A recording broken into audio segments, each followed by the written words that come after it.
Это Grigorovich было в has 2008 8 году на Glocks cells or сборах calibers. руководителей Yeah, so авиационного they профиля carry 8 each. военно-воздушных сил. Я обратил The внимание kilos на don't его seem to be really поведение, very такое active at all. спокойное, I think they'll probably keep a couple of warloads back just in case things degenerate rapidly and it comes to a bit of a shooting match with NATO. That's just what any military would do. They'll have a reserve of them just in case. So the Air Force Been... fella, sorry, I want to tell you what he told me so you can understand it better because I'm not a Navy guy. So he said there are now only two platforms in the Black Sea that can fire calibers, and now I understand it's 8 each. And that message, I just checked my signal, was from 12 hours ago. So does that mean that one of those ships has fired 8 at those bridges in Odessa or near Odessa? No, so we think the Grigorovich, she's conducted a couple of shoots over the past couple of days, and therefore she is now empty, but she'll remain up threat to do a bit of radar picket duty. We think the Grey Baron, the Corvette, she was probably responsible for tonight. We haven't seen anything off the kilos at all. Now there are some other missiles that they can use off ships, but it's looking increasingly unlikely. The old Krivat class frigates that they've got an anti-submarine system called SS-14. Now you can at a push, you can use most missiles to shoot at targets on shore if you really have to. The problem is with those, you'll have to get in close. Well, stick your hand up if anyone fancies going within 150 nautical miles of the Ukrainian coast. Not going to be a great mission. And we think the kilos are probably just holding a couple of warloads back for whatever might come in the future. They're just being smart. Now, what we did see out, which was bizarre yesterday, we saw something on Flight Tracker, and it was a track that flew pretty much across Europe, and then it did a pattern over central Crimea, and then it flew back. I think we all had a look at it and thought, wow, this has got to be a spoof. And it's probably messing with Russian minds as well, to be honest with you, because whatever it was flying at about 29,000 feet, flew over the entirety of Europe into the middle of the Russian air defense zone, dropped down in altitude, did some loops, and then flew back. So we think someone was probably messing with Russian minds there. But the ships are there. Look, I suspect they're pulling ships companies off ships alongside, and they're redeploying to land. You don't get confirmation, but given their desperate manpower shortages, I would be looking at those ships. And if there are 100 people sat alongside doing very little, we would, wouldn't we? We'd put them off the ships, pack them on a train or on a truck, and then send them to somewhere where they might be a little bit more useful. So yeah, I mean, as the Russian Navy finally shot its bolt, barring some mad scheme where they run some surface ships up the coast of Crimea and try and get them to the river estuary to maybe do naval gunfire support, something like that. I mean, that would be suicidal. I think I don't think they'd get out there undetected. And the guns that they carry, Moskva carried the only big gun system, the 130mm gun. She's got a bit of a damp problem at the minute. The other ships all carry sort of 76mm guns, so you got 10 kilometers range. So what are you going to do? Sail them up the river to Kherson? You know, I'm sure the Ukrainians will be more than happy for that. But yeah, I think the ships companies have probably been marched off the gangway and are now getting a thorough acquaint with life as a shell carrier off the back of trucks on the front line. And they'll love that, of course, because sailors love anything that involves manual labour, because that's what you join a navy for, is to end up pulling 152mm rounds off the back of a lorry while some Ukrainian drops artillery around you. It'll be fab for them. Yeah, good times for them. All right, thanks for that. Dan Miner's been up waiting for a while. So let's go to Dan and CJ and John. Yeah, 3 or 4 things. Most of them more or less CJ specific, handily. First of all, That's CJ, did you fine. see? Am I live? CJ knows. Yeah, CJ knows a few things. That's fine. 3 or 4 questions is a little rich, though. Go on. I'm joking. You know. Um, so my first question, as I saw a video, I think it was last night, but I could have that wrong. It all blurs. Of an enormous number of crabs, the very nice Polish self-propelled gun, and the caption said they were on a train going to Ukraine, and that the Poles had literally sent every single crab they had. Do we think that's true? I mean, you're talking about another brigade's worth of top-grade self-propelled guns, which is enough to matter. Yeah, I'm not exactly sure if they're all headed for Ukraine. We know that they were given / sold 18 to begin with and then sold another 50, but those weren't supposed to be delivered for, about 12 months. So there's a good chance that they could have delivered them early. Although I will note Poland said today or yesterday that its greatest allies were, I believe, Ukraine and UK, which did sting a little bit because the United States, as John pointed out, just sold them 300 Abrams tanks, and we're going to sell them maybe 50 HIMARS. So we're feeling a little left out. But yes, Well, more you sold self-propelled them. guns. You didn't give them. You sold them. So Yeah, well, it's the arsenal of democracy, right, Yehuda? But no, there yes, you they're go. probably headed for Ukraine, Dan. I mean, that's enough to matter. Second question is, I saw something that someone had seen the Russians had a picture of the Russians loading a shell that was made in 1962. Yes, That's how. and so the U.S. still uses Vietnam era rounds from around 1973 to 75, and that's pretty much as old of a round you'd want to shoot. And this is the thing that was brought up by language earlier, which is, Russia's capacity due to sanctions might be greatly limited for propellant production. So we could see even older rounds being brought up. But let me tell you, they're not going to shoot very accurately. Well, and related to that, and what Gunny just said about the war reserve, I mean, are the Russians smart enough to hold the war reserve, or dumb enough to just shoot every single thing they've got because they don't think there's an after? Well, yeah, I would say, what's interesting what Gunny brought up and what I was going to ask, but sort of in that same vein is, are they firing so that are they not firing as many, caliber missiles and other missiles because they want to save them for, potentially war with NATO? Or maybe, in my opinion, maybe they're saving them because they the past week and a half, they've watched what's happened in Kherson and know it's coming to Crimea.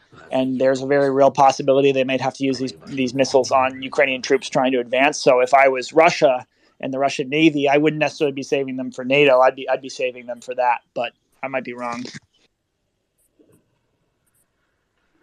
That's what I had. Thank you very much. I'll step down. CJ, John, and John. No, I was. We're glad to be joined by Akash here too. Welcome, Akash. So, John, I was just going to ask if you had seen, all these videos in the past 24 hours of S-300s and S-400s destroyed both in Kharkiv and in Kherson and the ammunition for them. I know I saw an article about 2 days ago saying Russia was running low on S-300, which, again, for everyone's awareness, of course, is a medium to long-range air defense system that's pretty effective against aircraft, not very effective against Gimlers. And so in a lot of cases, Russia had converted them or used certain missile types to basically turn them into these less guided ground attack missiles that they've been shelling cities with. I wonder, in the same vein of Russia running out of artillery shells, will we see the end of S-300s, which is going to be great news for Ukrainian civilians, of course, that are being shelled by them. But at the same time, this is something that they certainly had a lot of at the beginning of the war. Yeah, I mean, they've obviously taken substantial losses of S-300s. The S-300, or excuse me, the number of S-400s lost is a little bit less clear, as is the production run for those. The info that I saw was a little bit all over the place. On the high end, I saw numbers indicating a production run of about 2,000 TELs for the S-300. Of those, I don't know how many were, exported. Probably a significant percentage. Their active numbers prior to the war and, going back the past 10 years is also very fuzzy. It's difficult to kind of estimate on a percentage basis how many they've lost, but they definitely have taken at least very severe localized losses, again in Kherson and now in Kharkiv, now that the Ukrainian counteroffensive there has begun. And it's not just of the TELs, as CJ pointed out. What we saw in Kharkiv yesterday was not a S-300 site itself with, radars, command posts, and launchers being destroyed. Rather, what we saw was a number of trucks, a number of transport vehicles carrying the actual missiles themselves that are launched by S-300, moving through some road in the forest when they were presumably spotted and engaged by the Ukrainians to extremely successful and explosive effect.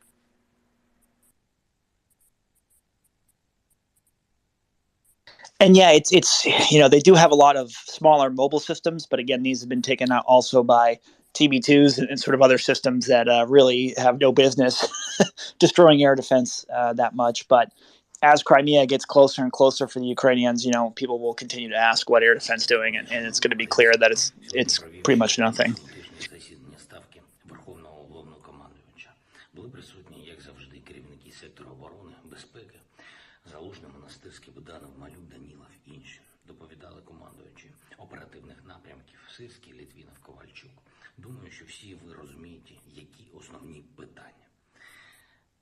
Yeah, I also saw that in Melitopol, the headquarters of the United Russia Party, which was preparing one of its shamarendums, has spontaneously combusted. This happens if you don't pay your council tax on time over there. Yeah, I would say, yeah, John, did you have an artillery or air defense question? Because I would like to ask Akash about that. But John, do you want to go first? I was gonna talk about surface combatant launch cruise missiles, but we can circle back around that later, and you can go ahead, CJ. Yeah, Akash, are you with us tonight on this lovely night in North America? I am, yes. So one of the, oh gosh. I certainly hope, Akash, if you were somehow asleep at the wheel on Twitter today, you may have noticed that Ukraine captured about 400 square kilometers of territory in a single day, which is more than Russia took in the entire month of August. Ukraine reversed it in a single day. I have noticed that, yes. The description has been Ukraine is attacking everywhere or counterattacking everywhere. Yeah, and so good. I don't know, from my point of view as a military officer, it's great news. It was definitely well planned, well in advance. They're able to coordinate at a very high level with their military, which of course was not something that maybe was as possible in 2014. But we know that of course, Akash, you've been to Ukraine and you've worked there extensively, and so I had a question for the other moderators, but I think you're the best person to ask. Basically, what we're trying to get to some sort of understanding on at a deeper level is these referendums. We know they're all a sham, of course, but I guess what we don't really understand is why Russia keeps delaying them, announcing them, delaying them. It seems to me that they should, if they're going to be a sham anyways, they might as well get on with it. And as we saw today in Melitopol, Ukraine basically blew up the party headquarters where this was supposed to happen for Zaporizhia. And obviously, unlike Kherson, which they're losing slowly day by day, they still have a pretty firm grasp on decent parts of Zaporizhia and southeastern Kherson. So I guess my question, Akash, is why would Russia even announce they were going to do it if they just never end up doing a referendum? It's a good question, and it's unfortunately in the realm of speculation. I can't say that I have capacity to look into the minds of the people on the ground, but there is an analogy, or possibly an analogy, with the shambolic nature of the Russian military campaign. And that is to say, in most militaries, it's a cliche to say that the backbone of the army are the NCOs, the non-commissioned officers. And a well-run army is one that devolves significant amounts of responsibilities from the senior officers to the junior officers down to the NCOs. But that whole apparatus requires an esprit de corps, a sense amongst everyone that they're all in this together, and a great deal of trust. And none of that exists in the Russian military. I find it difficult to believe that the absence of that trust and functioning apparatus in the Russian military is present amongst the military advisors and the people who are working with the Russian military to try to govern or control the areas that they occupy. I suspect, just based on that, one of the reasons they keep putting off their referendums is that they are receiving orders from Russia. Hold this referendum for political purposes so that we can announce to the world that we have done this, even though the world knows it's a sham. It's a kind of fig leaf to cover up their occupation, but that in reality, the people who are on the ground, the Russian operatives who are on the ground in these cities, have tenuous connections to the people who are giving them the orders, and probably have very little power that is actually devolved to them. In other words, this all looks to me like a case where you have political operatives in Moscow barking orders, and no one on the ground in the occupied territories who has the capacity, the autonomy, or the will to carry out those orders. Because you're right, it makes no sense to tell the world you're going to hold a referendum and then not do it, especially when it's a fake referendum. The other possibility is that the insurgency in the occupied territories is going worse than still worse for the Russians than might be apparent to us outside of those regions. The fact that the so-called United Russia headquarters were blown up in Melitopol, that might not be an isolated risk. In other words, the very people who are the very Russian operatives who are trying to recruit local help to organize a cosmetic referendum may find that they have their hands full preventing someone from cutting their throats in the night and simply don't have the capacity to carry out even kind of tempting village referendum. So all this says to me that the Russians are trying to, the Russian center is ordering a sham exercise in the occupied territories, but their hold on those territories is so weak that they can't even mount a sham. DJ? No, I wasn't sure if Akash had more. That was great. It's the answer we deserve, not the one we need. If I may, then a follow up. I guess, Akash, what would you say to all of the trolls? Not that we have to feed the trolls, of course, an answer, because you kind of got to the bottom of how basically the Ukrainian military is making these Russian political goals untenable at the current moment. As Crimea gets closer and closer, it used to be very far away, I think, and not just physically, but in terms of the ability of Ukraine to retake it. And I think this is now pretty well within reach. To those that say, of course, well, Ukraine or Crimea had a referendum and they chose to join Russia. How do we, in this space and other places, simultaneously kind of say, hey, this situation is different than what's happening now? Or how would you approach this sort of idea that, it's not really self-determination, of course, if Russians are basically forcing it at gunpoint? I mean, I suppose it's important to be able to reply to people who bring even specious and absurd arguments. But from our perspective, I also think it's important to bear in mind that you cannot reason someone out of a position that he has not reasoned himself into. In other words, people who are looking at an occupation, at men in the streets with rifles and saying, yes, that's an abnormal political exercise. Those people are voting for the Russians the Russian occupation because they choose to vote to do so, not because they're all going to die if they do otherwise. Someone who takes that position is not someone who's going to be swayed by any kind of counter argument. That person has a position he wants to propound and is going to use whatever argument, no matter how thin or preposterous it is, to support it. But I suppose the obvious thing to offer up is partly the situation in Crimea. The Russians had a much stronger hold on Crimea before this invasion. Clearly, they were able to move into the area to occupy it. Ukraine at that point was not able to fight back, and the world did not respond to Ukraine the way they are responding now.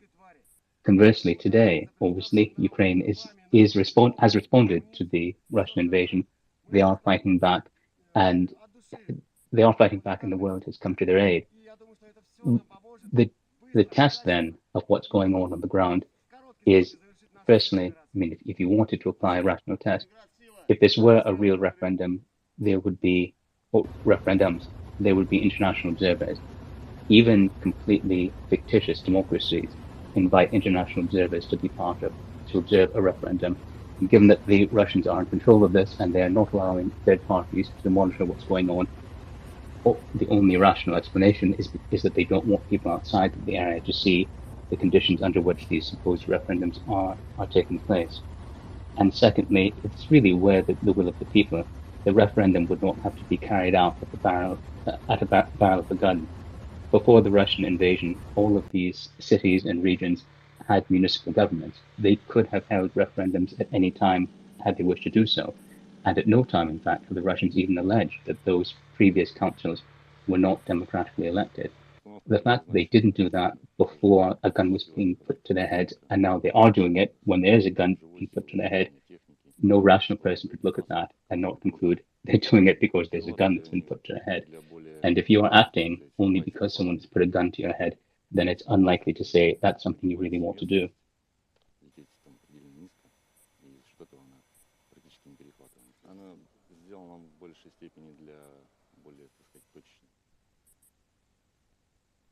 So, thanks for no, thank you for that, Akash. 1 second, Akash, can you just co-host for a bit? Okay. Thanks. We're going to get you up there. I have to pop off. Thank you, Akash. You're so ecumenical. It almost bothers me. I mean, I'd love to. I almost want to. You invite me over to your house, and I just want to rearrange things on coffee tables just to see if you actually ever get mad. But I just don't have the shame to do it. But I really would if I had the shame. Thanks so much. I'll pop down. Thanks so much. I'll be right back.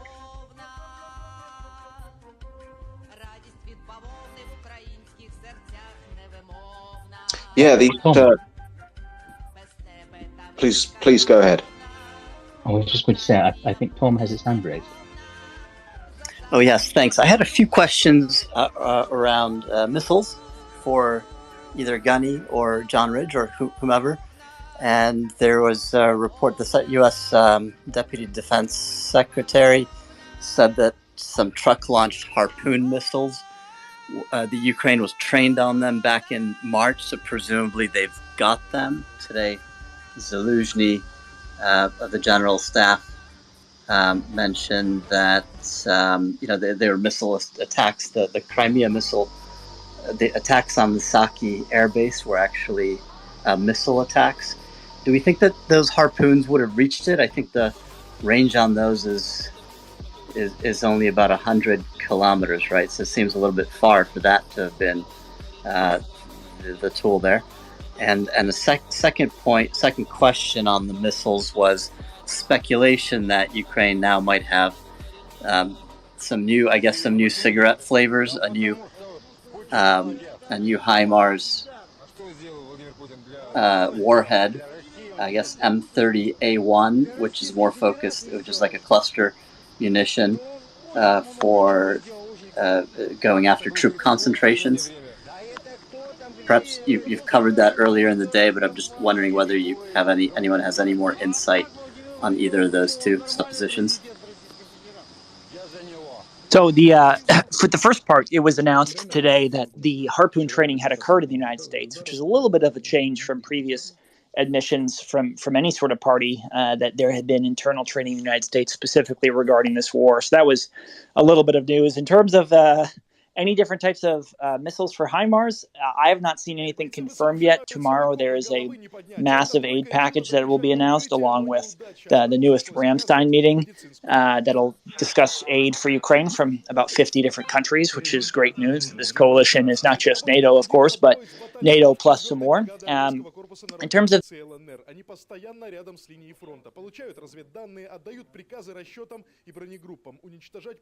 given, although Ukraine and the United States have not signed the treaty banning cluster munitions or whatever the specific name of the treaty is, I'm sure Akash would know exactly. It still seems to be outside of the realm of what is desired to be given, sort of for more probably the political reasons, right? This is something that, Ukrainian BM-21s and Russian BM-21s use. Obviously, Ukraine uses a lot less than Russia does, but I don't think necessarily the optics of it would look too great necessarily. And the reality is the Mike 31 Alpha 1s, which are the unitary warhead, which basically deliver one 200-pound explosion with pinpoint precision, seem to be working pretty well for the Ukrainians so far. So we'll certainly let you know if we get any more updates on that. Unless, Akash, do I have the treaties wrong there? I don't think the United States or Ukraine has signed any sort of treaties on either landmines or cluster munitions, but I could have that wrong. You're right. Both the United States isn't a party to the Convention on Cluster Munitions, nor is it a party to the Ottawa Treaty on Anti-Personnel Landmines. But you're also correct that the Cluster Munitions Treaty, the Convention, is fairly widely adopted, and I can see that the United States has to think about not just acting within the letter of the law, but also keeping its allies on side. And most of its European allies have signed that convention. And so, and this is the interesting thing, of course, regarding this question is, although the United States has not signed or is necessarily a party to it, they have followed it from, I believe, sometime after 2004. Basically, the thinking was the dud rate, or basically the rate at which some of our cluster munitions would not function, was, I think, 0.04%, which was deemed too high for safety in terms of sort of the warfare the United States was engaged in the last 20 years, which is counterinsurgency, so very heavily populated with civilians. And so since, that time frame at the beginning of the Iraq War, it was stopped. However, I will note in 2017, President Trump overturned that ruling, and I believe it has gone back, or it was in the process of going back to basically following the treaty, even if we weren't going to necessarily sign that. So I don't think we will give any sort of cluster munitions, but I don't think they necessarily need them either, which is good.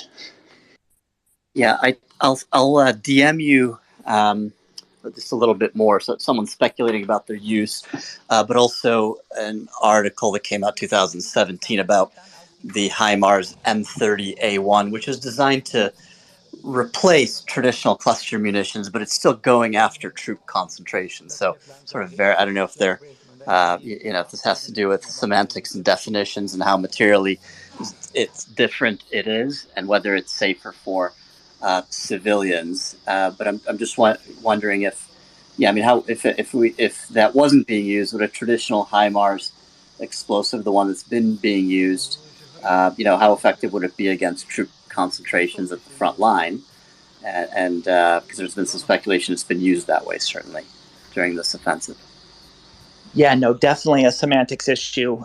But that's sort of why I think at the end of the day, that's sort of the political lens is the most important. It's why so many precision-guided munitions have been given to Ukraine, with the idea being that the end state of any sort of country giving aid to Ukraine, it should be done to, decrease the suffering of the population as much as possible. As long as Russia is in the country, of course, there will be suffering. But if, any sort of extra damage can be avoided, it seems like countries are taking a lot of precautions in that regard.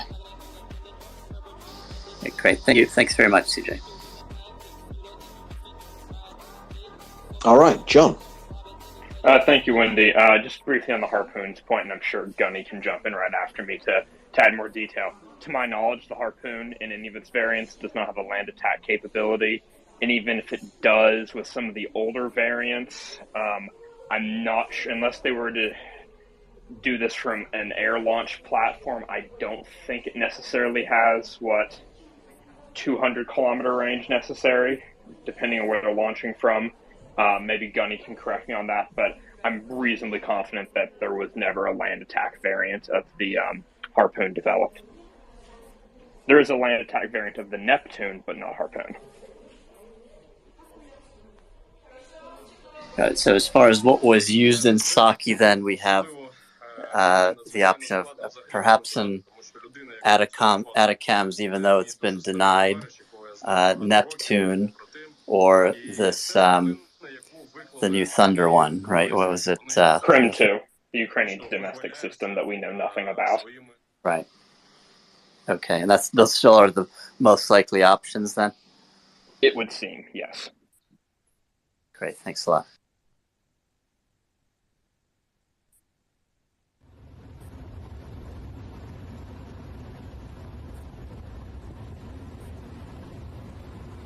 Gunny, welcome.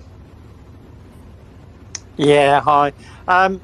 Yeah, so I heard the stuff about the technicians getting trained on harpoon over in the States. I'm a little bit disbelieving of that, to be honest with you. The thing with flatbed harpoon was the chassis was already there because the Danes had decommissioned it, but luckily it sounds like they kept the vehicles. So a missile system like flatbed harpoon is containerized.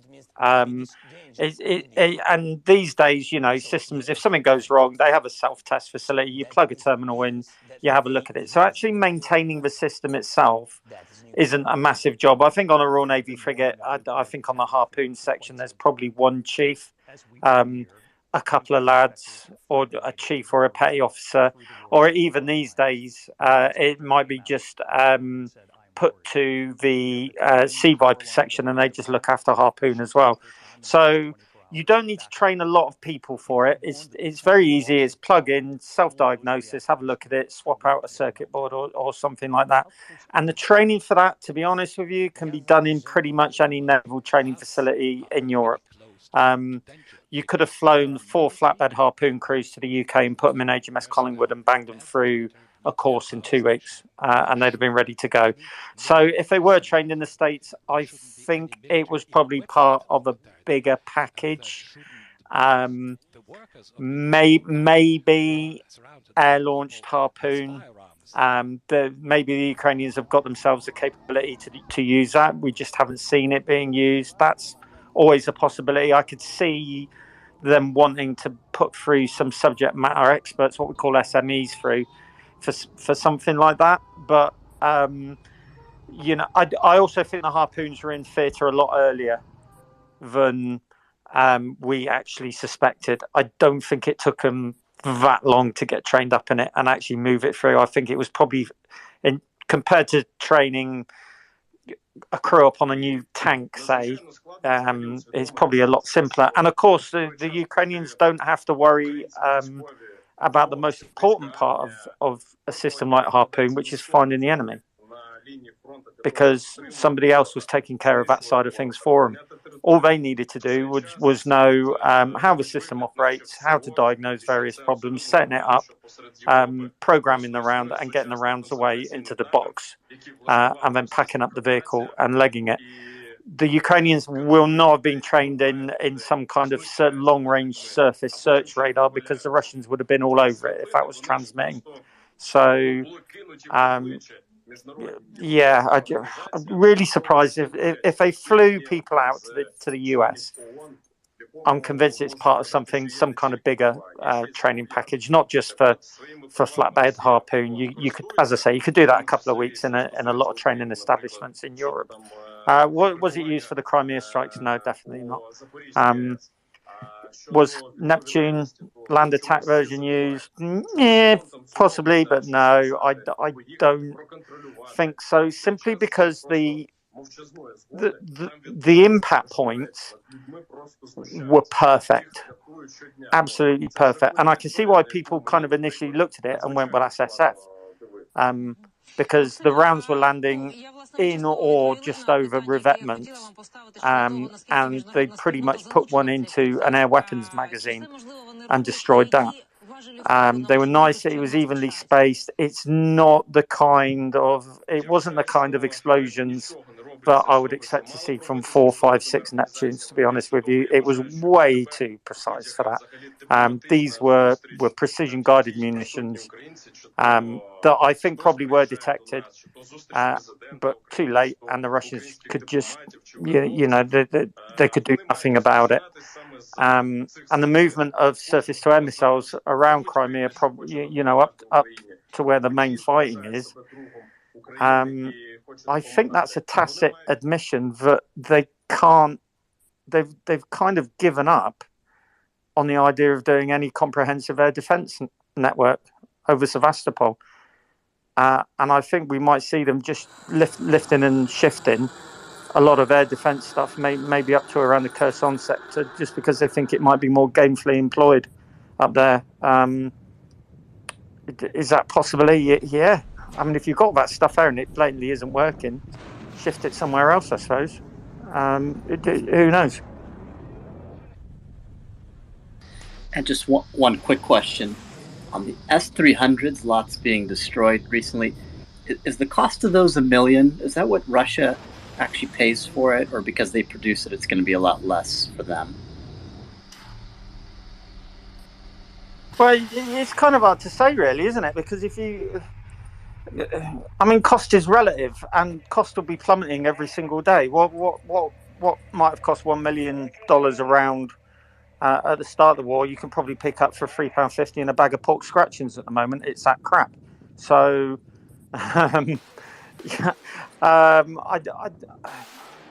didn't think it was 1 million around. I thought it was. I thought equivalent. It was about 750,000 around. But I suspect on the market now, on the arms market, you can probably pick up S3 batteries and attendant radar probably a lot cheaper than you could do before. That's something that, again, we'll have to wait and see. I eagerly await at least a little bit of information coming out about a captured system and the initial assessment of it. I mean, if it's going the way of their UAV lookouts, where the Ukrainians have taken UAVs apart, and I did see something about a Pantsir system, and it wasn't very complimentary about it. The first inspections of, I just can't wait for the first inspections of systems like S300 and captured S300s and T90s. I think it's going to be really, really informative. I think people saying, well, the bomb's not dropped out the arms market yet for the Russians. I think that's a bit naive. I think the bomb hasn't dropped out the market simply because all we're seeing is it doesn't perform particularly well. I think when the detailed analysis comes out, which it will do because it will be deliberately released to hurt the Russians, I would expect a raft of cancellations of orders, to be honest with you. Yeah, I haven't seen any S300s on eBay just yet. I'll keep looking. Thanks a lot, Gunny. Appreciate it. Take care, all. Only inflatable S300s on eBay.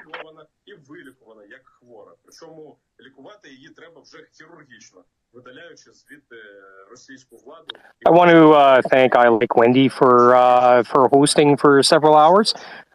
We have to put him to bed because he's falling asleep on his feet, and I'm going to come up here for a bit. And I believe this is the first time ever co-hosting with the Cash, and it's an absolute pleasure, sir.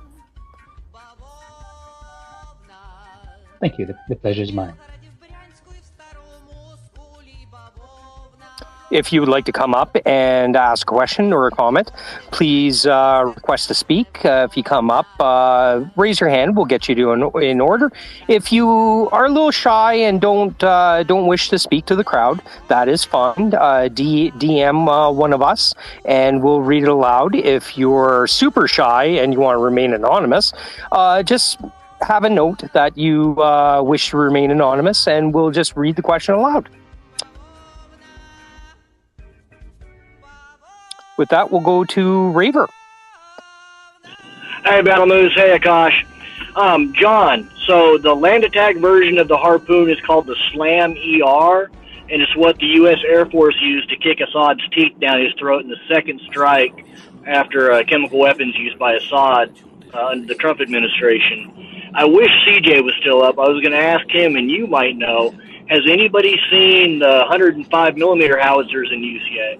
It seems in this offensive role is where they would be most suited. So as I've seen, both CJ and myself, we've both seen videos of Ukrainians not only training on them, the 105s previously, but using them in combat. I have not seen them used in the Kharkiv offensive specifically. I think I might have seen one video of them being used in Kherson, but we've seen a number of videos of them being used in combat, unknown daytime location. I appreciate. Yeah, I don't tend to follow the various Telegram channels and whatnot. I just try to absorb what other people are posting and then create basically a narrative around that. Yeah, with the 105 regiment, speed is life, right? So those guys are going to be, giver, Gooey River, and they don't have really the accommodations.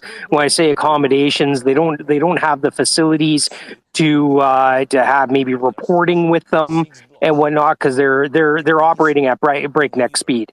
It's a very fast platform to have. It's light. It can it has a really good punch, and you want to use that to effect. So it doesn't surprise me that there's not a lot of footage of it. You have been warning of nuclear catastrophe for quite. Yeah, that was my assumptions as well, which is why I was asking for the people who actually try to get into the weeds and find the videos of it. The lead inspector came out afterward and said, "I'm worried. We know that the main power line going into the plant was shut down for a time in the last 24 hours. Backup." Like the only weeds I seem to get into here is Ukrainians are doing quite well, and in everything, like, they have the Midas touch right now with this counteroffensive. So I wish them the best. And I've said it on the space numerous times. I don't want to know what they're doing till they reach their day 3 objectives, right? And it looks like we're, as a rule, and I think you would have touched on it, we're getting reports with about a 12-hour delay. Дневная сводка штаба территориальной обороны ДНР на 5 сентября. В ходе совместной операции по демилитаризации и денацификации Украины вооруженные силы ДНР, ЛНР... I totally forgot what I was going to say. My apologies.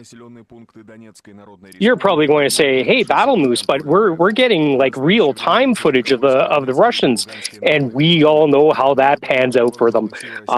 So once again, we demonstrate why soldiers should not take their cell phones into the field.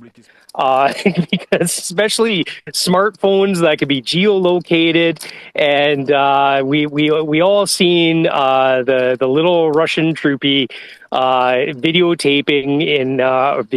I just dated myself there. Recording in the back of the truck, and the ferry comes under attack, or whatever that thing is they're on, the barge that they're using as a ferry, comes under attack. And I dare say they're probably transmitting that live, and got geolocated. Ha ha. Go ahead, John. Did you figure out what you wanted to say? Yeah, I wanted to ask you about some 105s. I'm not sure if you saw the announcement of the images, but Lithuania has donated a number of 105 millimeters to Ukraine, specifically M101s, which is an old artillery piece that used to be in service in the United States. These particular pieces, I believe they were originally donated to Lithuania by Denmark between 2001 and 2004. And Denmark acquired them as part of a U.S. military aid package in 1950. I'm going to date myself here, but Zodiac was on there a couple nights ago, and he was talking about the C3 howitzer. So basically, that is the improved version of the C1, which is the M101. And all it is, it's got a beefed up trail system. It's the same gun. It's the exact same gun. It just went back for refurbishment. And it's a testament to how well this thing was built initially. Canada still operates, howitzers from the 50s. And they're fine pieces of kit. And you know what? We'll continue to operate them for 50 more years. As long as they're effective, why not? They're a good piece of kit. What else do they improve on them? They put a flash suppressor on them, which is, I noticed on the Lithuanian ones, they don't, that's why they're the legacy ones. They don't have the big flash suppressor on the end like the whatchamacallit, the M777s has. So it doesn't, or muzzle brake, as some call it. It has a beefier equibulator, and a little bit better hydro-pneumatic floating piston. That's in it. So it their artillery systems will last 100 years. They're unless it's German, there's not a lot of moving parts, right? It's and I'll digress here for a second. When the U.S. and Canada first captured German artillery during World War II, they started taking it apart and going like, how does this damn thing work? Because there's so many moving parts. There was like 10-fold moving parts for the Western style ones that would have like 3 moving parts. I digress there. I believe the order was Raver and then John, unless you have John Howard. But John Ridge, if you had a follow-up, go ahead. Nope, proceed on to the others. Okay, so you guys went back 50 years. I want to go back about 5 years even earlier. Pictures today that the Ukrainians captured the divisional flag of the 150th Motor Rifle Division. That is the flag of the Soviet division that planted the flag on top of the Reichstag. So it's kind of a historic, symbolic unit, and the Ukrainians now have their standards, and that unit is forever disgraced unless it can recapture its standards.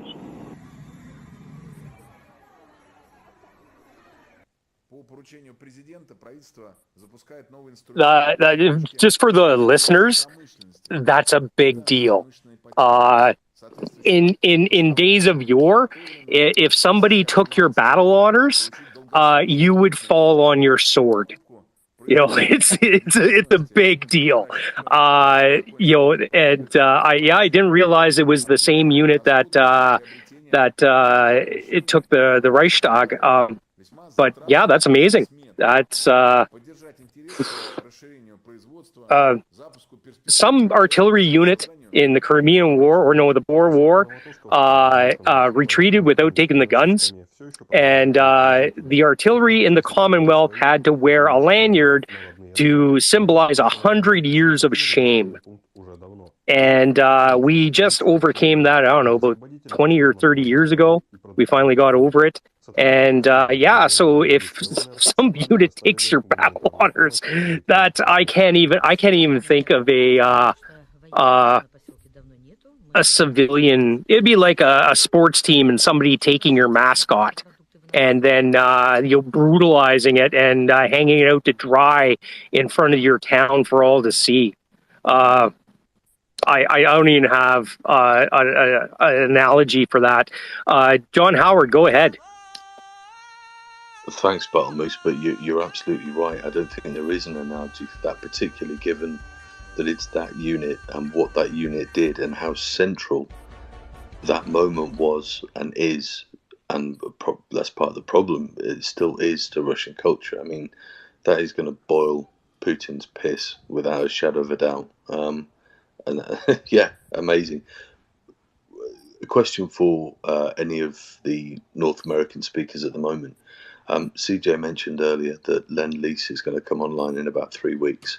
Now, as far as I understand, Lend-Lease is basically throwing open the doors to Uncle Sam's Arms Bazaar, and pretty much a whole manner of things become possible at that point.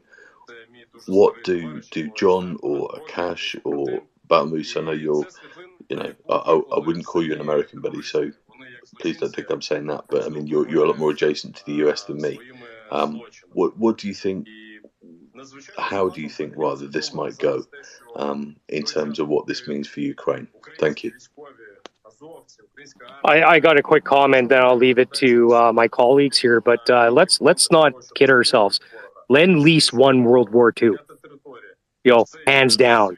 Lend-Lease won World War II. Yeah, 100%, Bartlemoose. You're absolutely right, and that's. I understand, and it hasn't. This is the point, Lend-Lease. This is the first time that this act has basically been resurrected, since the Second World War. So I'm fully aware of the significance of it, and that's really the point I'm trying to get at. What is this going to mean? Is this the F-16s? Is this the M1s? Is this hell coming down on Russia effectively? If I may. Go ahead. Yeah, so what this is going to do is give Biden a whole lot of money to then go to the Defense Department and say, what does Ukraine need from our stores, and what do you need to buy to replace it? It's going to really beef up his drawdown authority, because instead of just drawing from U.S. stocks, now he'll be drawing from U.S. stocks and replenishing those stocks with new production. So the Lend-Lease isn't necessarily being spent dollar for dollar on Ukraine. A lot of it's actually going to allies. Some of it's going to the Ukrainian government. But militarily, what it's going to do is allow the Defense Department to ship even more, because they will be able to replace what they're shipping item for item with new production.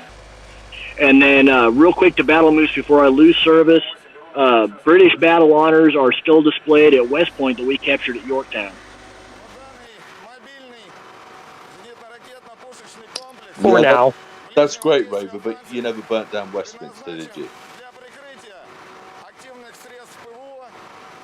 No, but we put a whole lot of Yankee troops in London during the 1940s. Yeah, but they were guests, buddy. It's a bit different.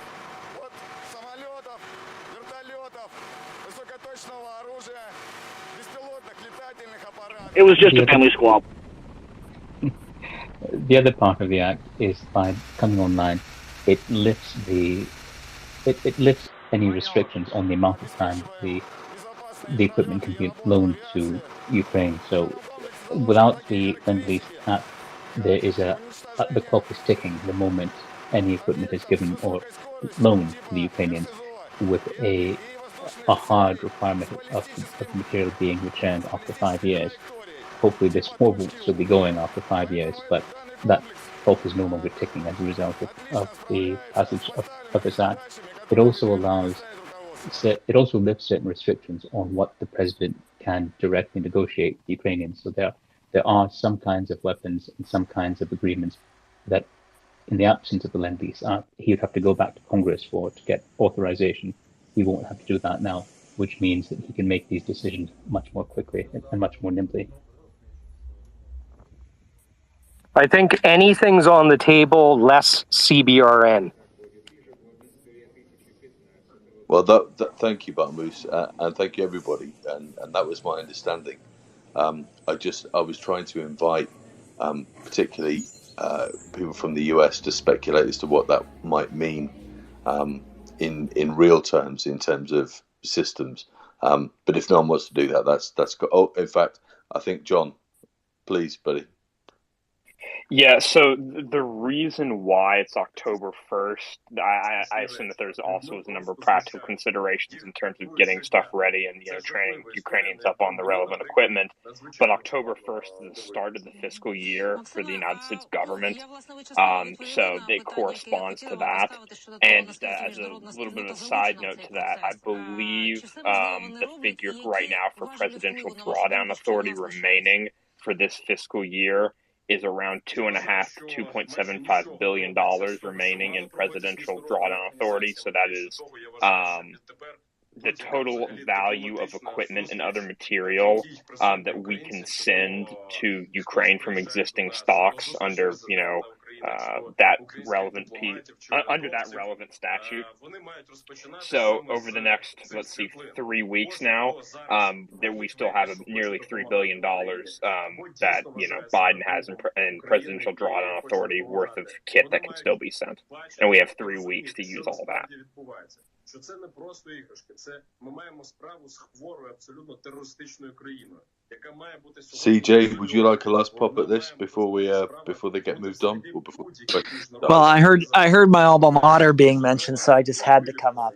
That perhaps our Canadian and United Kingdom fellow allies in the cause of Ukraine, of course, were perhaps talking some crap. But no, of course, we're all on the same team now. But it didn't always start that way. However, I don't see a future where Ukraine works with its northern country anytime soon, like the United States and Canada do. So us in the United States, we're very thankful for that. See, kind of think of United States and Canada as drinking buddies, and they've been pals, like best friends.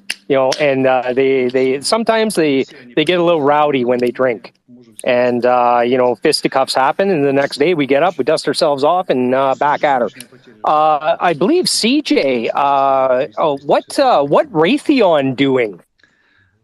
Oh boy. Well, you're going to get John too excited here. Well, so let's tie it to Ukraine. I think I can do it, Battle Moose. So basically, one of the systems that the United States and other countries have given is this sort of NASAMS thing, right? Which is, it can be towed, but it's generally more of a stationary air defense platform that's really made an incredible difference in specifically Odessa, maybe Kharkiv. It's a little bit unclear exactly where these things are for good reason, but they're very good at shooting down very fast missiles, much better than the older legacy Soviet systems that the Ukrainians have been using previously. But one of the demonstrations, of course, that Lockheed Martin and a couple other countries, Raytheon, and they're all sort of tied together in a lot of different ways for tax purposes, but that's neither here nor there.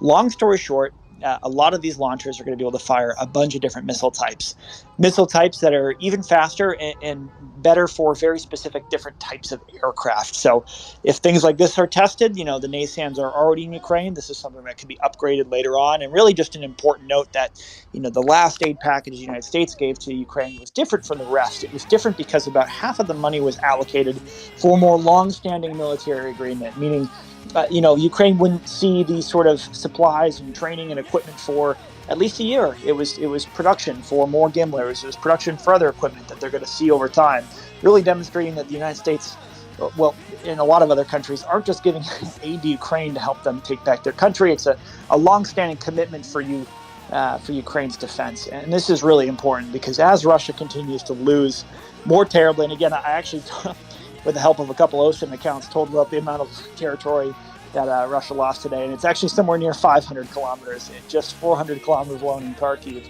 We're going to hear a lot of disinformation. We're going to hear a lot of trolling, and it's going to get a lot worse as Russia does worse on the battlefield. So one of these key narratives that comes out, of course, is the idea that, the United States and other countries are only giving enough aid to Ukraine to bleed Russia dry. That's what's going on here. And if you see these aid packages that are coming out for deals for F-16s 2 or 3 years out from now, tanks that are years away, this is very quite clearly not meant to bleed Russia dry in this war. It's meant to show the world that, even though we may have forgotten for a good 8 years, we have no longer forgotten, the plight of the Ukrainians, and we won't ever again, because they'll have the equipment and the aid to do it themselves. So really just great news all around, but that's what I would say is same with the HIMARS as well. There are some possibly coming down the pipe, some anti-ship options that can be launched out of HIMARS, as well as some laser tracking missiles that are good against moving targets. So they have the base pieces for a lot of different future development, and they're only going to get stronger over time, which is great news for Ukraine. What is it? Is it Raytheon that makes the Gimlers?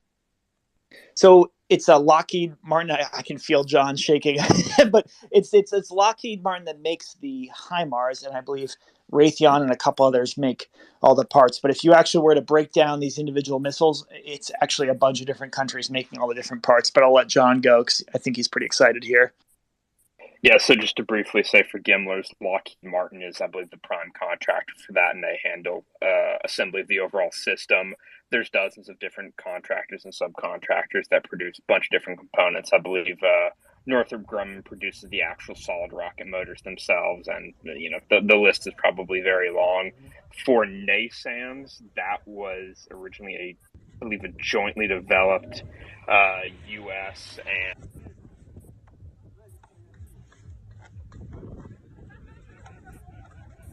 Oh, did we lose John? No, here I'm here. Sorry, a lot of background noise. Okay. I was just going to say before you go on, I was watching one of those PBS spots, their little 10-minute news bites, and they were in some factory where they make the Gimlers, and they're saying they're ramped up production where they're making a Gimler every 10 minutes. Arsenal of democracy. But to briefly complete the thought on the NASAMS, I just pulled it up. The prime contractors on that and developers are Raytheon in Kongsberg, not Königsberg. They're a Norwegian defense contractor, Kongsberg Defense and Aerospace. It's a jointly developed system between the two. Supports AIM-9 sidewinders, AMRAAMs, AMRAAM ERs, extended range, I believe, the IRIS-T surface launch variant, and it can also be integrated with IRIS-T's, in own purpose designed launchers, radars, command posts.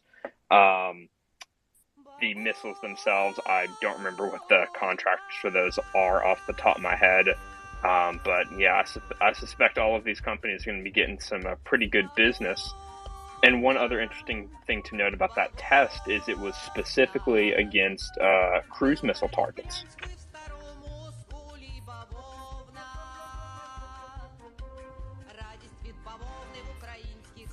This is pretty neat. CJ, do you have any follow-up? No, it's it's a good day for Ukraine, and some people have pointed out that, and it could be very rightly so, that the development of these things having ARAMs could indicate that Ukraine would be maybe getting some more advanced air-to-air missiles. To that, I would say, what we've seen, and I think people just really refuse to believe it at first. I don't really know why they fought it so hard. The idea that the MiG-29, and basically this almost 50-year-old Soviet fighter, could carry, a relatively modern AGM-88 HARMS missile, it just wasn't possible. And Ukraine showed, with the help of allies, it was certainly possible. So I think people are trying to hint at F-15s and F-16s coming down the pipe. To that, I'd say, yeah, in the last NDAA, so the last Defense Authorization Act for the United States, it was heavily discussed, a $100 million training program just to train Ukrainians on F-15s and F-16s. So I would say that it may be a little ways off, but it's definitely coming. I don't think hopefully it's not a part of this war, because hopefully it's done by then.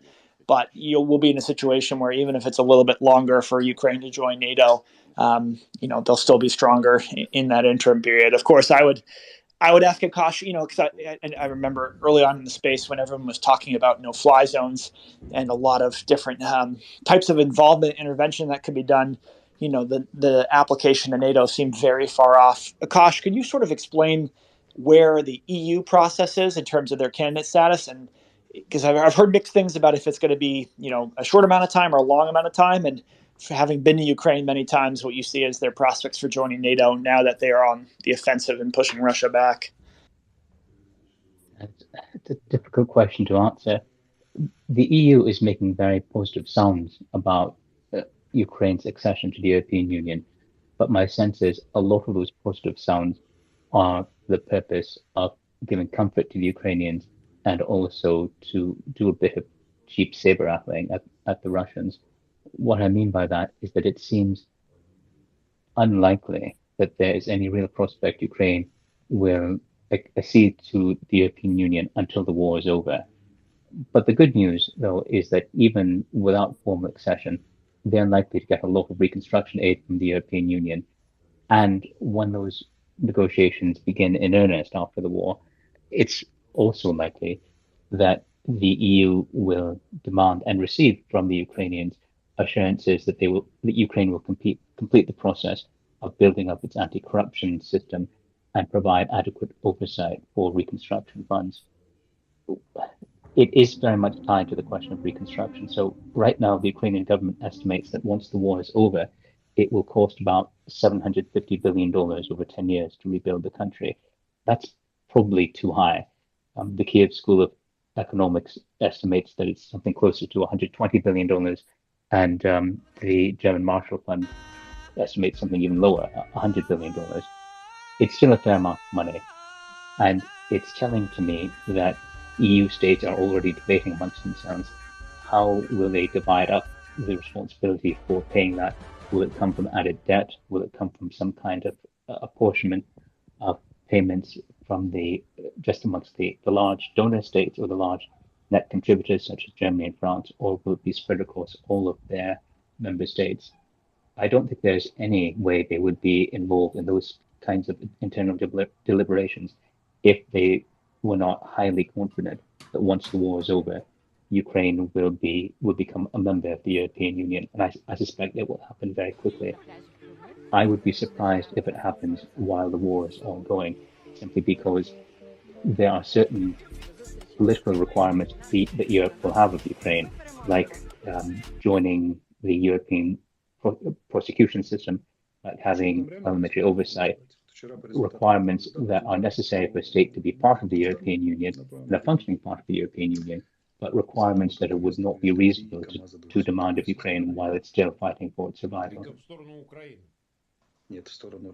No, great. I think it's good to check up on sort of this topic specifically because, as we all know, back in 2014, this no topic was more important to the majority of Ukrainians. So the idea that even if it's progressing, albeit slowly, progress is good in that regard. Is there anything you would like to see differently, Akash, in terms of how the economic cooperation is going with Ukraine? Do you think anything can be done to sort of increase the likelihood of a quicker route, or is it pretty much this is just the only way it can move forward?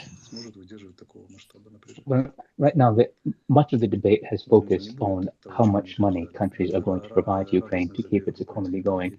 And the president of Ukraine has estimated about $7 billion a month is required. And that is a lot of money, although when apportioned over the European Union and other OECD states, especially the United States, that's actually quite a manageable figure. So I don't want to underestimate what a huge amount of money that is.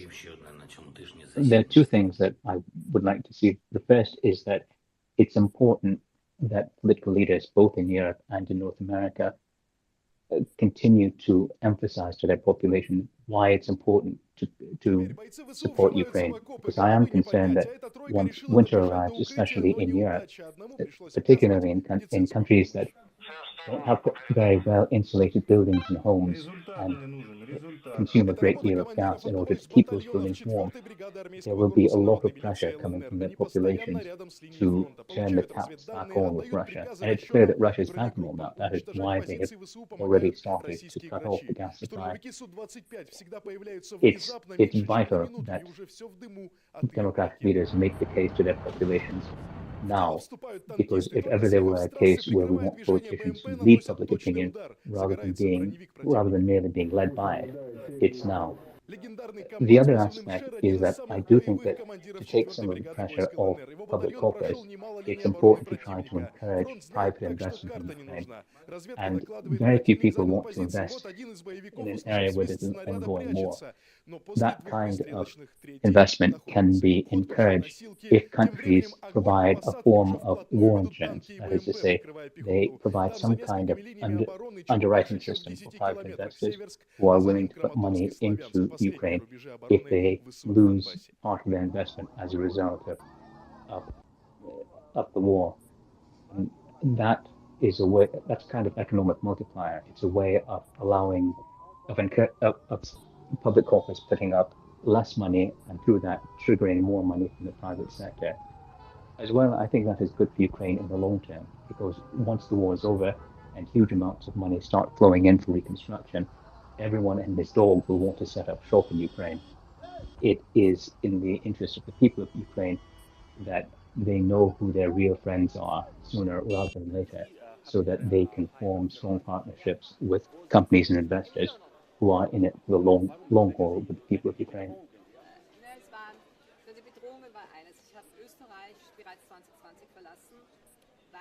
That's all.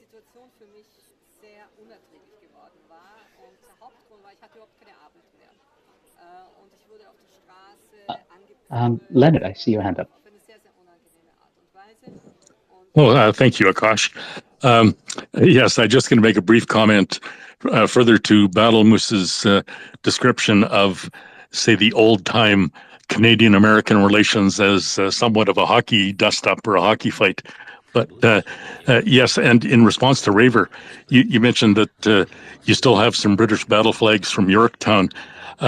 There's actually still some Continental Army battle flags and insignia in Quebec City, which were captured by the Redcoats in 1775, when the Continental Army actually invaded, as a precursor to the American Revolution, invaded Canada and briefly attacked Quebec before getting soundly spanked and sent back across the St. Lawrence.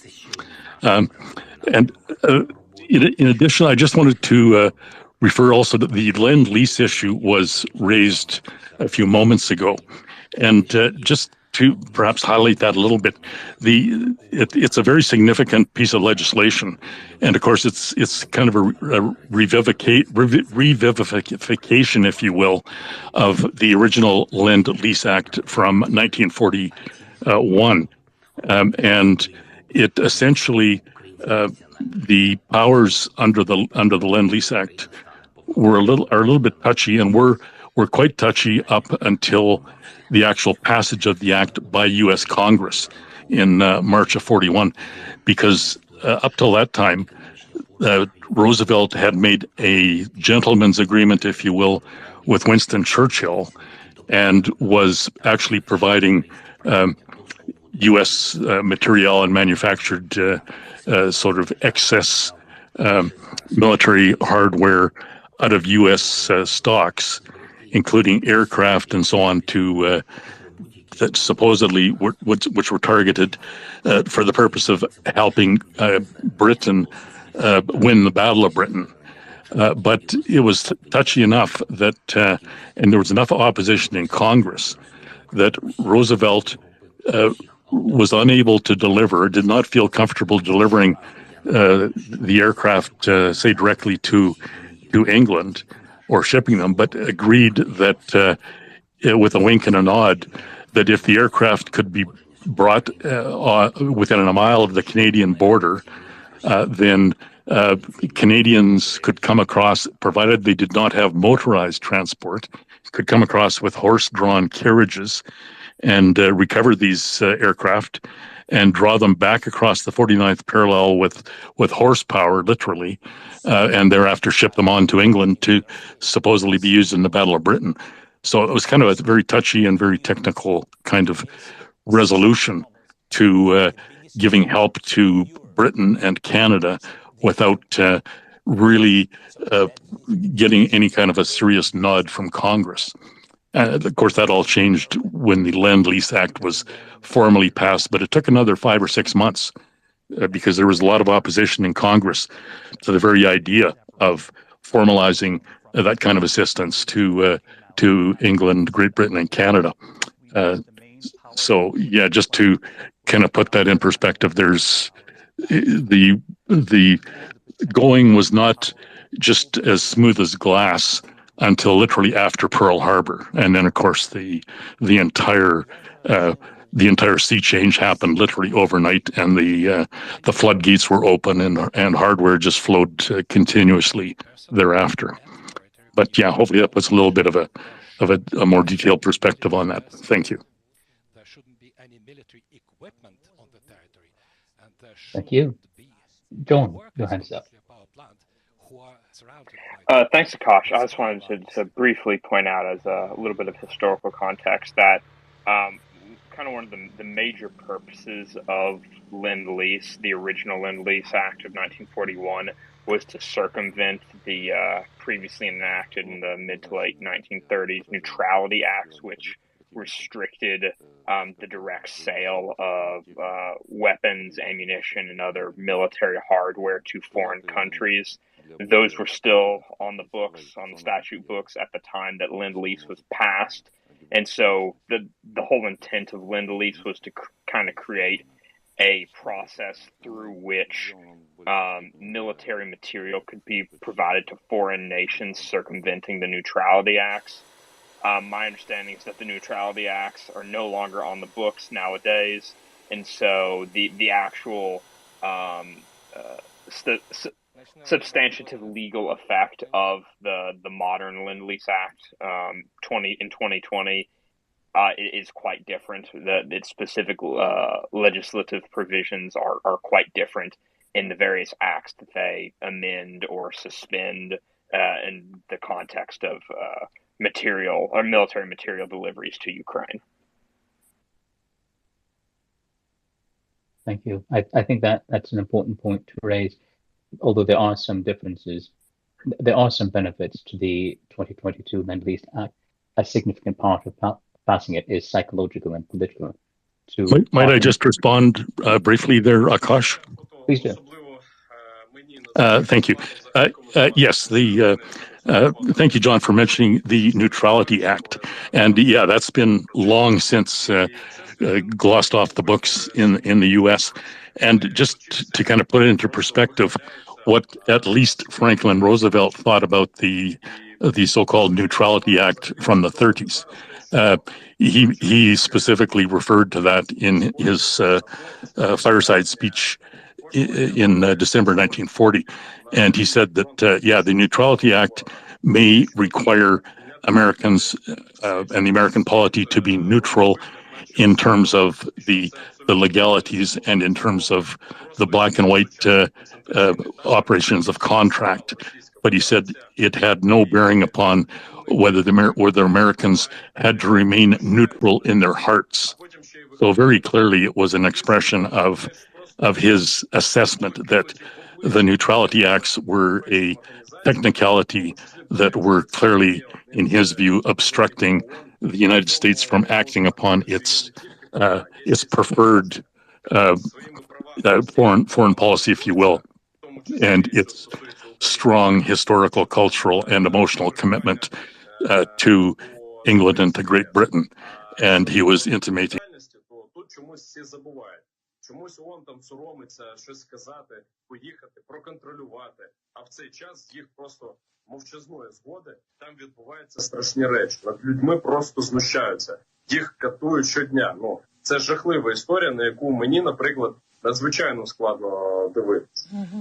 Максиме, я, власне, ви частково відповіли на питання, яке я хотіла вам поставити щодо того, наскільки міжнародна спільнота залучена в цей процес. Чи все можливо вони роблять, і які важелі впливу, на вашу думку, ще в нас лишаються?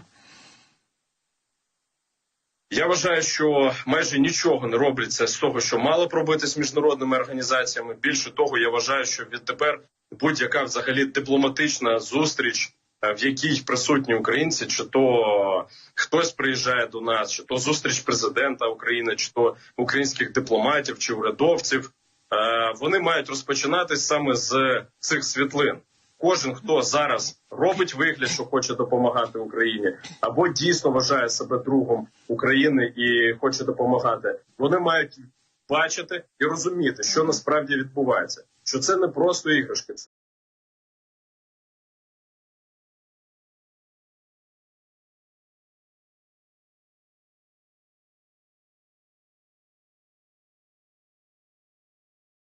Установка предназначена для поражения критически важных объектов противника. Это скопление живой силы, скопление техники, склады боеприпасов, командные пункты, укрепрайоны. Крылатые они для более сложных, так сказать, квазистационарных объектов. То есть она может огибать местность, лететь там предельно низко, и за счет этого она практически не перехватываема. Она сделана в большей степени для более, так сказать, точечной работы, для более тонкой работы. Если она ушла, все, значит, она попадет. Ну, это может быть и днем, и утром, и ночью. Как бы мы всегда готовы.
хворою, абсолютно терористичною країною, яка має бути сьогодні ізольована, бо вона має позбутись права бути взагалі в будь-яких міжнародних організаціях. Вона має бути ізольована і вилікувана як хвора. Причому лікувати її треба вже хірургічно, видаляючи звідти російську владу і кожного покидька, який хоч якийсь стосунок має до таких злочинів. Трендюлей тим, хто у вас цим займається, і внести актуальні дані для того, щоб ми могли прорахувати, скільки коштів потрібно, і їх запланувати. Ну, нічого не заважало в Бучі в одній з шкіл швидко зробити ремонт, оновити підвальне приміщення, в якому зроблено об'єкт укриття. Так у пана Кулеби багато інших ще завдань є, на відміну від Тернопільської області, чи Івано-Франківської, чи інших, які я називав. Тому у мене велике прохання, як обычно в останній момент ми все робимо, але треба все зробити, а не тільки на бумагах.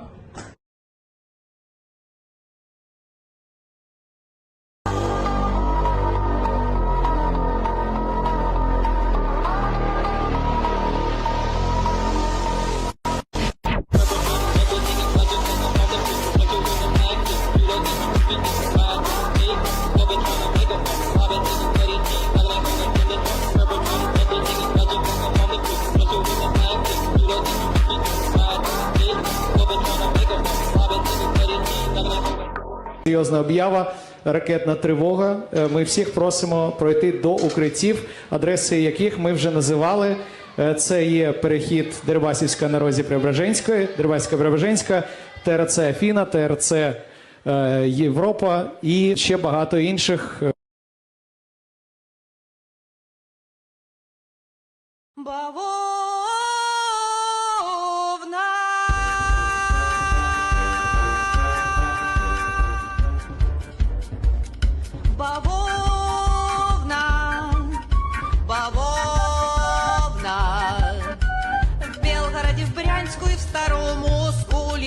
Бавовна,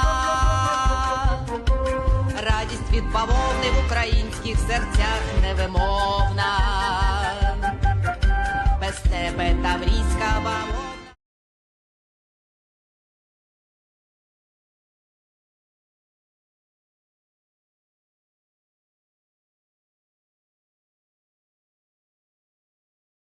Росіяни обстрілюють нацгвардійців боєприпасами, які заборонені Женевською конвенцією.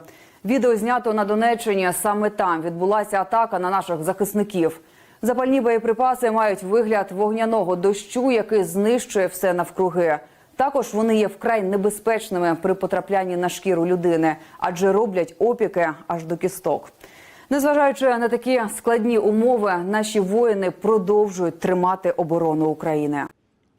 Вооруженные силы Украины продолжали попытки закрепиться на отдельных участках Николаево-Криворожского направления. ВКС России, ракетные войска и артиллерия наносят высокоточные удары по подразделениям и резервам украинских войск.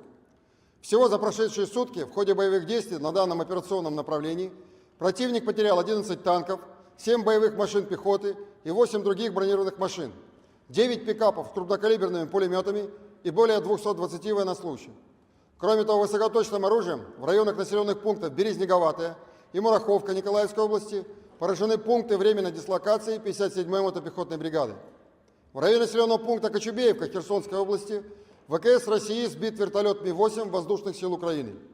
В районах Вознесенска и Очакова Николаевской области уничтожены 2 склада ракетно-артиллерийского вооружения и боеприпасов вооруженных сил Украины, на которых хранились свыше 1500 реактивных снарядов для систем залпового огня, в том числе более 200 ракет для систем залпового огня «Хаймерс» производства США. Продолжается нанесение ударов оперативно-тактической и армейской авиации, ракетными войсками и артиллерией по военным объектам на территории Украины. Высокоточным ударом ВКС России по пункту временной дислокации подразделения националистического формирования «Кракен» в районе города Харьков уничтожено более 30 националистов и 10 единиц автомобильной техники. В районе населенного пункта Краснополье Донецкой Народной Республики сосредоточенными огневыми ударами по боевым позициям 81-й десантно-штурмовой бригады уничтожено до 20 и ранено более 50 военнослужащих Вооруженных сил Украины. За сутки поражены 6 пунктов управления Вооруженных сил Украины в районах населенных пунктов Дачное, Великая Даниловка Харьковской области, Славянск, Артемовск Донецкой Народной Республики, Полтавка Запорожской области, Зеленодольск Днепропетровской области, а также 48 артиллерийских подразделений, живая сила и украинская военная техника в 150...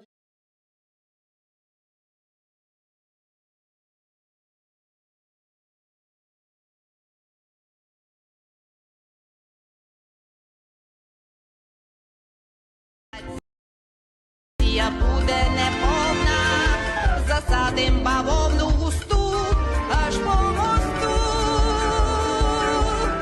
Бавовна, бавовна, бавовна, бавовна.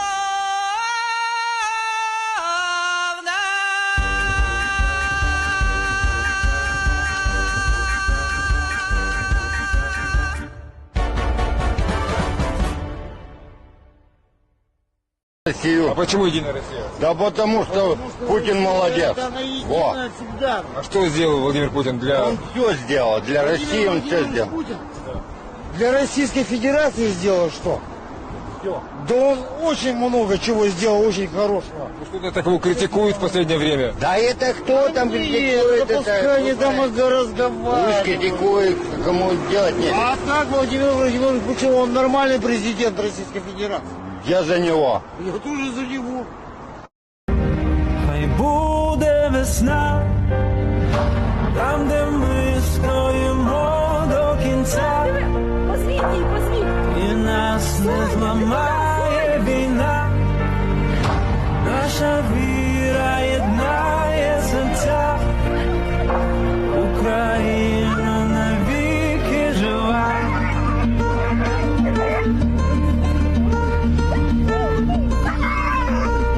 Україна – це наша земля. Гена, да? Гена! Ай ти Боже! Україна єднає серця.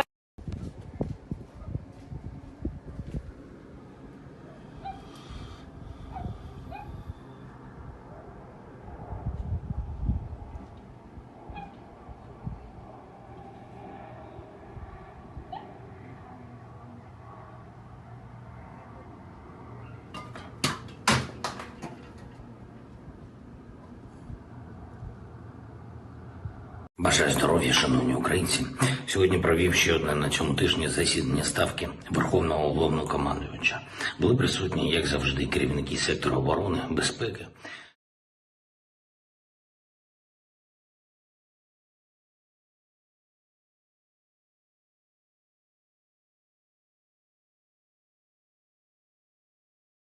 Дневная сводка штаба территориальной обороны ДНР на 5 сентября.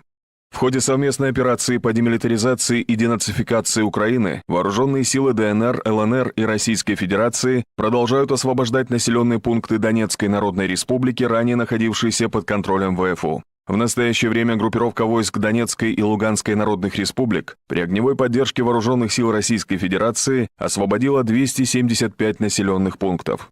Противник открывал огонь по территории Донецкой Народной Республики с применением РСЗО «Град», танков, 155 и 152 миллиметровой ствольной артиллерии, 120 миллиметровых минометов. Под обстрелы ВФУ попали районы 11 населенных пунктов республики, сообщает Управление народной милиции ДНР. По данным представительства ДНР в СЦКК повреждены 18 домостроений. Общее количество примененных украинскими боевиками боеприпасов – 199 единиц. В результате обстрелов ВФУ на территории Донецкой Народной Республики получили ранения 4 мирных жителя. Штаб территориальной обороны ДНР призывает население использовать только проверенную информацию из официальных источников. Будьте внимательны, не поддавайтесь паническим вбросам из сторонних каналов информации. Пользуйтесь проверенными данными.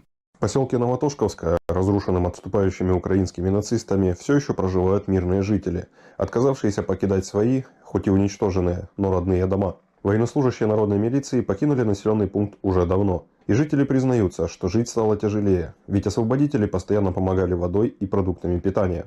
Сотрудники пресс-службы Управления народной милиции ЛНР собрали и доставили гуманитарную помощь жителям поселка. Своевременная помощь, потому что военных уже на поселке давно нету, мы живем сами здесь. И, конечно, благодарность очень большая за то, что продукты вы нам поставляете, потому что мы живем далеко от города, ездить у нас возможности нету. А так вот это, конечно, клондайк. Для нас это клондайк.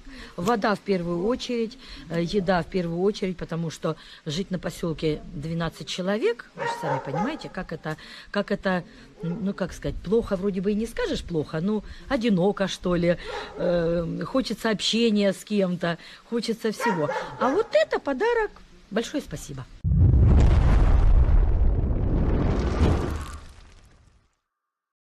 You see, they occupied our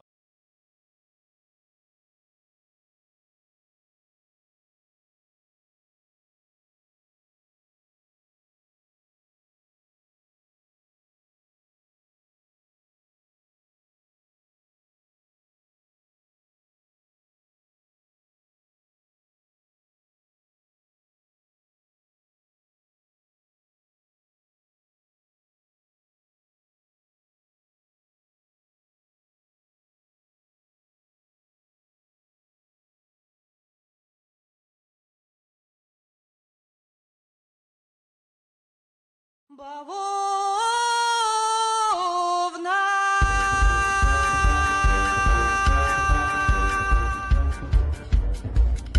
Бавовна. Бавовна. В Белгороде, в Брянську и в Старом Осколі бавовна. Радість від бавовни в українських серцях невимовна. Без тебе таврійська бавовна, плантація буде неповна, засадим бавовну густу, аж по мосту. Бавовна, бавовна, бавовна, бавовна.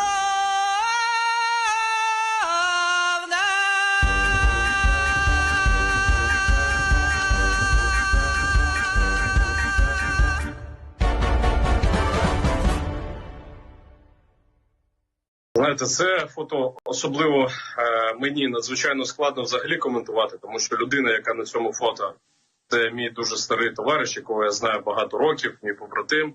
І це світлина, яку виклали самі терористи. Вони, як злочинці, просто вихваляються своїми злочинами. І надзвичайно складно взагалі усвідомити зараз те, що в той час, поки українські військові, азовці, українська армія кожного дня викладається на 100% на лінії фронту для того, щоб стримувати ворога, знищувати ворога, звільняти території. В цей час світ робить вигляд, наче все ок, і що це абсолютно нормально, що посеред Європи просто існує сучасний концентраційний табір, який влаштувала Російська Федерація, і де вони катують людей, вбивають людей, знущаються над людьми, а потім ще й вихваляються. Ці світлини, вони ж просто були кинуті в обличчя міжнародним європейським організаціям, в тому числі, до речі, Росія є одним з членів ООН, в якому можу нагадати, що є не тільки права, є ще й зобов'язання. Так от, своїми правами Росія в ООН користується, в тому числі, що стосується України, наприклад, що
По Запорізькій АЕС. А щодо відповідальності, то тут чомусь всі забувають.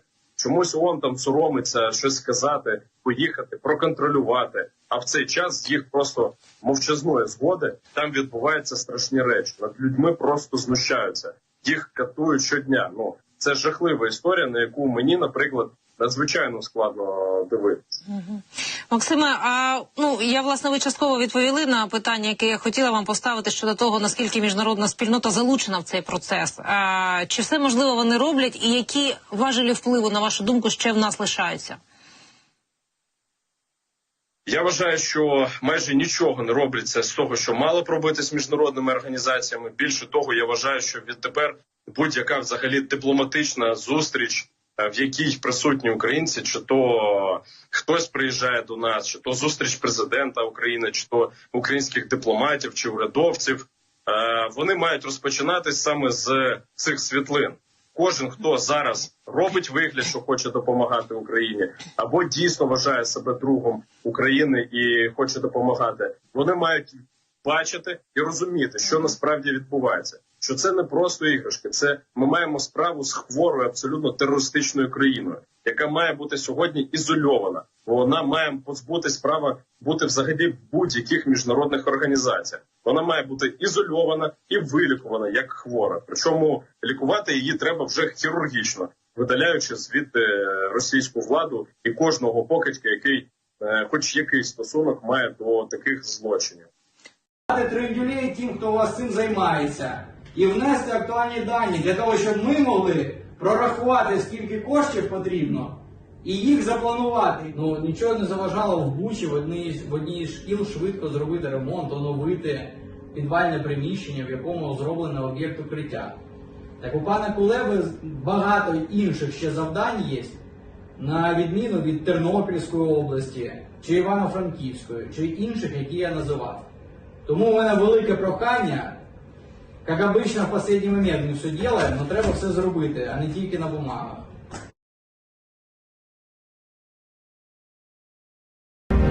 Хай буде весна.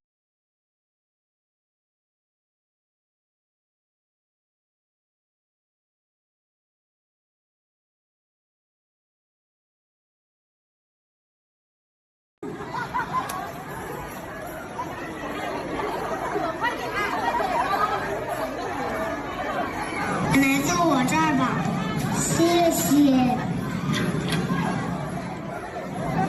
爸爸不哭，妈妈在这儿。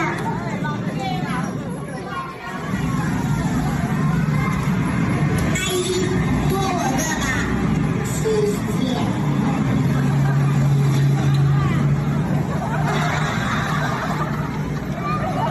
哎呦。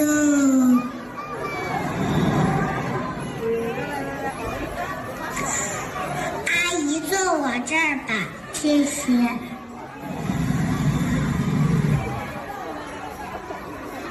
Установка предназначена для поражения критически важных объектов противника. Это скопление живой силы, скопление техники, склады боеприпасов, командные пункты, укрепрайоны. Крылатые они для более сложных, так сказать, квазистационарных объектов. То есть она может огибать местность лететь там предельно низко, и за счет этого она практически не перехватываема. Она сделана в большей степени для более, так сказать, точечной работы, для более тонкой работы. Если она ушла, все, значит, она попадет. Ну, это может быть и днем, и утром, и ночью. Как бы мы всегда готовы.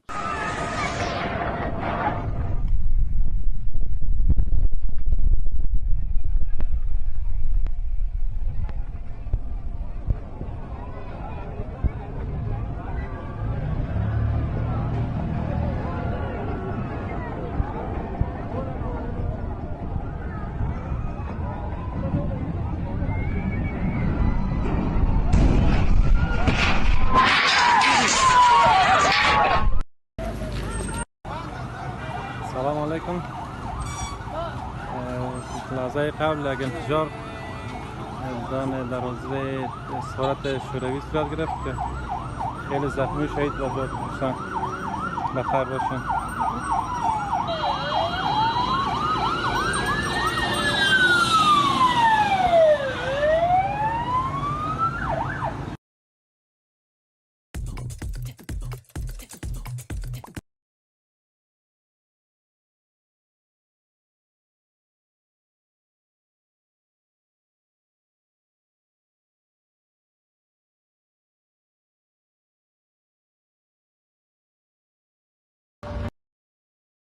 Там, де ми стоїмо до кінця, і нас не зламає війна, наша віра єднає серця, Україна навіки жива.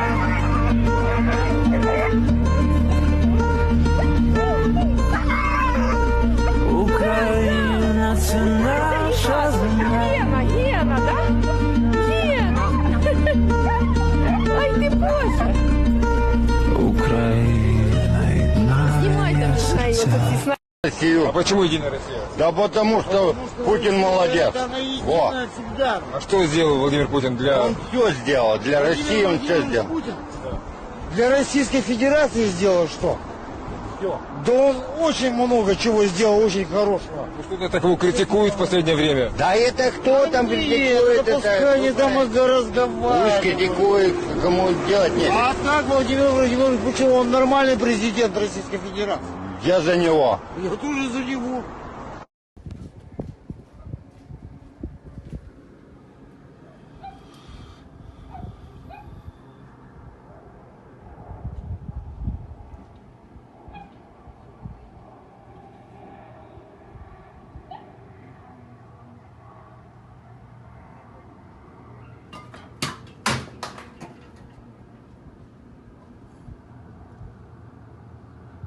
Что там реально происходит, я могу назвать. Вот вчера по результатам одного из ударов по их плацдарму на правом берегу из одного только места вывезли 3 КАМАЗа 200-х российских военных. Это в сторону Украины? Нет, в сторону России. А, так. Российских военных. Это только один удар. Таких ударов за сутки штук 10. Не все, не все они по живой силе, но тем не менее можем себе представить, что там творится. Вопрос, значит, ежесуточные потери российской армии резко выросли. Сейчас они составляют 300-350 человек убитыми ежесуточно. Значительная доля их приходится на Херсонское направление. И возникает вопрос, как долго группировка, прижатая к реке, сильно проблематизированным снабжением в голой степи,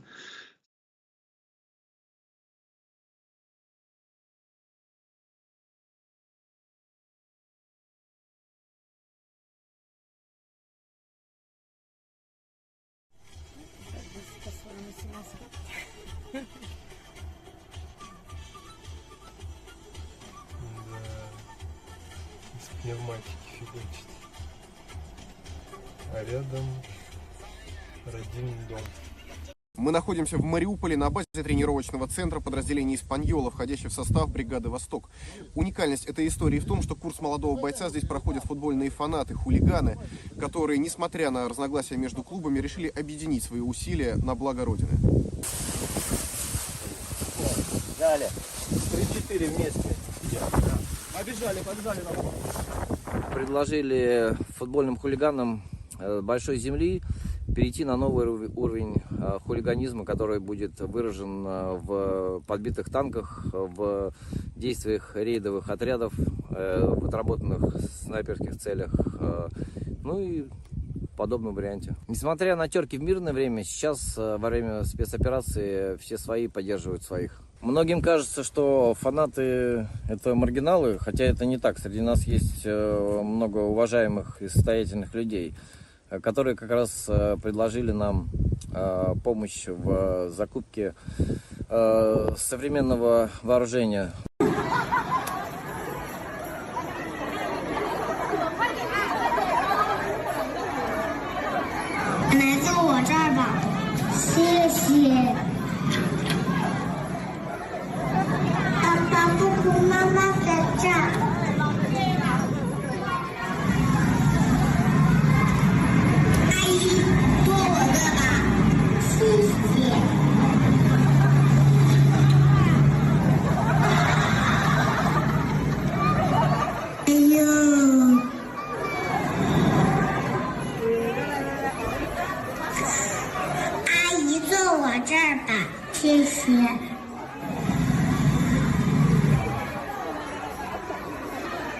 Расскажите, как вы познакомились и когда с Каноматом? А это было в 2008 году на сборах руководителей авиационного профиля военно-воздушных сил. Я обратил внимание на его поведение, такое спокойное, уверенное в своей правоте и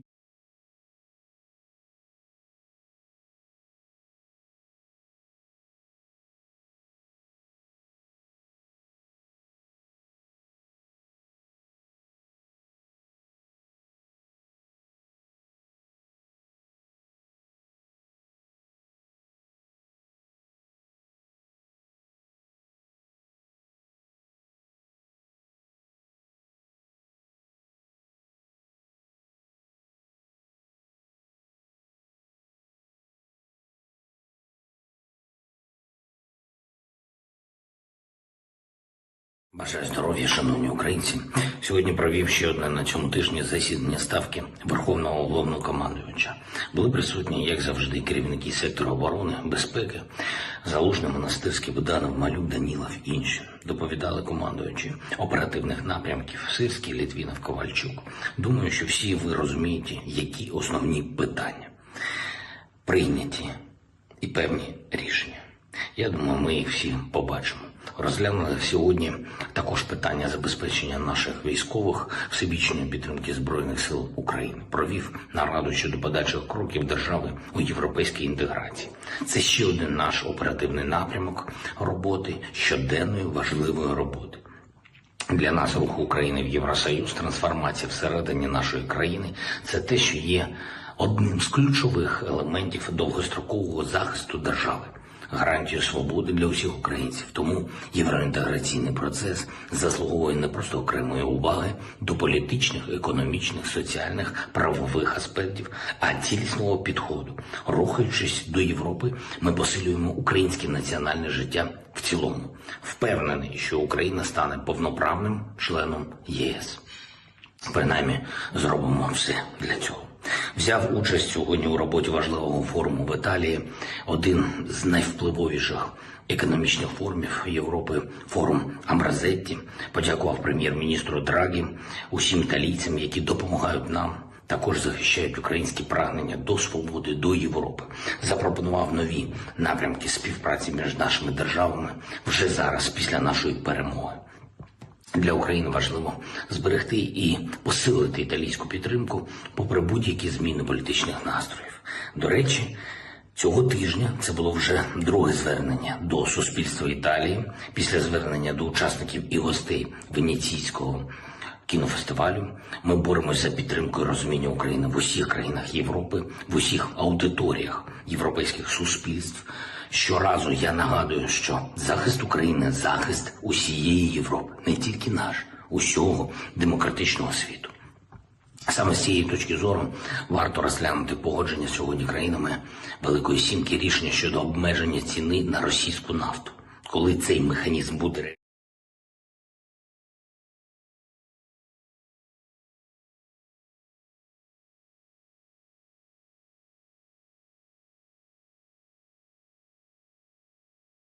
второй камер, который также взяли ребята наши, разведчики. Вот там первый, то, что сейчас проходили, смотрели. Вот. Ты это в общем видео делаешь? Первый. Второй. Ну, второй, честно, немного похуже состояние. Двигатель немножко подушатанный, потому что рукожопные, блядь, укропы на нем ездили, как говорится. Единственное, только там нету, как на левом борту, небольшие там, я говорю, коцки от этих самых. Но здесь даже есть американский пулемет 50-го калибра. Вот, то есть это двойной вообще трофей. Он наверху стоит на башне. Вообще охеренно все. А так тоже он все ездит, все у него работает. Передвигаются наши, ребята. Вот. Так что также все есть, кроме навигационных приборов, систем GPS, всего остального. А так все то же самое. Все целое, все хорошее. Теперь мы используем натовскую технику, чтобы бить натовцев, блядь. Так что все. Вот такая вот. Вот такие вот пацаны у нас боевые. Служат в нашей разведке. Ну и вообще в нашей пехоте. Это... Вот. Воюем, бьем врага. До встречи в раздолбанном Вашингтоне. Вау! Смерть укропом.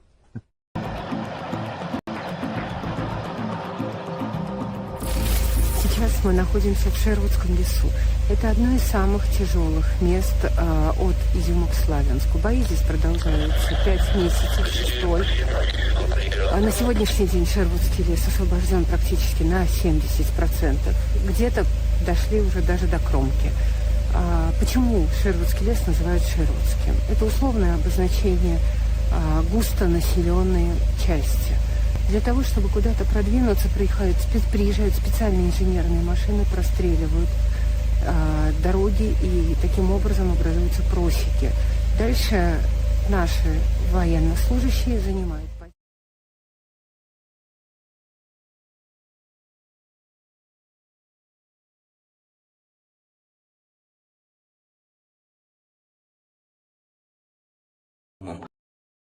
Елементом захисту цивілізованих країн, енергоринків від російської гібридної агресії. І дійсно треба обмежити також ціну на російський газ. Вдячні пані Урсулі фон дер Ляєн, яка сьогодні сказала про це. Давно настав час саме таких енергетичних санкційних кроків проти Росії. Санкції, які не лише обмежать потік нафтодоларів, газу і євро в Москву, але й важливо, відновлять справедливість для усіх європейців, яких Росія намагається шантажувати штучно, роздутою ціною на енергетичному ринку.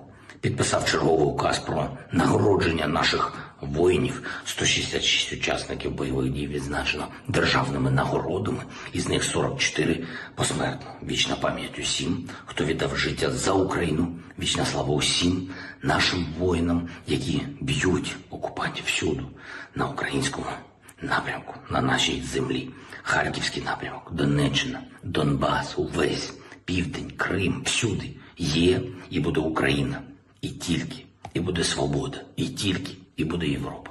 Ми ніколи не віддамо свого окупантам. Слава Україні!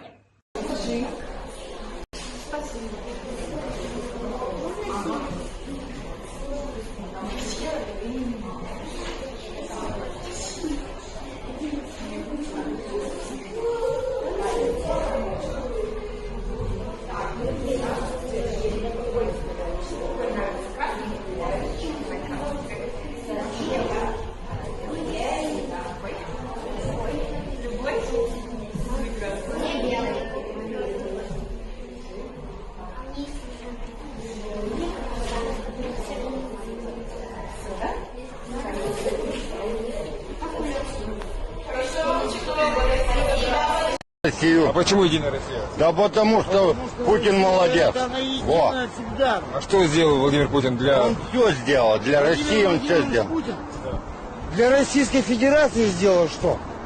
Да он очень много чего сделал, очень хорошего. Что-то так его критикуют в последнее время. Да это кто там критикует? Пускай они там разговаривают. Пусть критикует, кому делать нет. А так Владимир Владимирович, почему он нормальный президент?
ближе в область 2015 года.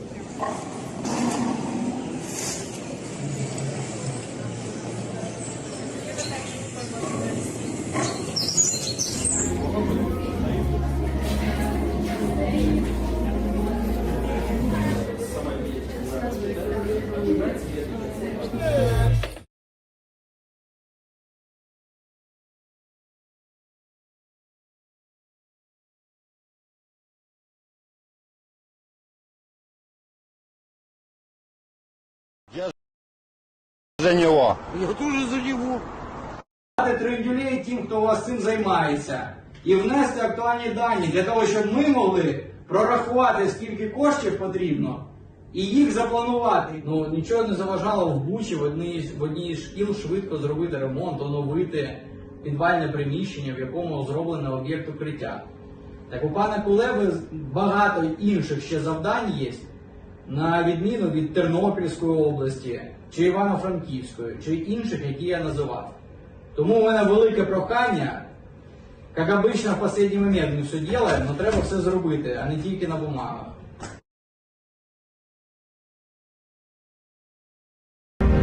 Хай буде весна, там, де ми стоїмо до кінця, і нас не зламає війна, наша віра єднає серця, Україна навіки жива.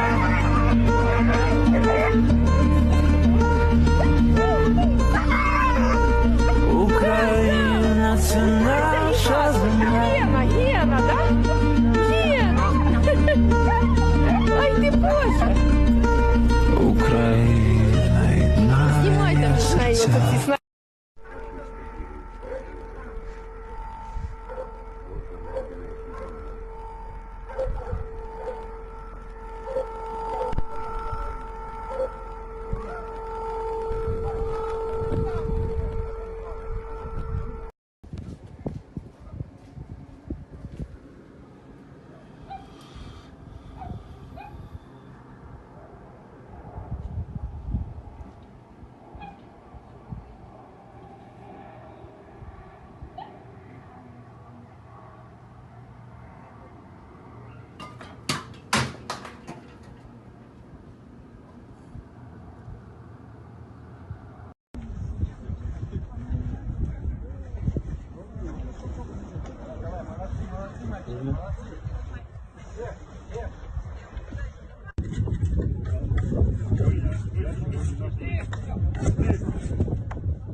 Расскажите, как вы познакомились и когда с Канаматом?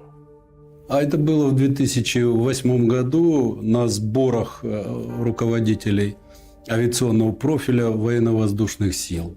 Я обратил внимание на его поведение, такое спокойное, уверенное в своей правоте. И при этом, когда он выступал на какую-нибудь тему, он очень аргументированно высказывал свою точку зрения, не обращая внимания, доволен начальник или недоволен. И это меня подкупило. Именно так и должен командир действовать. А в 2010 году мы опять с ним встретились, и вот здесь у нас, можно сказать, крепкие товарищеские отношения на профессиональном уровне. В 2010 году он прилетел со своей дивизией в Забайкале с дозаправками в воздухе. И там мы участвовали в учениях «Восток-2010». Я увидел не только профессиональные качества, но еще и личностные. Ведь у нас, как в аттестации, пишут сначала личностные качества, да?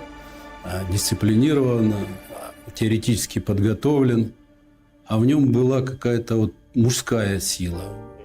Он никогда не повышал голоса, он всегда по-доброму к тебе относился. Поэтому наравне с высокими профессиональными качествами я заметил в нем еще и высокую порядочность, воспитанность. И меня радует, что именно мне встретился такой человек, как Канамат Хусеевич. Мы с ним ни разу не перешли на «ты». Мы почти одногодки с ним, но всегда с уважением относились друг к другу. В Забайкале, когда они прилетели, главком потребовал от нас, чтобы мы выполнили воздушную часть учений на высшем уровне. Планирование и подготовка составило всего лишь 1 день. И на следующий день то, что творил Канамат и его подчиненные, это просто уму непостижимо.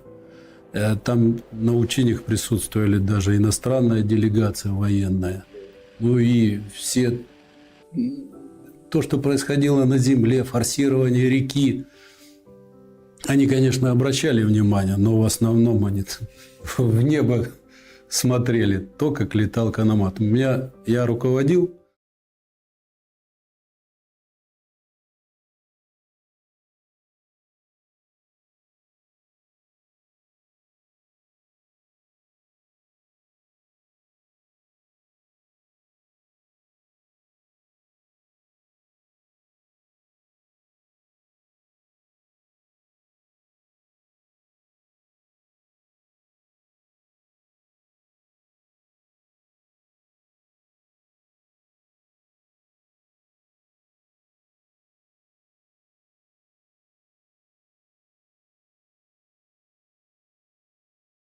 На пляжі Криви зустрічаємо захід сонця і ЗСУ.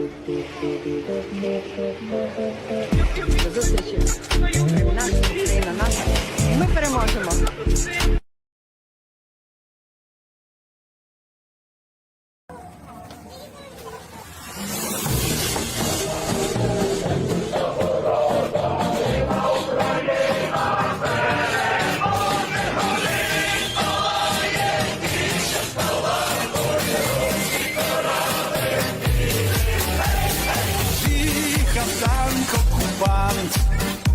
На долю неминучу, башту відірвало йому, струною запучу.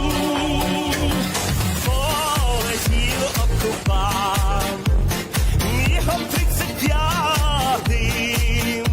для київського привида він, здається, став 20-м.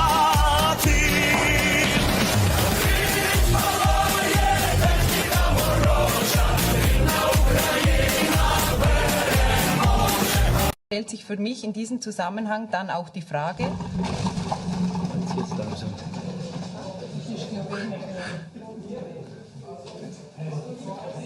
Das wird langsam heftig. Ich glaube, man weiß ja nie wegen Nachbeben. Wir machen mal eine Viertelstunde Pause. Бажаю здоров'я, шановні українці. Сьогодні провів ще одне на цьому тижні засідання Ставки Верховного Головнокомандувача. Були присутні, як завжди, керівники сектору оборони, безпеки, Залужний, Монастирський, Буданов, Малюк, Данілов і інші. Доповідали командуючі оперативних напрямків Сирський, Літвінов, Ковальчук. Думаю, що всі ви розумієте, які основні питання прийняті і певні рішення. Я думаю, ми їх всі побачимо. Розглянули сьогодні також питання забезпечення наших військових всебічної підтримки Збройних сил України. Провів нараду щодо подальших кроків держави у європейській інтеграції. Це ще один наш оперативний напрямок роботи, щоденної важливої роботи. Для нас рух України в Євросоюз, трансформація всередині нашої країни – це те, що є одним з ключових елементів довгострокового захисту.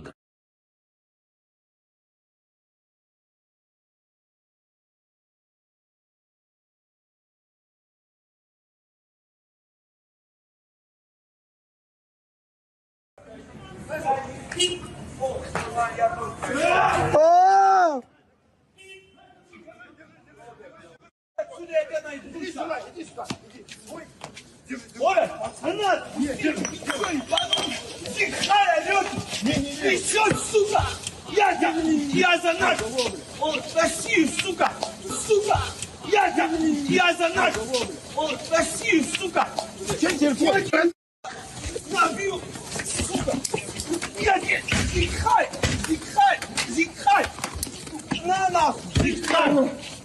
Знаете, зикхай! Кто сейчас зикхай? Запини тому! Не крикнул! Зикхай! Газон нес! Кто крикнул зикхай? Кто зикхай крикнул? Блядь! Нахуй, слышь? Установка предназначена для поражения критически важных объектов противника. Это скопление живой силы, скопление техники, склады боеприпасов, командные пункты, укрепрайоны. Крылатые они для более сложных, так сказать, квазистационарных объектов. То есть она может огибать местность, лететь там предельно низко, и за счет этого она практически не перехватываема. Она сделана в большей степени для более, так сказать, точечной работы, для более тонкой работы. Если она ушла, все, значит она попадет. Ну, это может быть и днем, и утром, и ночью. Как бы мы всегда готовы. Мой огонь не потух, он внутри. С ним во тьму иду, полный им. Туда вперед стоит, где грозный вид. В небо тянутся худые больные кроны. И в мой путь далек, в ту степь злая, угрюмый путник. Мой рэп дар, я укутал лучше мрак. Сел сам, жду кулака над головой, нам всем знать. Я поневоле, недовольный сокин, стоим на боя поле. Пропускаю хуки в щель, довольно больно. Кто-то бы напуган был, но я пру как бык, и они бьют как ты. По полям в сапогах мимо не фемен. Мы они, тир един, сошелся сик дыру. Мир летит, беру щит и меч, хочу жить и быть. Уходит караван матёрда, там и вы черный жуть, мрак. Расскажите, как вы познакомились и когда с Канаматом? А это было в 2008 году на сборах руководителей авиационного профиля военно-воздушных сил. Я обратил внимание на его поведение.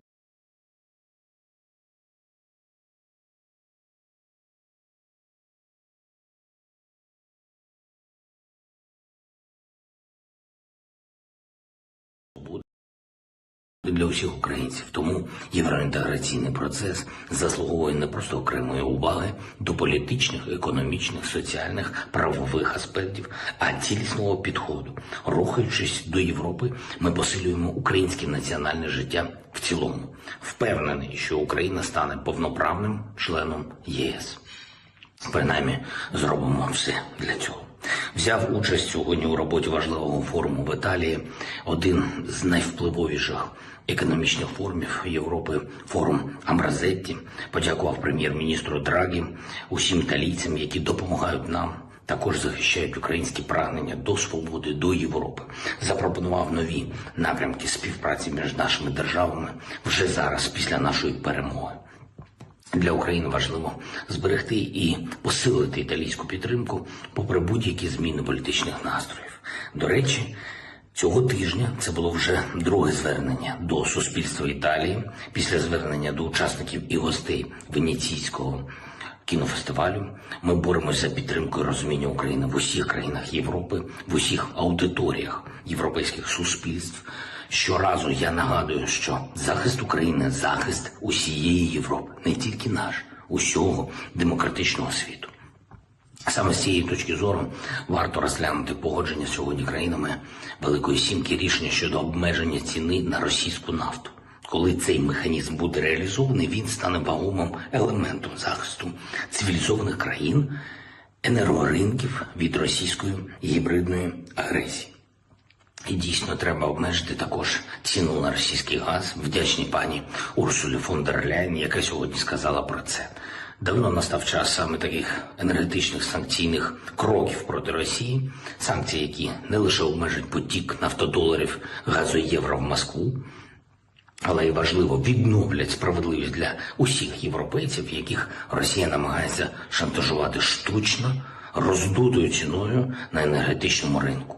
Підписав черговий указ про нагородження наших воїнів. 166 учасників бойових дій відзначено державними нагородами, із них 44 посмертно. Вічна пам'ять усім, хто віддав життя за Україну.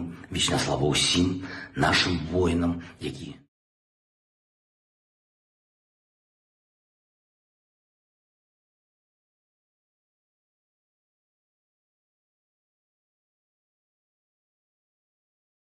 Расскажите, как вы познакомились и когда с Канаматом? А это было в 2008 году на сборах руководителей авиационного профиля военно-воздушных сил. Я обратил внимание на его поведение, такое спокойное, уверенное в своей правоте. И при этом, когда он выступал на какую-нибудь тему, он очень аргументированно высказывал свою точку зрения, не обращая внимания, доволен начальник или недоволен. И это меня подкупило. Именно так и должен командир действовать. А в 2010 году мы опять с ним встретились, и вот здесь у нас, можно сказать, крепкие товарищеские отношения на профессиональном уровне. В 2010 году он прилетел со своей дивизией в Забайкале с дозаправками в воздухе. И там мы участвовали в учениях «Восток-2010». Я увидел не только профессиональные качества, но еще и личностные. Ведь у нас, как в аттестации, пишут сначала личностные качества, да? Дисциплинирован, теоретически подготовлен. А в нем была какая-то вот мужская сила. Он никогда не повышал голоса, он всегда по-доброму к тебе относился. Поэтому наравне с высокими профессиональными качествами я заметил в нем еще и высокую порядочность, воспитанность. И меня радует, что именно мне встретился такой человек, как Канамат Хусеевич. Мы с ним ни разу не перешли на «ты». Мы почти одногодки с ним, но всегда с уважением относились друг к другу. В Забайкале, когда они прилетели, главком потребовал от нас, чтобы мы выполнили воздушную часть учений на высшем уровне. Планирование и подготовка составило всего лишь 1 день. И на следующий день то, что творил Канамат и его подчиненные, это просто уму непостижимо. Там на учениях присутствовали даже иностранная делегация военная. Ну и все... То, что происходило на земле, форсирование реки, они, конечно, обращали внимание, но в основном они в небо смотрели, то, как летал Канамат. Я руководил.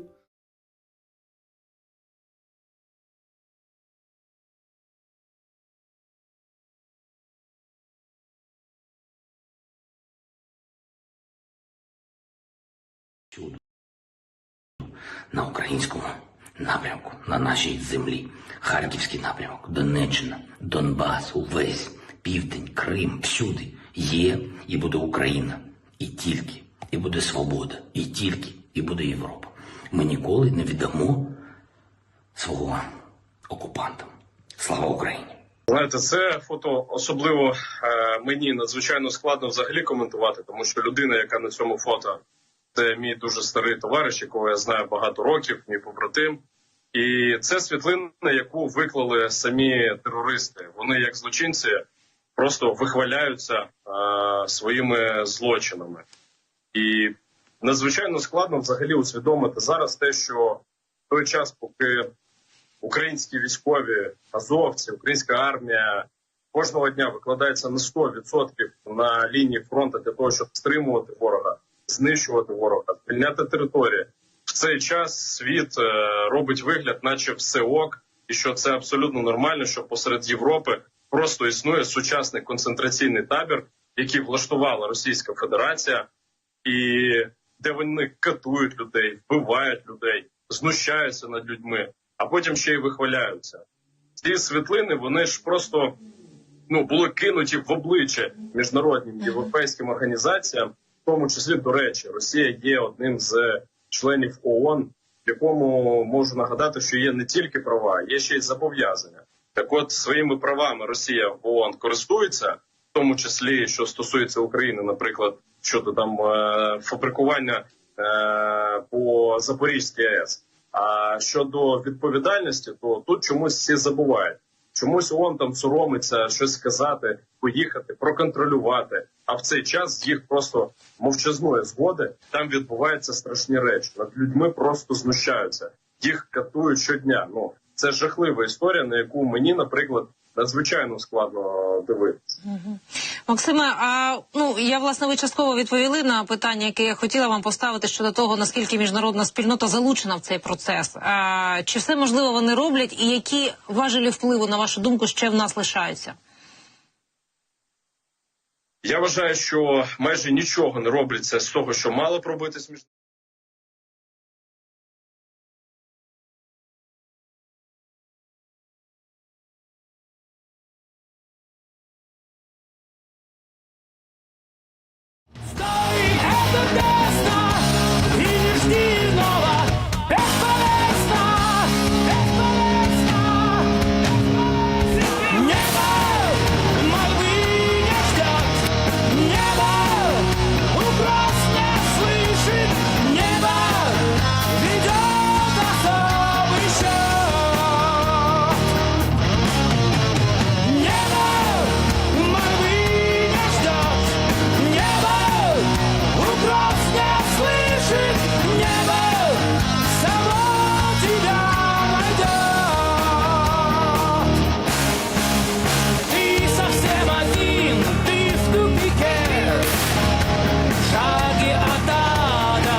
Мы находимся в Мариуполе на базе тренировочного центра подразделения «Испаньола», входящего в состав бригады «Восток». Уникальность этой истории в том, что курс молодого бойца здесь проходят футбольные фанаты, хулиганы, которые, несмотря на разногласия между клубами, решили объединить свои усилия на благо Родины. Далее. 3-4 вместе. Побежали на Предложили футбольным хулиганам большой земли перейти на новый уровень хулиганизма, который будет выражен в подбитых танках, в действиях рейдовых отрядов,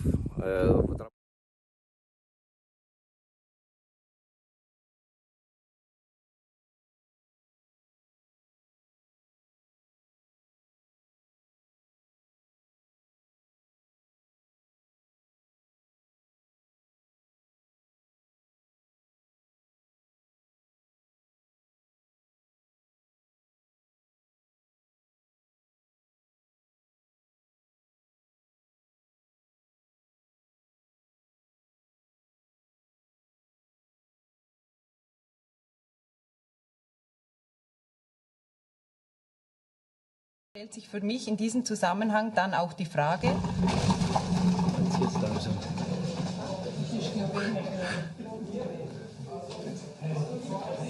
Das wird langsam heftig. Ich glaube, man weiß ja nie wegen Nachbeben. Wir machen mal eine Viertelstunde Pause. Знаєте, це фото особливо мені надзвичайно складно взагалі коментувати, тому що людина, яка на цьому фото, це мій дуже старий товариш, якого я знаю багато років, мій побратим. І це світлина, яку виклали самі терористи. Вони, як злочинці, просто вихваляються своїми злочинами. І надзвичайно складно взагалі усвідомити зараз те, що в той час, поки українські військові, азовці, українська армія кожного дня викладається на 100% на лінії фронту для того, щоб стримувати ворога, знищувати ворога, звільняти території. В цей час світ робить вигляд, наче все ок, і що це абсолютно нормально, що посеред Європи просто існує сучасний концентраційний табір, який влаштувала Російська Федерація, і де вони катують людей, вбивають людей, знущаються над людьми, а потім ще й вихваляються. Ці світлини, вони ж просто були кинуті в обличчя міжнародним європейським організаціям, в тому числі, до речі, Росія є одним з членів ООН, в якому можу нагадати, що є не тільки права, є ще й зобов'язання. Так от, своїми правами Росія в ООН користується, в тому числі, що стосується України, наприклад, щодо там фабрикування по Запорізькій АЕС. А щодо відповідальності, то тут чомусь всі забувають. Чомусь ООН там соромиться щось сказати, поїхати, проконтролювати. А в цей час з їх просто мовчазної згоди там відбуваються страшні речі. Над людьми просто знущаються. Їх катують щодня. Це жахлива історія, на яку мені, наприклад, надзвичайно складно дивитися. Максиме, я, власне, ви частково відповіли на питання, яке я хотіла вам поставити щодо того, наскільки міжнародна спільнота залучена в цей процес. Чи все можливо вони роблять і які важелі впливу, на вашу думку, ще в нас лишаються? Я вважаю, що майже нічого не робиться з того, що мало б робити з міжнародними організаціями. Більше того, я вважаю, що відтепер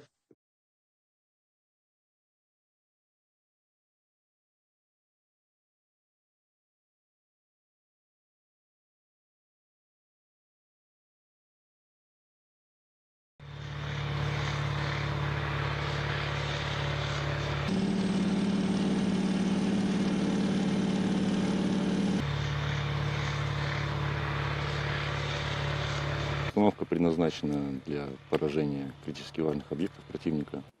Это скопление живой силы, скопление техники, склады боеприпасов, командные пункты, укрепрайоны. Крылатые они для более сложных, так сказать, квазистационарных объектов. То есть она может огибать местность, лететь там предельно низко, и за счет этого она практически не перехватывается. Она сделана в большей степени для более, так сказать, точечной работы, для более тонкой работы.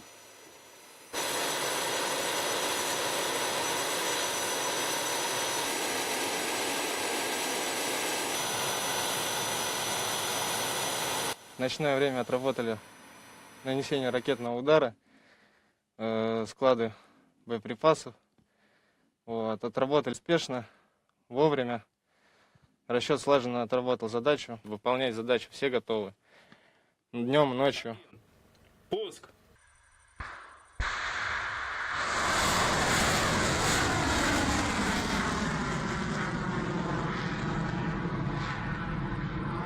Пуск нормальный, расход 1.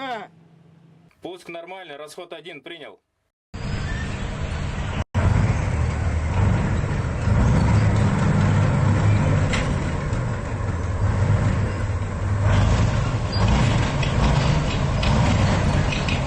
Красавчик. Вот она, наша гордость.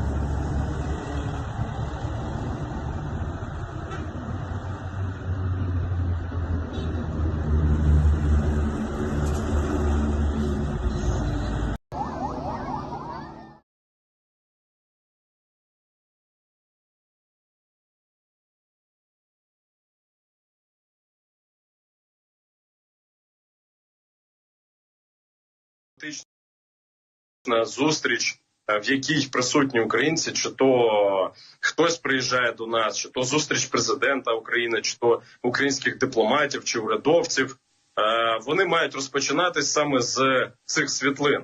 Кожен, хто зараз робить вигляд, що хоче допомагати Україні, або дійсно вважає себе другом України і хоче допомагати, вони мають бачити і розуміти, що насправді відбувається. Що це не просто іграшки, це ми маємо справу з хворою, абсолютно терористичною країною, яка має бути сьогодні ізольована. Вона має позбутись права бути взагалі в будь-яких міжнародних організаціях. Вона має бути ізольована і вилікувана як хвора. Причому лікувати її треба вже хірургічно, видаляючи звідти російську владу і кожного покидька, який хоч якийсь стосунок має до таких злочинів.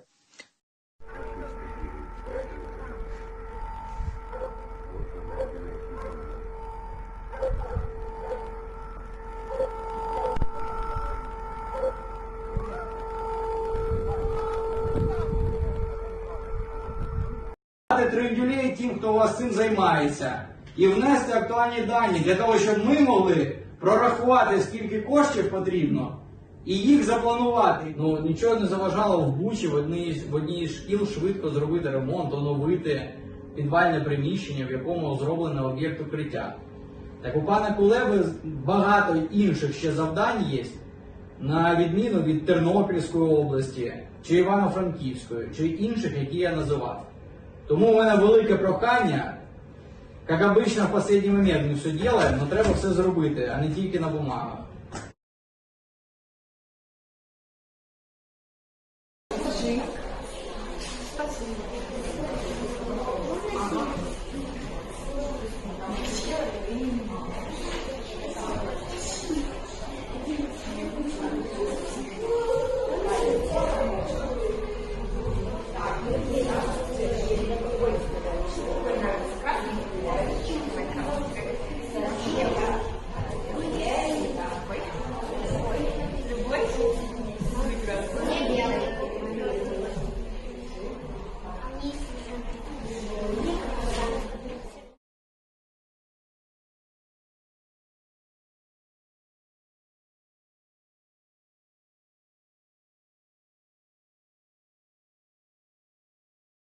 В поселке Новотошковское, разрушенном отступающими украинскими нацистами, все еще проживают мирные жители, отказавшиеся покидать свои, хоть и уничтоженные, но родные дома. Военнослужащие народной милиции покинули населенный пункт уже давно, и жители признаются, что жить стало тяжелее, ведь освободители постоянно помогали водой и продуктами питания.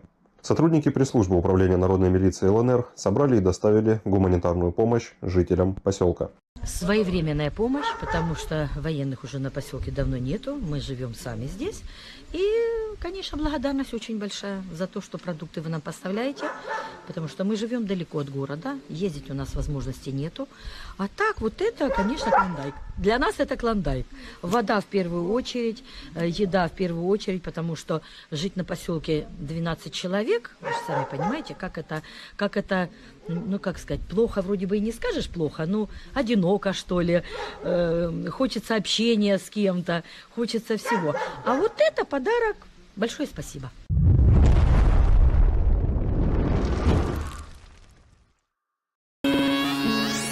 Огонь не потух, он внутри. С ним во тьму иду, полный им. Туда вперед стоит, где грозный вид. В небо тянутся худые больные кроны. И в мой путь далек, в ту степь злая. Угрюмый путик, мой рэп дар. Я укутал лучше мрак, сел сам. Жду кулака над головой, нам всем знать. Я поневоле, недовольный соким своим на боя поле. Пропускаю хуки в щель, довольно больно. Кто-то бы напуган был, но я пру как бык, и они бьют как фиг. По полям в сапогах мимо не фемин. Мы они. Тир един, сошел сосед в дыру, мир летит, беру щит и меч, хочу жить и быть. Уходит рэп-ван в там и вы черный жуть, мрак. Дорогие друзья, добрый день. Очень рад вас всех видеть. Иметь возможность вас поприветствовать и, разумеется, поблагодарить за то, что вы занимаетесь тем делом, ради которого мы сегодня и собрались, чтобы пообсуждать отдельные его детали. Ясно, что вы занимаетесь этим не только потому, что это модно сегодня, весь мир занимается вопросами экологии, но занимаетесь потому, что вам это нравится и действительно вам лично кажется, что это важно. Теперь бойцы ВСУ вжимаются в окопы, головы не поднять, а эта тройка решила добежать до укрытия, но неудача. Одному пришлось оказывать медицинскую помощь. Все, что мужику передать?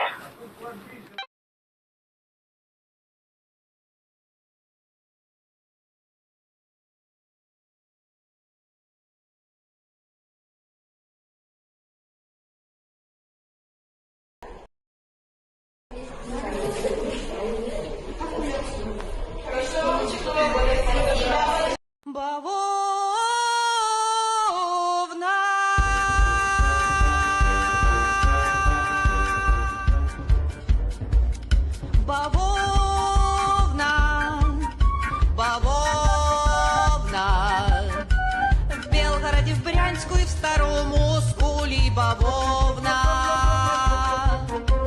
Радість від бавовни в українських серцях невимовна. Без тебе таврійська бавовна, плантація буде неповна. Засадим бавовну густу аж по мосту. Бавовна, бавовна, бавовна, бавовна.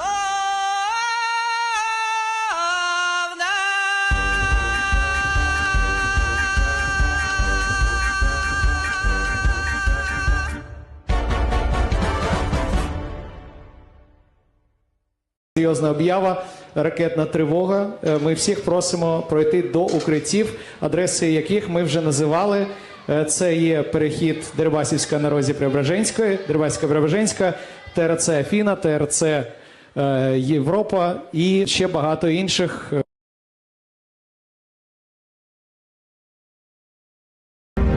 Хай буде весна, там, де ми стоїмо до кінця, і нас не зламає війна, наша віра єднає серця, Україна навіки жива.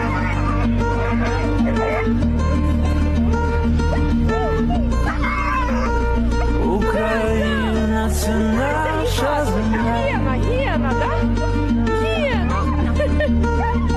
Ай, ти Боже! Україна єднає серця. Бажаю здоров'я, шановні українці. Сьогодні провів ще одне на цьому тижні засідання Ставки Верховного Головнокомандувача.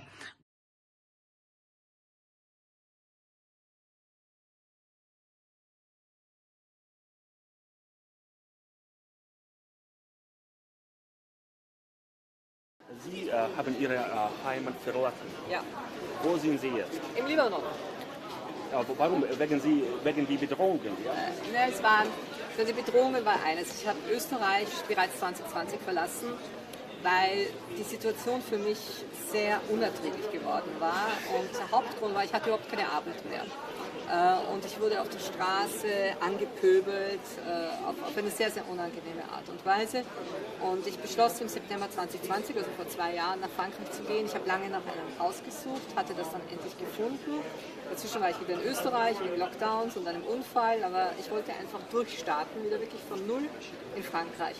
Und dann musste ich feststellen, und das war vor dem 24. Februar, dass ich in Frankreich kein Bankkonto bekomme, keine Steuernummer und auf eine sehr unangenehme Art und Weise vom dortigen Nachrichtendienst aufgefordert wurde, das Land zu verlassen.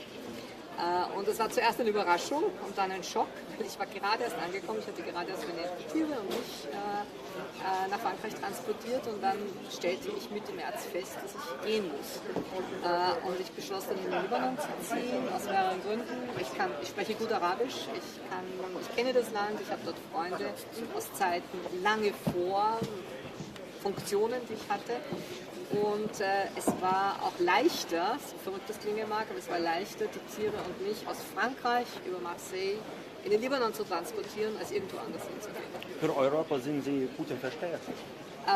Ich weiß nicht, wie Sie mich jetzt nennen, aber es ist viel schlimmer als Putin-Versteher. Putin-Versteher gab es seit vielen Jahren schon.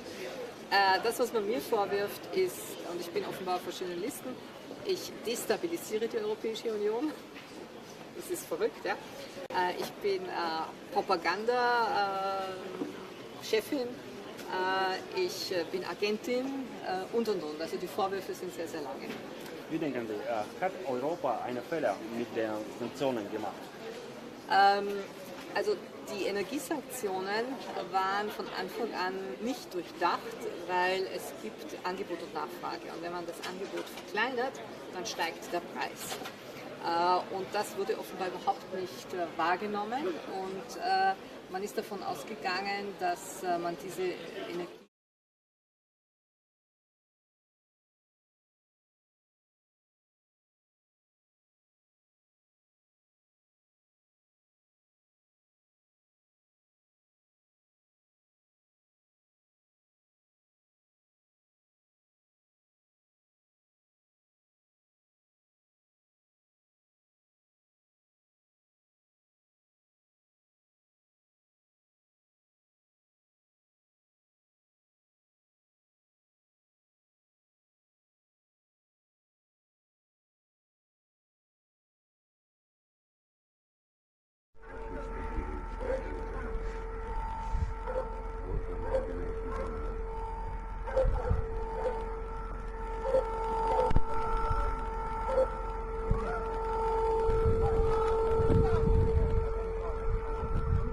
Stellt sich für mich in diesem Zusammenhang dann auch die Frage,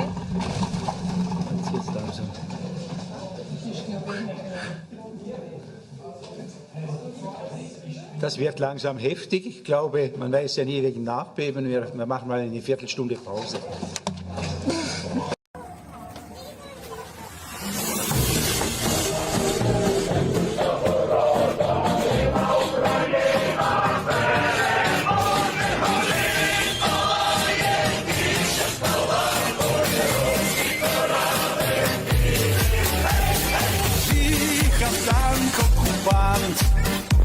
На долю неминучу, башту відірвало йому, стуною забучу. Полетів окупант, мігом 35-м, для київського привида він, здається, став 20-м.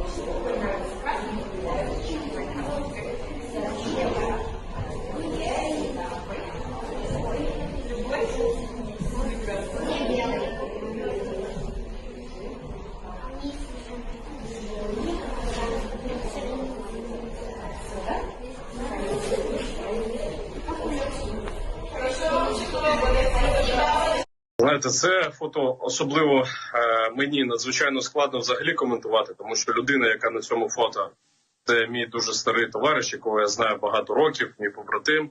І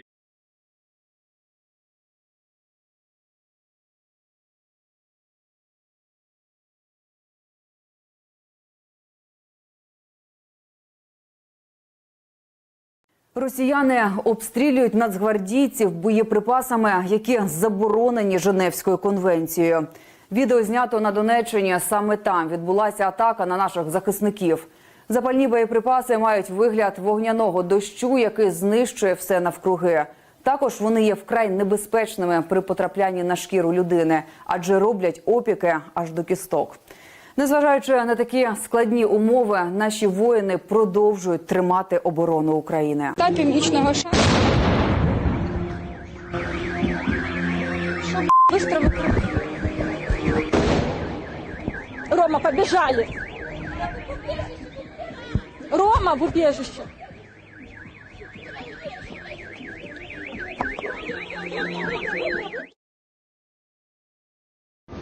Кацапську хуйню, ебать, нахуй.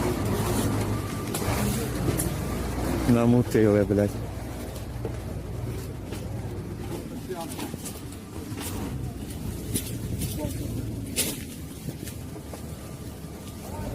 що, підараси, блядь.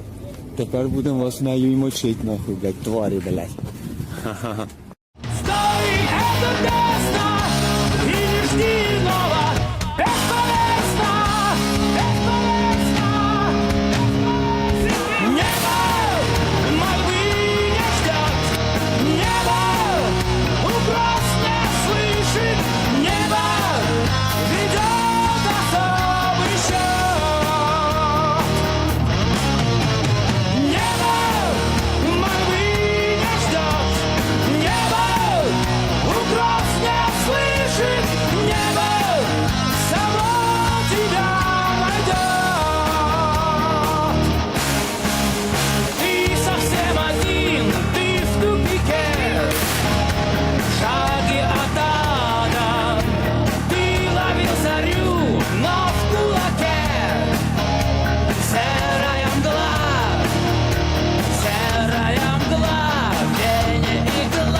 Виклали самі терористи. Вони, як злочинці, просто вихваляються своїми злочинами. І надзвичайно складно взагалі усвідомити зараз те, що... Як завжди, керівники сектору I want to hold you tonight since we got a full roster of hands up. Okay. I have absolutely no idea what the order is because I just came in, so I'll call it out pretty quickly. We're gonna go Leonard, then Brad, then June Fun, and then Aaron. I think we'll do it like that. So Leonard, go for it. Thank you, Craig, and welcome up to the space.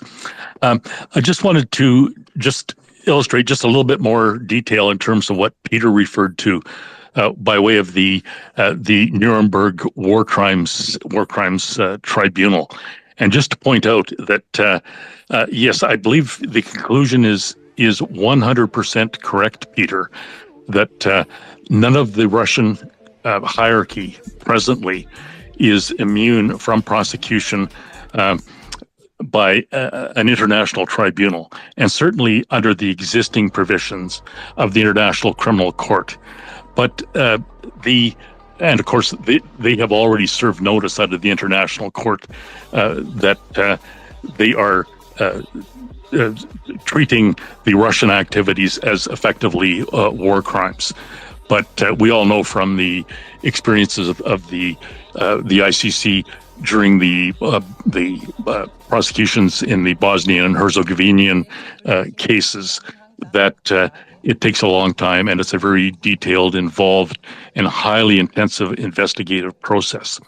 But the point I think we should bear in mind is that the Nuremberg Tribunal established irrefutably in international law that the crime of aggression is essentially an encapsulation of all existing international criminal law, and it established beyond a doubt that there is they called it the supreme international crime.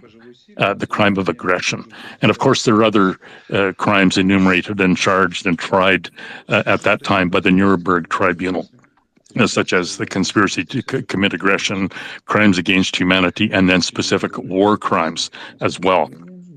And it's quite arguable that what the Putinites have engaged in, what the Russian administration has engaged in, hits all of those points and is certainly prosecutable and is certainly capable of being proved on the same standard that was put in place vis-a-vis the Nazi hierarchy. And of course, there were 21 of the Nazi hegemons were tried, and additionally, there were 6 organizations, if you will, or corporate entities that were also tried at the Nuremberg tribunal.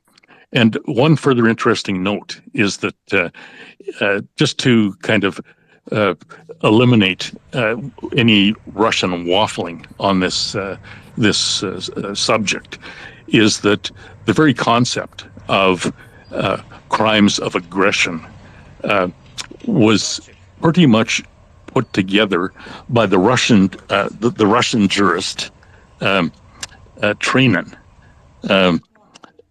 Anton Trenin, and that in terms of that being a binding matter, it would be almost inconceivable that Russia could wiggle out, or any of the Russian accused could wiggle out from under that, because it is essentially endorsed by their own jurist at the Nuremberg trials. And of course, there's all kinds we go into for hours into the complexities and the pitfalls and the details of actually engaging throughout the entire course of this war. Would clearly make them subject to the very definition that was hammered out in international criminal law at the Nuremberg Tribunal, and there should be no hesitation in holding the entire Russian administration, and certainly anyone who participated in the planning stages even, is clearly culpable and exigible for prosecution under the standards set out and the very clear procedural guidelines set out in the Nuremberg trials. So that's, yes, something to bear in mind, and very well worth extensive pursuit as this war concludes decisively against the entire Russian Putinite establishment. So thank you for that. All right, thank you, Leonard. I appreciate that. Okay, let's try and do. Let's try. I said Brad and then June Fawn, and then we'll go from there. So Brad and then June Fawn, please. Cool. So regarding holding those responsible for these actions to account, totally agree with all that. Whoever is hunting them down has to be relentless. But my guess is they're going to need some help. And if I've learned anything from this conflict, it's, meeting a whole bunch of people in the open source intelligence community, of which I am not one, but I love hanging out with them. A lot of people do their best, especially in that community, to kind of they see something happen and they'll try and geolocate it. And in fact, I don't know how many of you, maybe a few of you know Fidget. I know Aaron knows Fidget. Fidget will hold these little competitions every once in a while where essentially she'll throw up a picture that's someplace in the world, and we'll see who can find it first, right? Now, and actually Fidget runs a little operation focused on war crimes and Ukrainians that are being shipped all over the place within Russia. And my critique of Fidget's awesome. My critique is that what she is doing doesn't necessarily scale. And we see a lot of these groups doing stuff like this, but they're not done in a consolidated manner. Partially that's the magic, distributed talent, distributed capabilities. But to the extent that you're trying to find who is responsible for very, very specific acts, you do need kind of a consolidated process. And so one thing that's been running through my head, and I don't know if any of you have heard about anything like this, but it seems to me that there needs to be a centralized, what I would call a data lake. And what I mean by that is a place where here are all of the crimes that we are looking to solve. And, we're not going to show you all the proprietary stuff that we're doing internally, whatever the organization is that's charged with hunting these people down, but we're going to make it publicly available, and we're going to have a system for people who we can validate their credentials or their capabilities, or see how they perform. We're going to provide a platform for people to participate and try and hunt these people down. And it seems to me, maybe this is something for us startup people to look at, but it seems to me that there needs to be a platform. And I think if you can maintain the magic of kind of this distributed, open source community that's passionate about this stuff, but also create an interface that hooks up with the big organizations that are doing the actual forensic, I think that would be useful. So anyway, it's just, I don't know if any of you have thought about that or seen something like that occurring, but I'd be very interested in knowing if that's happening anywhere. Высказывал свою точку зрения, не обращая внимания, доволен начальник или недоволен. One of the things that I think that we here in the West might take for granted is that during World War II, we knew who these were because these were our enemies. We knew who these guys were.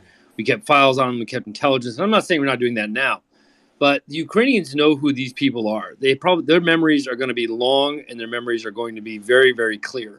These are things like, names like Goebbels and Goering and Keitel and all these things kind of stick in our mind. But you have to remember that they're the ones that are fighting this war like we fought it back then. And so these names are synonymous. Just as much as you might think of a Goebbels or a Goering, they have the equivalent of those in Ukraine. There is a list in Ukraine. And I think that we'd all kind of be foolish not to think that there wasn't a list somewhere.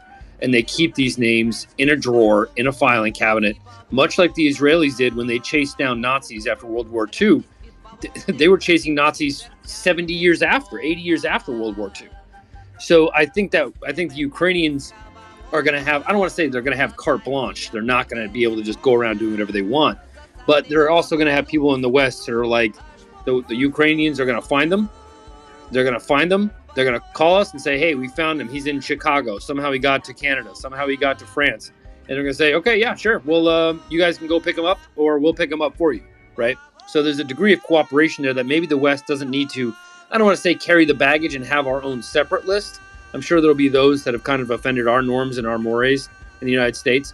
But we need to view this war crimes, I don't want to say manhunt, because I'm sure that it's going on, but we have to view this as letting Ukraine handle its business, right? Because while we don't know some of these names are very, very, very well known in the corners of SBU, the executive branch, and the Ukrainian armed forces. They know who these people are.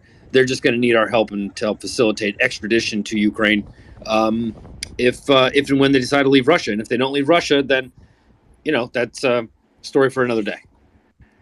Yeah, I think I was partially referring to, it's one thing to know who they are and have a list. It's another thing to have forensic evidence that will get them convicted in a court of law that ties specific individuals, to very specific crimes. And so anyway, that's part of it. But I totally get what you're saying. Part of the forensic evidence that the Ukrainians have are radio transmissions. If everybody can remember at the beginning of this war, it looked like Russia was using Radio Shack. Quite literally, it looked like they had broken into a Radio Shack and taken some of these things off the shelf. And so a lot of these intercepts, you're not going to get, so-and-so's fingerprint on the gun, but their voice on the radio is just as good as a fingerprint on a trigger. Right? It's just as good to us, and it's just as good to the Ukrainians. It'd be the same way in the United States military. If an officer allowed this type of thing to happen, the United States saw this, it would be found, and the people who were responsible would be punished. We did the same thing at Abu Ghraib. We did the same thing to Navy SEALs and to others that committed war crimes, and we hold our people accountable. Or maybe not war crimes, but they broke the UCMJ. right? And so remember, forensic evidence doesn't necessarily mean, and not to kind of belabor the point, you don't need to find DNA, you don't need to find a fingerprint. Radio transmissions and certain types of other geolocations are just as good as anything else. But your point is taken, though. Your point is taken well. Yeah, and it's just the sheer number. I mean, I've seen some estimates of like, I mean, they sound insane, like 100,000 civilian deaths in Mariupol. Where do you even begin? I haven't seen that data verified, by the way. So that's conjecture, I think, from this point. But I mean, who can possibly know? But yeah, it's just the sheer scale of it. Like it's.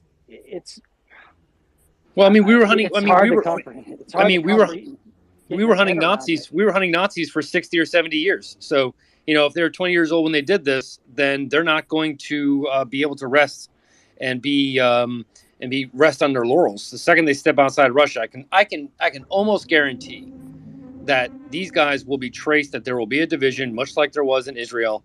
That once these guys are found, they will be found. They will be located. And the second that they step outside of Russia, they have their top tier guys. They have their top 10, their top 20, to the top 30 of the ones who are most responsible at the senior level.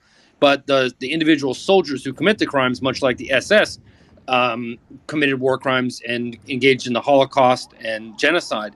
It took years to find them because they weren't as well known. Their names aren't all over the orders, right? Their names aren't in charge of units. So the first ones that were able to be located were the senior guys because they were top 30. And then let Ukraine handle its business, right? Let Ukraine do its thing. And if Russia has something to bitch about, then fine, we'll slap sanctions back on you, and you'll see how you like that world, right? This is their business, and we should support them throughout it. But yeah, again, your point is well taken, Brad. I do appreciate the scale is unprecedented nowadays, but it is not unprecedented in history for a nation to have a very, very long memory when it comes to these things. They're not just going to let it go and get back to business. They will find these people the second they step outside of Russia. Yeah, Peter, go ahead. Yeah, I'm just going to say, Craig, the community is in good hands with you. I'm going to step back. I see some other hands if they want to talk. I've got a couple more minutes, but I've got a 5 a.m. call. I'm going to step back and let you take over the helm, sir. All right. By your leave. I will, if you want to listen in, if somebody has any more questions for Peter. So let me just ask what we got, Peter, for just a second. Give me a heart symbol for those that want to ask a question of Peter. That's that. Okay, so that's Aaron. Anybody else want to talk to Peter or ask a question? Because if not, we're going to let him go. Okay, so Aaron, go ahead and direct your question to Peter. Oh, sorry, Peter. Did you want to run now, actually, or did you have to? No. Aaron, go for it. Let's do it. Hey, Peter. How you doing? I've been listening to you before. I'm a military guy, an analyst on here, regular OSINT guy on Spaces, and I wanted to ask, what do you think? I wanted to hear your output for Kharkiv. I want to hear everybody's input for Kharkiv as well. What do you think is going to be the outcome for this new latest offensive in Kharkiv? Because, I mean, it's certainly looking, they're really pushing forward in Kherson. I certainly want to hear your thoughts on this new latest offensive. And I know that within the constraints of national security and operational security, of course, because OPSEC is certainly important right now. Wanted to hear your opinion on it. So on this space, others have given excellent analysis. I think Yehuda really laid out what was going on. Let me tell you how it works from the political world. Zelensky needed one win. He needed Kherson. He needed Kharkiv. It looks right now like he's getting two major pushes on both fronts. Let's see how it works out. But Zelensky and the Ukrainians, they need a win right now. And it looks like their generalship is working. Our support for them is helping. But the Ukrainians are they're the ones who are winning this fight. Let's see how it plays out. But at the end of the day, Zelensky needs one win. He may get two. That will be very good. I agree with you 100%. I agree with you 100%. I just worry about, so what is Russia going to do in desperation? Can they do anything in response? You wonder. Well, they are doing it, with Nord Stream 1. It's already been shut down.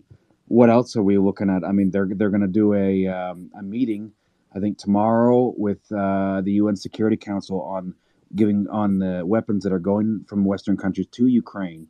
I'm wondering what leverage they're going to pull there. All right, Craig. So I'm going to bow out, but I'll say on the UN front, right now, the U.S. Congress is in charge because they are the ones who have the power of the purse strings. They are the ones who are supporting Ukraine. They're funneling billions, tens of billions of dollars to help our friends. And their cause is right and just. And hold on. Aaron, do we have an open mic maybe? Oh, sorry. Anyway, so yeah, their cause is right and just, and it's right that we support them right now. For the UN part, yeah, it's a debating society right now. It doesn't really impact policy. It doesn't impact Congress. It doesn't impact the U.S.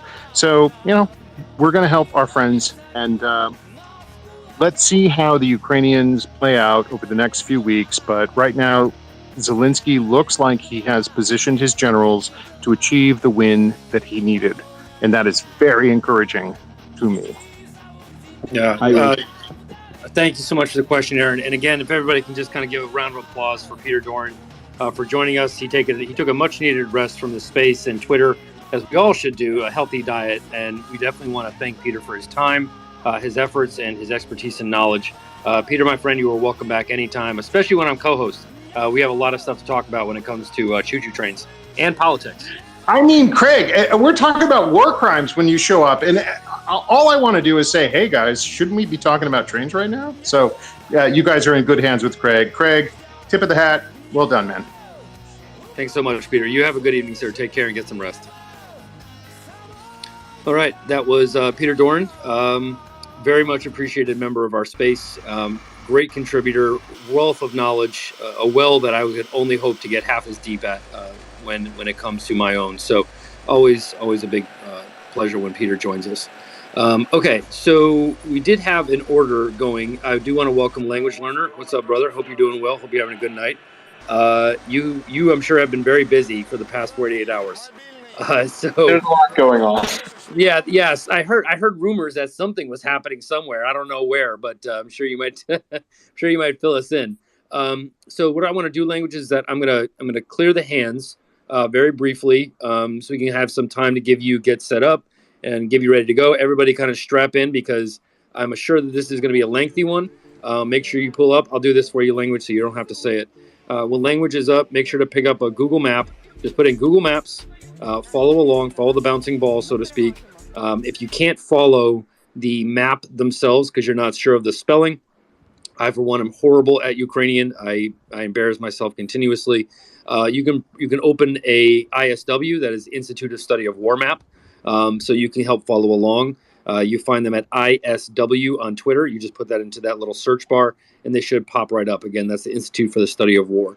Some of the more conservative maps, I would say, and in this case, I think we need to stick with the conservative and not embellish. The truth is good enough.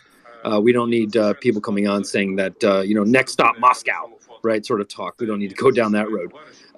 So let's go to June Fawn, and then War Pigeon. I don't know if you wanted to add something. Your hand went down, but if you don't, then we're going to go to Duck on a Chair. So June Fawn, and then we'll see after that. What's up, brother? Hey, man. Hey, thanks for having me on. Let me come up. Great talk, great stuff. The one thing I would say real quick before my comment is, the Nuremberg is all well and good, but that was obviously a complete unconditional surrender, 100% occupation of Germany. It's not going to happen in Russia. Zelensky has already said that Ukraine is going to be, quote, a stronger, bigger Israel early on, which kind of gave the implication that they're going to hunt these sumbitches down, whether it's 50 years or whatever. But duly noted, we got to be cataloging this stuff. They already are. But hey, what I was going to say is, I have to be open to all outcomes, just being involved in financial markets and just kind of looking at what I see. And, Russia, here's the thing. Russia is built on, their whole paradigm is built on this projection of this image. Okay. They never will escalate when we escalate or, when we confront them to their face, because at the end of the day, they don't want to be found out as a fraud. And right now they're being exposed as a fraud militarily, their equipment, their officers, strategist, etc. And an outcome, and I don't like to say this, but a possible outcome that is very likely that I could see is the military is to the point where they could, he has holed himself up, pushed Shoigu out. It's almost like Hitler in the eagle's nest by himself with a bunch of maps and pointing fingers at the military saying they're no good. And at some point, the military and the Russian establishment may say, hey, we have got to salvage what military face we have left. And to Aaron's point of what's next, I don't think they have anything next. And so anyway, there is a possibility that this thing could cascade pretty rapidly. Is it likely? No, but well, it may be. But I'm just saying that is an outcome that's being confirmed. Actually, what I would argue, crude actually broke down in price of the first offensive. And then on this Kharkiv offensive, crude almost went below $80 today. And European power, German forward electricity prices have basically collapsed 40% off their high. And so there's something going on out there. And I'm just saying, open all outcomes, this thing could get rolling. So that's all I had as a comment. Thanks for letting me share. Yeah, no, I would actually support that 110%. You're spot on. There's been so much chatter regarding, rightfully so much chatter regarding on what we're seeing militarily speaking on the battlefield. But if you guys can rewind the clocks a couple of weeks or 3 weeks when everybody's like, oh, the Germans are going to do this, this is going to happen, that's going to happen, da da da da da da. I can tell you that June Fund is 110% correct. We have to pay attention to when things go well, not just when things are bad, and we want to kind of, crawl into our Carthitic tunnel and start, saying that the Germans are doing this and that. We are working to overcome this. Prices, as he pointed out, are crashing very, very quickly, and that is a sign. And generally, I kind of liken the market to almost like Vegas, right? These guys spend a lot of time doing quantitative analysis, risk analysis, game theory, and all the rest of these things that go into it. This isn't just some guy with a cigar in his mouth kind of throwing a dart at a board, right?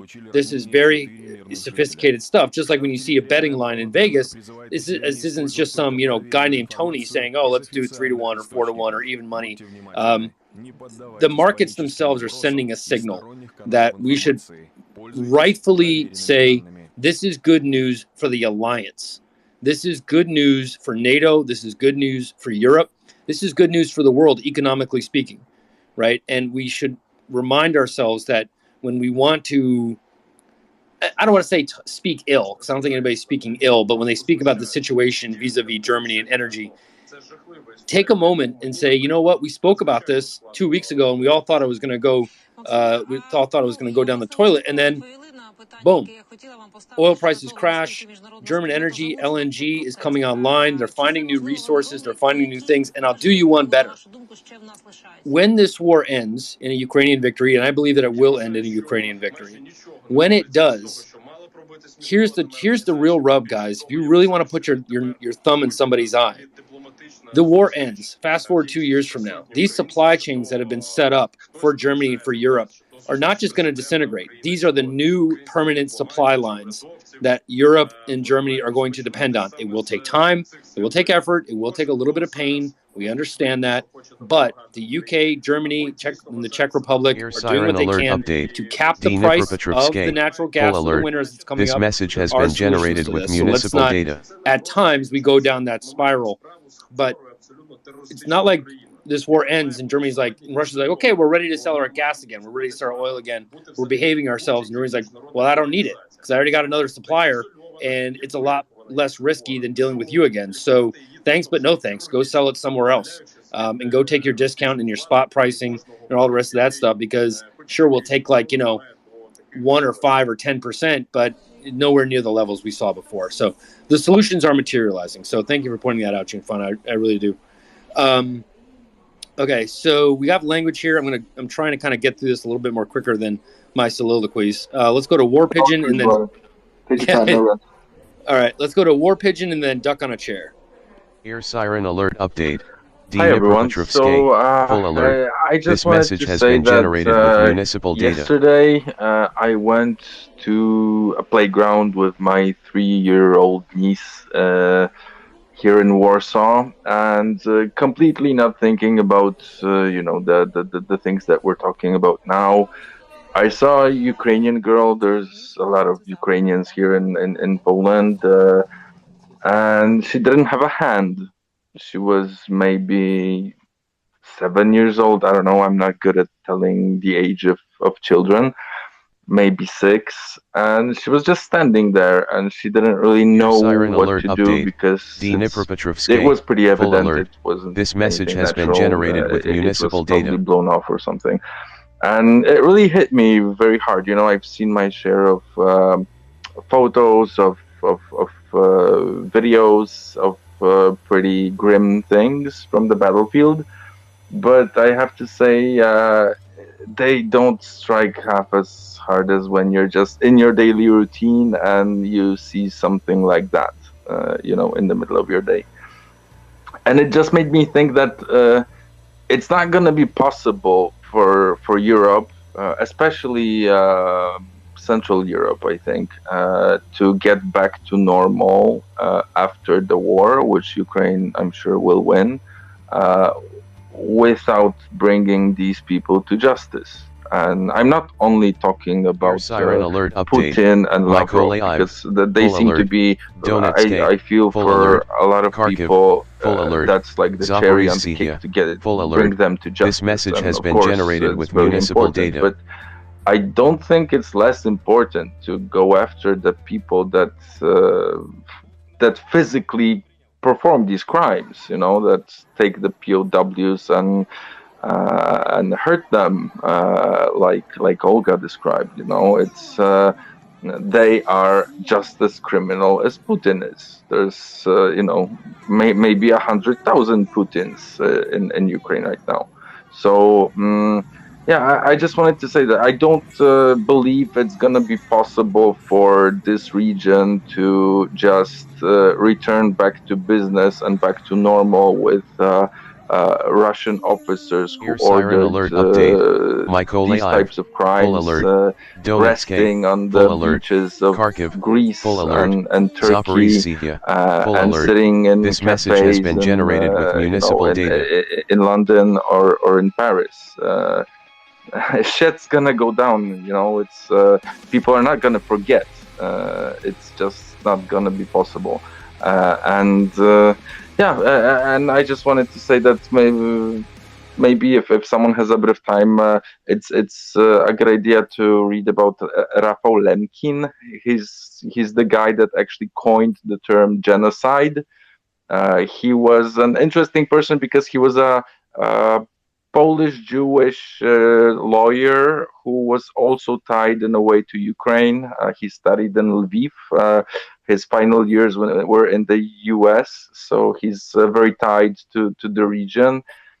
He was also the person to say that the Holodomor was genocide. Unfortunately, it wasn't recognized as such during his lifetime, but maybe this is the time to fix this. Full alert. This message has been generated with municipal data. So that's it for me. Thanks. Thanks so much. Appreciate that. I would agree with that. I would agree with that premise. Duck on a chair, and then we're going to go to language. I just wanted to add a short comment to the lady who spoke about the taboo of sexual violence. It sounded like she was in doubt on whether it qualified as genocide, and I just went and checked, and the Genocide Convention says that measures taken to prevent births counts as genocide. So I just wanted to add a short comment. That was all. Air siren alert update. Share KZ, full alert. Right, Hero thank Vorod, you. full alert. Poltava, All right, language. full Are alert. you good This to go? message has been generated with municipal just data. about. There's been a lot going on, so it's entirely possible that I haven't included all of it. If that's the case, as always, my DMs are open. Please do let me know if I missed something or if I didn't see something. But this is going to be just a little bit lengthier. I'm going to try and slow down because I got some commentary yesterday that we're talking about a lot of different towns, some we haven't talked about before. So I'm going to try and for the big hotspots around Izium and Kherson, going to summarize it a little bit beforehand, talk about it, then summarize it at the end. It's not that I think you guys are dumb or that I'm talking down to you, but otherwise, frankly, it's very, very easy to get lost. So we'll take just a little bit longer, but I promise it will hopefully be a little easier to understand. Okay, with that, we're going to begin in Belarus and proceed clockwise, then end with some general statements. This is the military update for September 7th, 2022, day 196 of the Russian invasion of Ukraine. Regarding Belarus, there's been no further military developments of note. However, some 50 Belarusian railway fuel cars, which had crossed over early in the war to support Russian forces north of Kyiv, were officially seized by the Ukrainian government today after a protracted legal battle. Moving towards Kyiv, where there's been some political developments, the Ukrainian commander-in-chief, General Zaluzhny, wrote an article today where he predicted what conflict with Russia would look like next year in the event of Ukraine retaking Crimea. This is his first major speech or publication since the invasion began. He stated that while Russian aggression would continue and Ukraine would need additional long-range strike capabilities, he also drew reference to the fact that the Russian Black Sea Fleet could always reposition further into the Black Sea itself and continue to fire missiles. In this article, he confirmed that the explosions in Crimea last month, such as the Russian Saki airbase, were the result of Ukrainian missile strikes. He did not specify what kind of missiles were used when asked by reporters.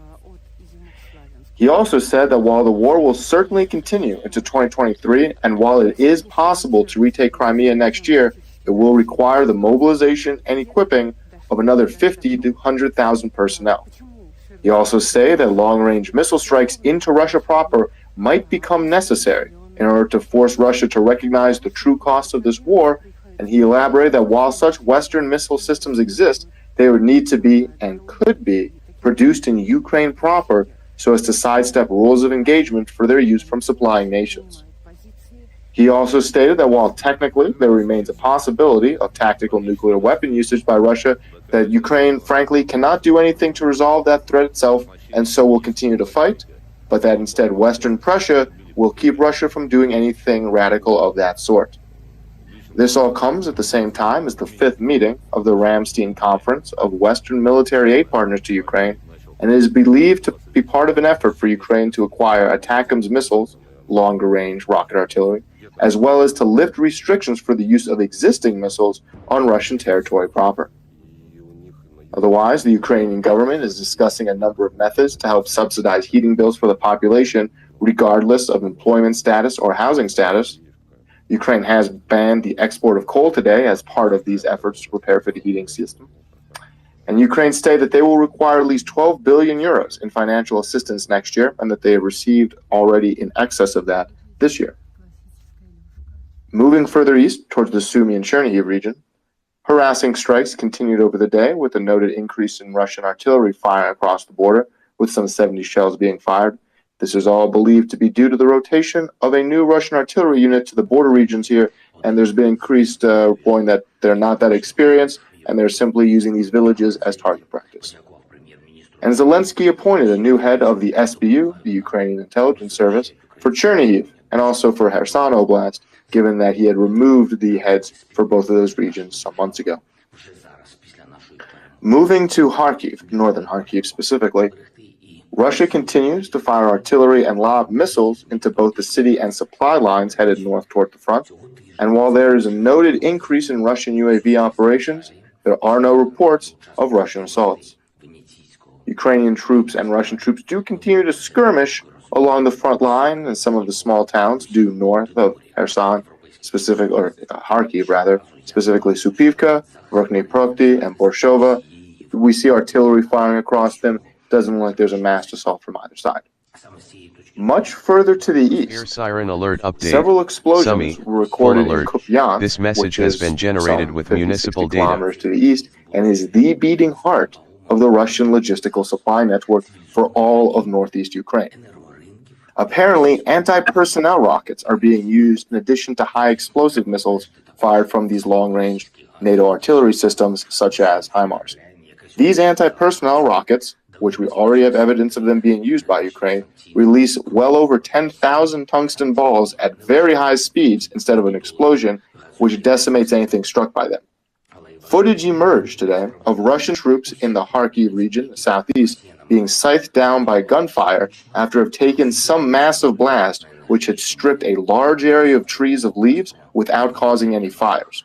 There are reports that the strikes closer to Kupiansk also use these munitions to target troop convoys in the open in trucks to devastating effect. Summy, There are also reports that this message long-range has NATO been generated artillery, with specifically municipal the data. Panzer Haubitze 2000 supplied by Germany, is involved in the assault on this front. This German self-propelled gun has a range of at least 40 kilometers or 25 miles with the shells that are known to be supplied to Ukraine. And just recently, there was a reported explosion in Belgorod, Russia, overnight, which took down about half of the city's power grid. It's unclear what the cause is, but it has caused tremendous concern and fear among the city's residents, especially in light of the ongoing Ukrainian offensive. Moving further south towards Izium, another Ukrainian offensive is underway northwest of Izium, technically in the Kharkiv Oblast. The bulk of this action today appears to be between the towns of Balaklia and Shevenkov, which is to the northeast. In gross summary, Ukrainian troops have continued to advance and push deeper eastwards today, menacing Russian supply lines that run both towards Izium and proceeding to increasingly threaten the major Russian logistical hub of Kupiansk with rocket artillery. Around Balaklia, and that is Balakliya, I encourage you to pull up a map, the two southern bridges have been destroyed by Russian forces. Additionally, Ukrainian troops are believed to have taken territory up to the southern bridges at least, including the suburb of Bayrak to the south, given Russian artillery and airstrikes here. Given the fact that Russian troops were believed to be in control of this at the start of the day yesterday, and the very chaotic nature of yesterday's action, it is unclear if all of the Russian forces south of these bridges were able to get across the bridge before it was blown. To the west of Balaklia, Ukrainian troops are believed to have at minimum reached the western bridge, given the fact that Russia is shelling across it, and there are reports of Russian shelling into the city center, which would indicate a Ukrainian crossing. The status of this western bridge is unclear. To the north of Balaklia, Ukrainian troops successfully managed to take territory all along the northern highway up to Volokhiv Yar, thus effectively controlling the only non-river crossing route into Balaklia. Balaklia was a major Russian base and storage facility, and it remains to be seen if Russia can either evacuate its munitions effectively or whether it chooses to defend the city to the last. There are additional reports, from a Russian source actually, of a 15-tank strong Ukrainian armored push here, routing an even larger Russian mechanized unit who was unable to effectively call for artillery support as they were attacked. Additionally, Ukrainian air defenses moved up quickly enough that Russia was unable to bring its air power today and may have shot down a Russian aircraft or helicopter here. The Russian National Guard forces here specifically are currently complaining greatly about their inability to coordinate with conventional Russian army forces and have been blaming them for just abandoning them in the city entirely. To the east of Balaklia, there are reports of fighting in the next major town over, of Savinitsi, although this is not confirmed.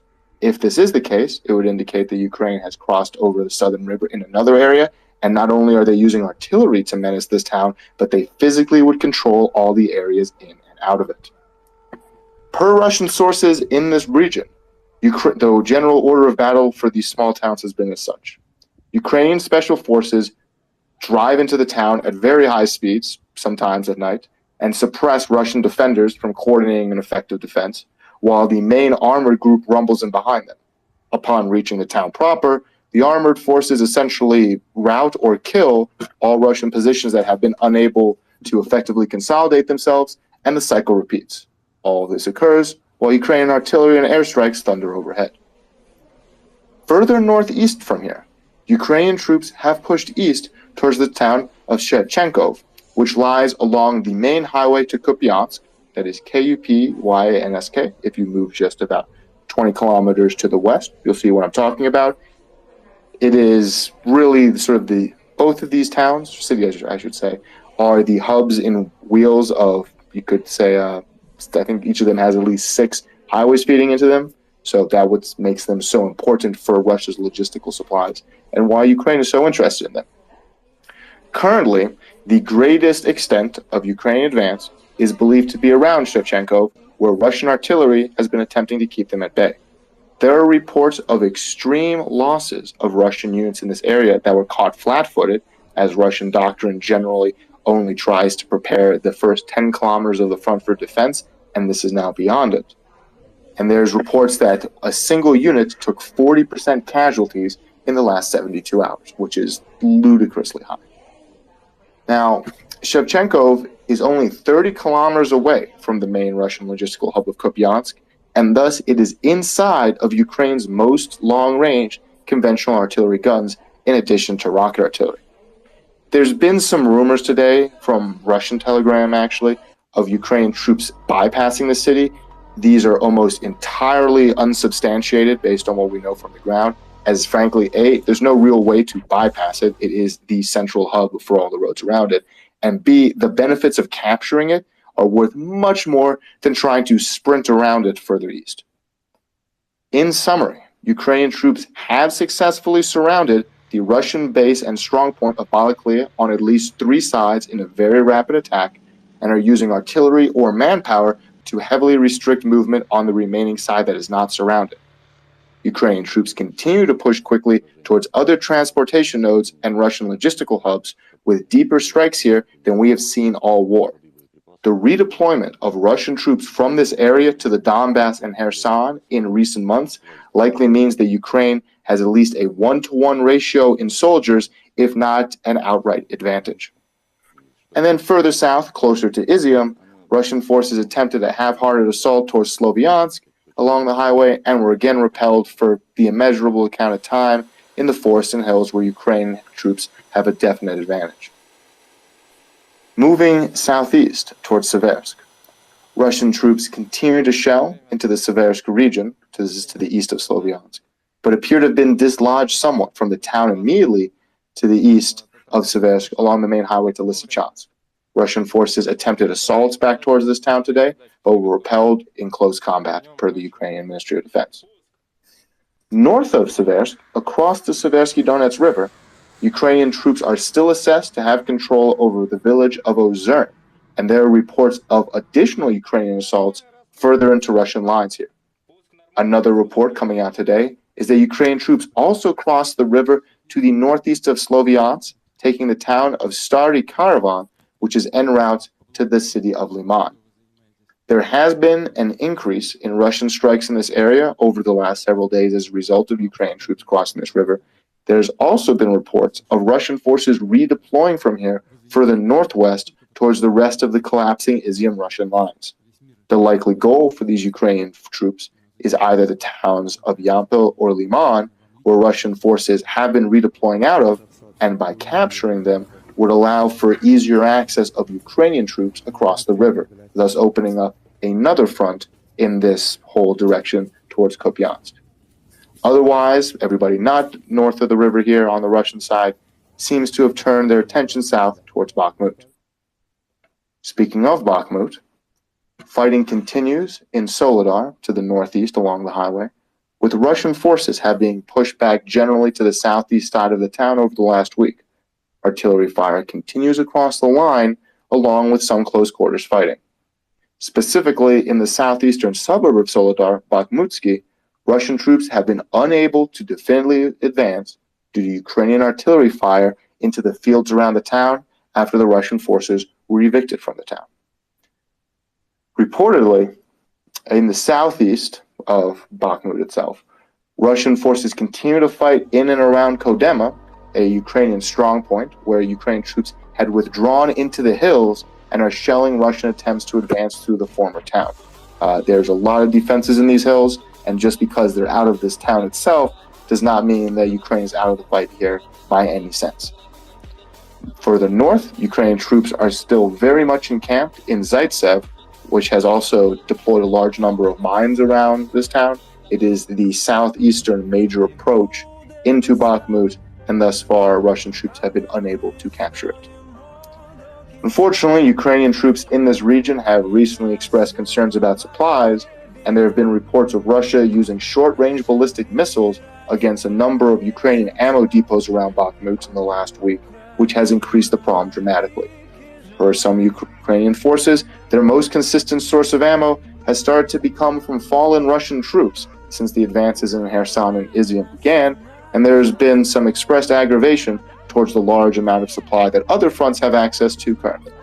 None of this has been helped by the destruction of other bridges and infrastructure via Russian strikes in Bakhmut.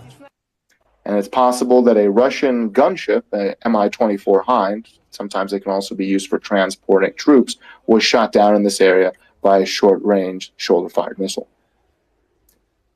Moving south towards Donetsk, Russian troops and Ukrainian forces continue to skirmish along the front lines, while Russian troops continue attempts to push further into the southwest suburb of Marinka, where the town is roughly divided in half and where Russian forces have been pushing for some time.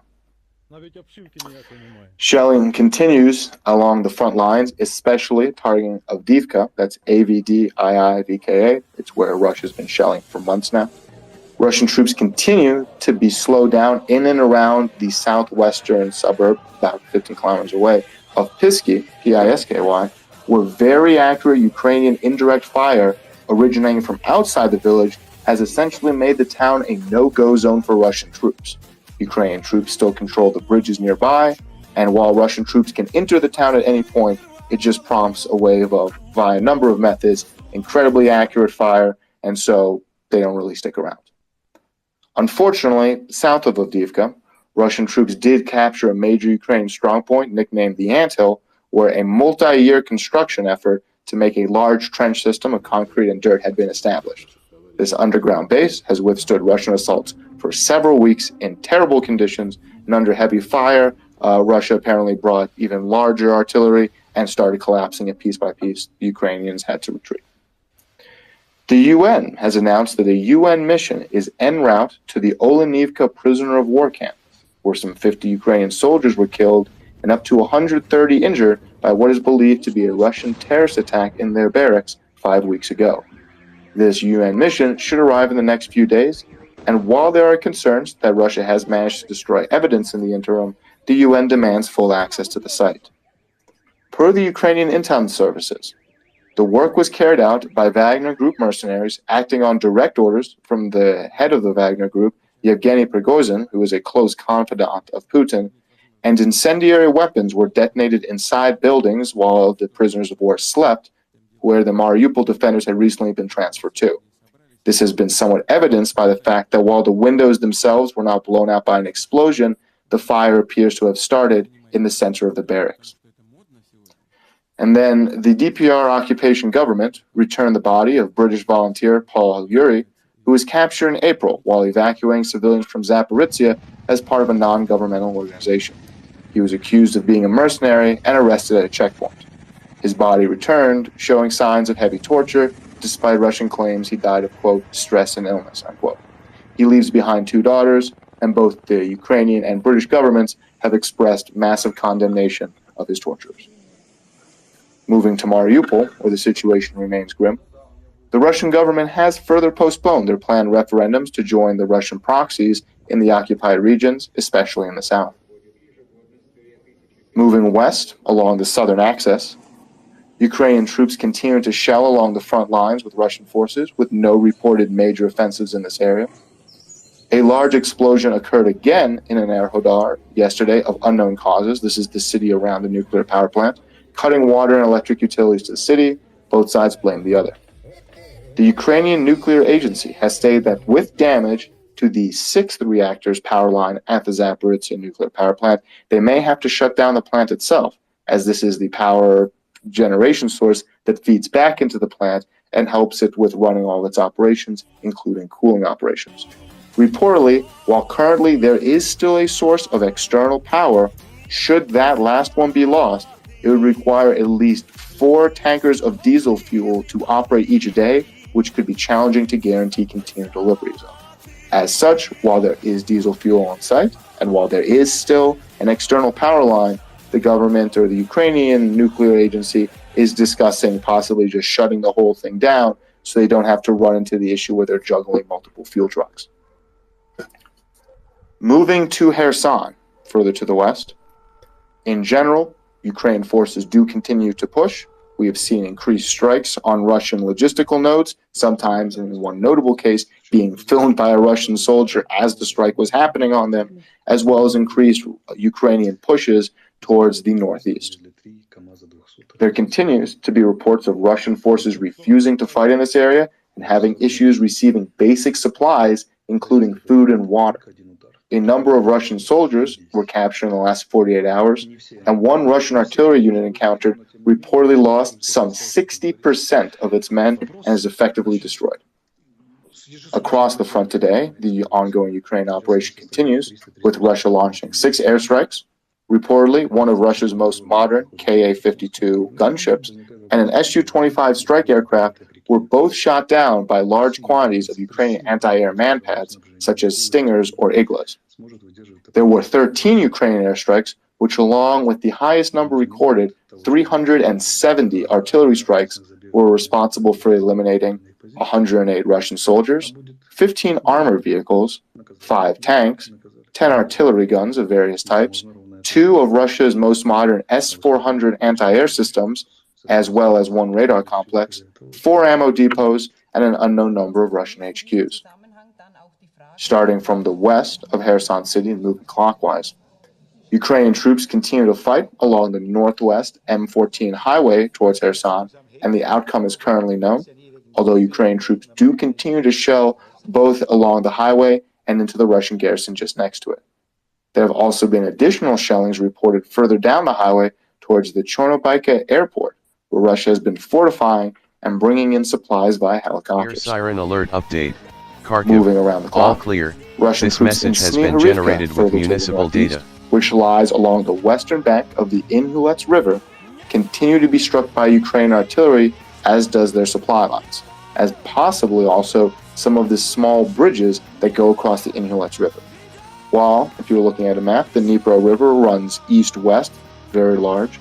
The Inhulets River runs generally north-south in this area, just to the east of Kherson, and with the destruction of the major bridges, and possibly known to be at least some of the Russian pontoon bridges across it, means that not only has Russia been separated across the Dnipro River from supplies moving from the south to the north, it is also in the process of having the Kherson region being split into the west and east. So if you have supplies in the Kherson city, they may not be able to get across to the east and supply the area Siren that alert Ukrainian update. forces are currently having Kharkiv, the greatest all advances clear. in. This message There's has a been number of generated smaller with bridges. municipal It's data. unknown what their status is, but given where we're seeing Ukrainian artillery strikes, it seems they're being targeted as well.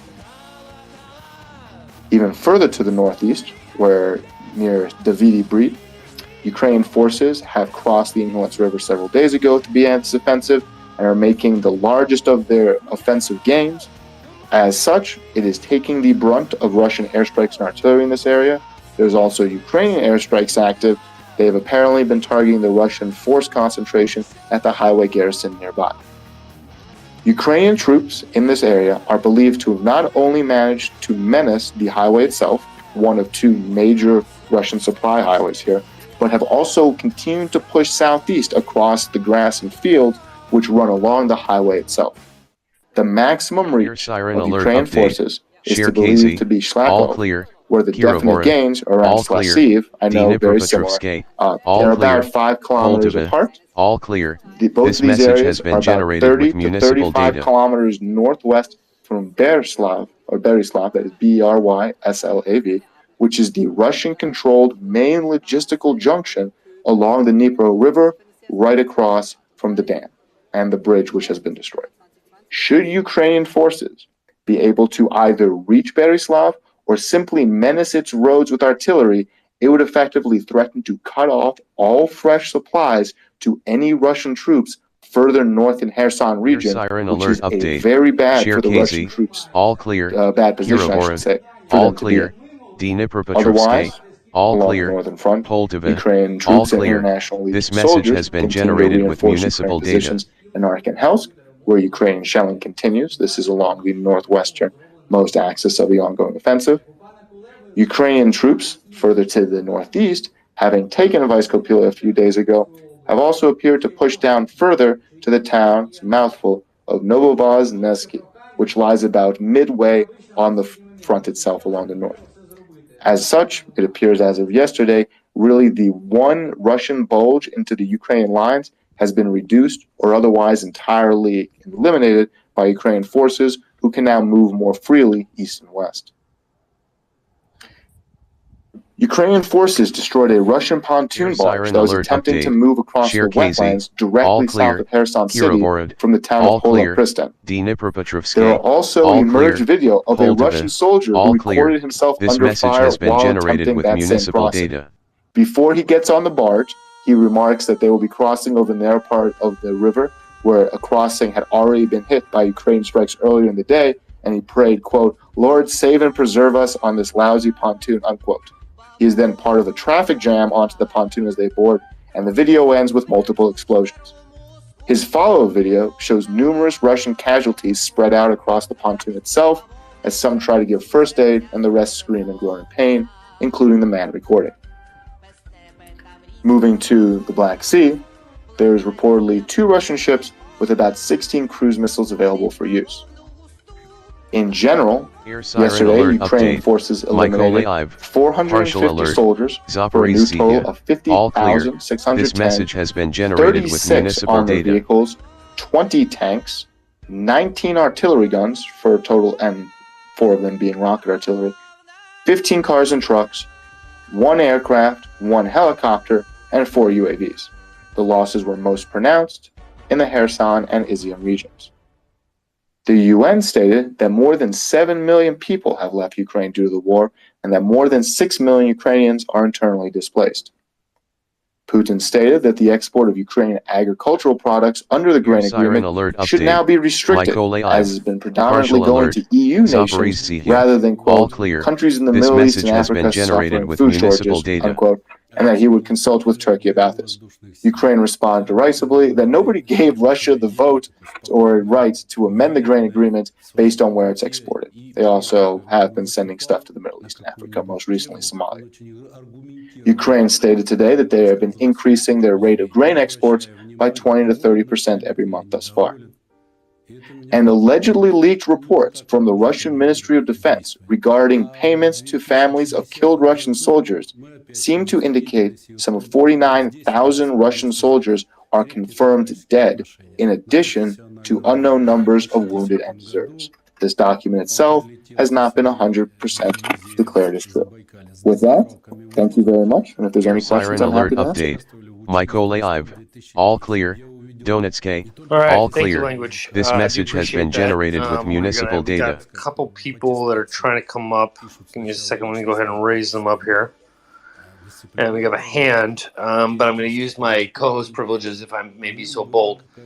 The one thing that I want a little bit more clarity on, if at all possible, if you can, is what are we looking at in terms of, I hesitate to use the word numbers, but when you say that the Ukrainians are bypassing the town, right? This isn't a thunder run to Kiev, right? This is not the insinuation, correct? I just want to make sure that that's clear. Yeah, well, maybe I was a little unclear there. I was trying to refute that they're bypassing the town. In some of these small villages, that may be the case. There is a alleged telegram leak from a Russian soldier saying that Ukrainian troops have bypassed the main city of Shevchenki, or God, I'm butchering the name. I don't have it in front of me. The city to the west of Kupiansk, and they're driving towards Kupiansk right now. There is, from what I have seen and the people I have talked to, zero evidence to support this. The town itself, very important, because if Ukraine decided they were going to try and skip around a large Russian garrison, even if they were going to devote forces to hold it, which doesn't make a lot of sense, it's like a blocking position, it means that they would be trying to take one road as opposed to taking the city and then having access to 6 different roads in various directions, right? And also, just given where we're seeing Russian artillery and given where Ukrainian forces are reportedly engaged in combat, they are not bypassing this crucial city. So I apologize if I was unclear, but there's been a lot of rumors floating around that they are making a thunder run, and I'm trying to push back on that. Yeah, exactly. No. That's no. You're spot on. That's exactly Air what I siren wanted alert to highlight update. because I got a few Summy, questions where people were all like, clear. "What? Ukraine's This message has been just generated driving with and driving and municipal driving. data. Like, aren't they going to run out of gas or da da da da da?" Like, you were spot on, right? This is not Thunder Run to Kiev Redux, right? This is not that. And for people who might have a question about it, obviously you can ask Language if you want more specificity. Please feel free to DM him. You don't have to DM me to ask the question, but I got several questions about, is Ukraine kind of just losing its focus? Is it not paying attention? And I think you hit the nail right on the nose when it's safe to say they're not, right? They're not. This isn't an irresponsible type of action for them to quote unquote bypass something, right?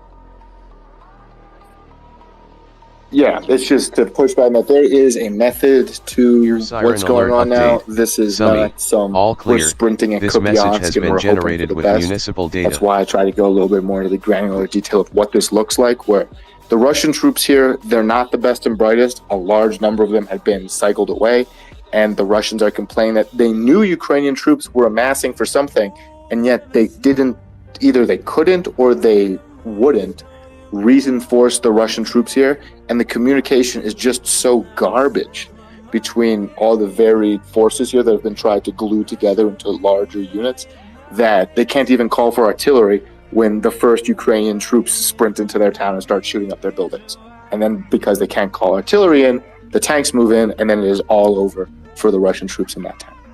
So just to show, like, there is a purpose here. It's not just they're sprinting around, island hopping through these towns, if you will. Air siren alert update. Summy, right, awesome. All clear. Let's go to this message Aaron has been Jufon. generated with municipal data. So, thanks, guys. Language, so you mentioned about losses. Where are the highest amount of Russian losses today? Is it in, it's obviously in Kherson, right? From what I heard, as including I heard you right, some S-400 launchers, at least, or radars. Yeah, excuse me. Water went down the wrong pipe. So the greatest losses today were, they said the greatest losses were in both the Kherson and the Kharkiv region. By that, they mean this assault north of Izium, because that is still technically in the Kharkiv Oblast. However, this is separate from what we've been looking at the front lines in Kharkiv for a while now, the one to the north of the city. So the S-400s and whatnot were reportedly destroyed in the south. However, the greatest loss of Russian life has been in Izium, because you are seeing Russian forces that are unable to call for artillery fire, and thus when they are encountering Ukrainian armor, which is something they have not seen in this large number thus far this war, they are just essentially running away. It's a difference between a retreat, a withdrawal, and a rout, and we are very much into a rout, R-O-U-T, for those without a dictionary handy, which is just people panicking and trying to get the hell out of Dodge. And that's not working out well for them, as we've seen in some of these videos that I'm sure have been shared around on Twitter. So the greatest, if I was a betting man, say the greatest loss of Russian life is probably here, because their defensive lines are not nearly as well prepared as they are in Kherson. And the greatest loss of Russian material is probably split between the two, with a large number of Russian armored units being destroyed, or mechanized units being destroyed here in the northeast, because they're running around a forest and coming face to face with, over a dozen Ukrainian tanks, and they just don't know what to do. And frankly, because they can't call for artillery or air support, they just die. Does that more or less answer the question? Yes. Okay. That absolutely. I just needed to clarify exactly where. That's great. Thank you so much. Thank you. Jump on. Yeah. Hey, Language. Thanks for the update. That was great. So I'm going to ask you just a question. So, what if you had to say what area or a thrust or a movement or maneuver is shrouded in blackout of information, or we know the least about, or the least about, yet that may have the potential to be really, really interesting as that comes forth? What would you say that area would be at this moment? So it's a challenging question because I'd say the one that has the most interest to me that could develop is these Ukrainian forces that have crossed the Seversky Donets River to the northeast of Sloviansk. If they are able to continue to do so, and they're able to gain access to these towns that Russia is apparently pulling troops out of, and now Ukraine has access across the bridge, then this doesn't just become an offensive that's coming from the west to the east towards Kupiansk. This also becomes an offensive that's coming from the south to the north, right? So now they're being attacked in two directions, and given, frankly, the fact that Russia has been relying on this river and artillery for quite some time to hold the front, I suspect there's not heavy defenses here, especially given what somebody shared with me as the Russian military's doctrine that outside of prepared defensive positions, they just really budget for the first 10 kilometers and say, okay, well, we just need to worry about defenses here. Everything else, yes, artillery, worry about that, but we're not going to be digging in and entrenching stuff. So if the Ukrainians are able to push through that, and as we're seeing to the west here in this offensive, it appears they may have, or they're at the terminus of that 10-kilometer mark, then things are going to become very challenging for the Russian defenders if they haven't been, keeping up their defenses in these areas, which, frankly, given what we know about the reduction in Russian patrols and Russian troops in these towns, seems to be likely. As a reminder, about a month ago, before Kherson, as things were moving towards Bakhmut, and as Russian troops were cycling in towards the south, we saw that Russian troops, rather than basing out of all of the tiny villages and having a presence, essentially just started basing out of the larger cities and running patrols through there, but otherwise just sort of ignoring them or leaving them in the hands of local collaborators, which seemed to indicate a drawdown in forces. If none of these towns have prepared defenses and Ukraine manages to break through, then who knows? The sky's the limit, right? Does that more or less answer the question? Yeah, that was a great question. A great answer, and just I think the speed is with how the Russians operate. That's the way. If you can get close enough and to really get maneuver on them, I mean, they just can't function in a prompt manner, and I love it as long as they don't. And these guys, this is classic Ukraine being smart and just getting right all over their ass and then just pounding them. So I think it's great. Thank you. Thank you. We'll go to and then Heather. Sorry, Craig. No, it's cool. I was gonna just say what you said. Go for it. Actually, I thought Phil had his hand up first. Okay, yeah. Let's go to Phil and then to Heather. Thanks, Heather. Thanks, Language. That was an amazing update. I was just wondering, what is the glorious Third Volunteer Army that was newly formed by the Russians and deployed out in Crimea? Have we heard anything about their movements and where they may or may not be being redeployed given all the attacks that are going on in multiple fronts? I wonder where those beard belly guys and their, T90s and their new kit are going to be redeployed to, and we haven't seen any big movements from the Russians in response yet. So, as far as I understand it, a number of them had already been deployed into the south around Kherson, and were in the process of relieving some of the Russian units there when the bridges were blown. This means that there are more Russian troops north of the river than there might otherwise be, which on its outset might look bad until you realize that's, more people that you need to feed and water and supply. And now you have none of those things, to the point where we're hearing reports of Russian troops being issued one ration per 4 men and not getting enough water for the day, which has a tendency to make you not want to fight nearly as much beyond everything else, right? Now, as we're seeing these other offensives, the increased speculation is that Ukrainian troops, and we've heard this before, and other people besides myself have said it, that Ukrainian forces' goal in Kherson is not to take Kherson. That's ultimately a goal, yes, but the main goal is to capture, kill, or limit that large number of Russian troops that are currently without supplies on the north bank of the Dnipro River. That's part of the reason why they're not just, frankly, It's a lot faster if they were just throwing everything into a punch to run towards Kherson City. They're not doing that. They're fighting in the northeast. They're fighting, in the center. But where they're targeting are the logistical highways. That biggest thrust we see is towards the logistical nexus that supplies really everything in that northeast section that they're fighting over.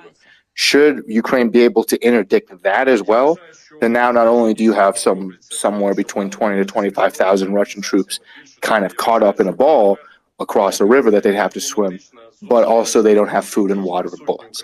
And if you can do all of that and keep them fixed there while the rest of the Ukrainian army moves on other positions, then, well, these guys can't effectively teleport over there, which means the Russians are going to have a rougher time. So that seems to be where the bulk of the Third Army is. It's about 5,000 guys. They were trying to raise 10,000. That's been unsuccessful. But I suspect that they're mostly in the south now. Even if they're not, the Russians do not have a functioning teleporter.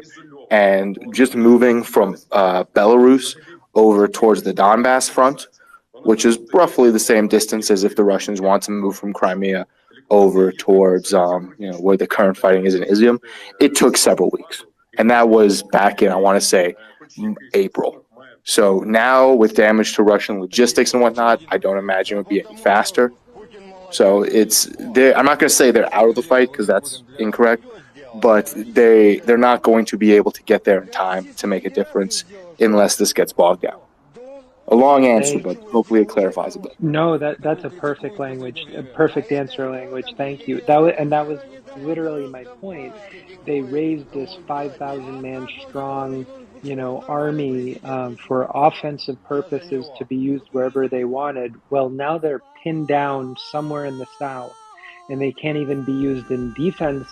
While the Ukrainians basically they lost their reserves.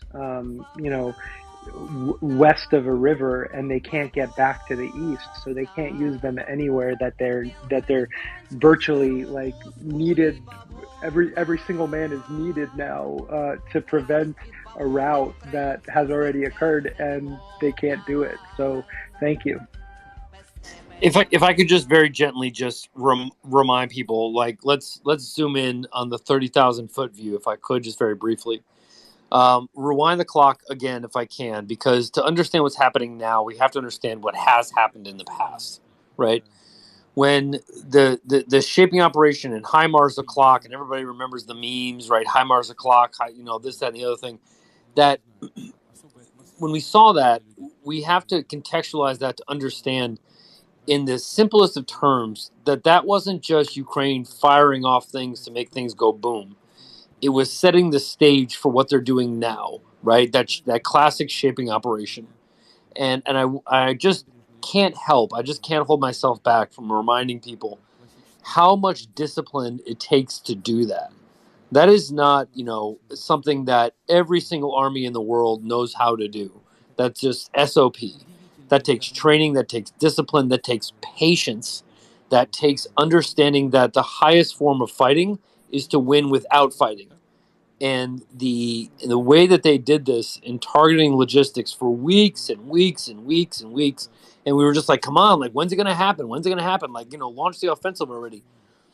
What you're seeing and what language said in terms of the logistical supply line, if they had rushed this, if they had said, you know what, Zelensky's under a lot of political pressure, we got to deliver something, we need something to fill the media gap, we need, big highlight thing, then this would have turned out, I think, a lot differently than the way it's turning out, right? That, in order to understand where we are and where we're going, we have to understand where we've been. And where Ukraine has been in a disciplined, coordinated, highly intelligent, highly patient operation to make sure that when they launched this offensive in Kherson, they did it right. That is... Sorry. No, go for it, language. Yeah, I'm Yes, done. I was going to go to hands. Yeah, like a charming anecdote about this. Sometimes, when you take that action, where you are at greatest risk, if you make sure that your enemy cannot hurt you or their capability is much more reduced, then you're in a better position. So many moons ago, when I was in college and I was doing boxing, and I was boxing against a guy who all he would do is punch my leading arm. He just punched my shoulder. I was like, what the hell? Like every time he punches, it's these real easy things. I just keep soaking him up with my shoulder. One round, 2 rounds. This guy's not hitting me until I realize come the third round that he's hit that shoulder enough that I can't move that arm half as quickly as I used to. And about a second after I realized it, he realized that that was a point, and it ended badly for me. It's the same principle here. The Russians keep going, okay, well, they're blowing up some supplies, but they're not attacking us. They're blowing up supplies, but they're not attacking us. They're blowing up supplies. Oh, shit, here come the tanks. Where are the supplies? What do you mean there's none of them? Bam, lights out. So, charming little anecdote, but hopefully kind of breaks down the situation.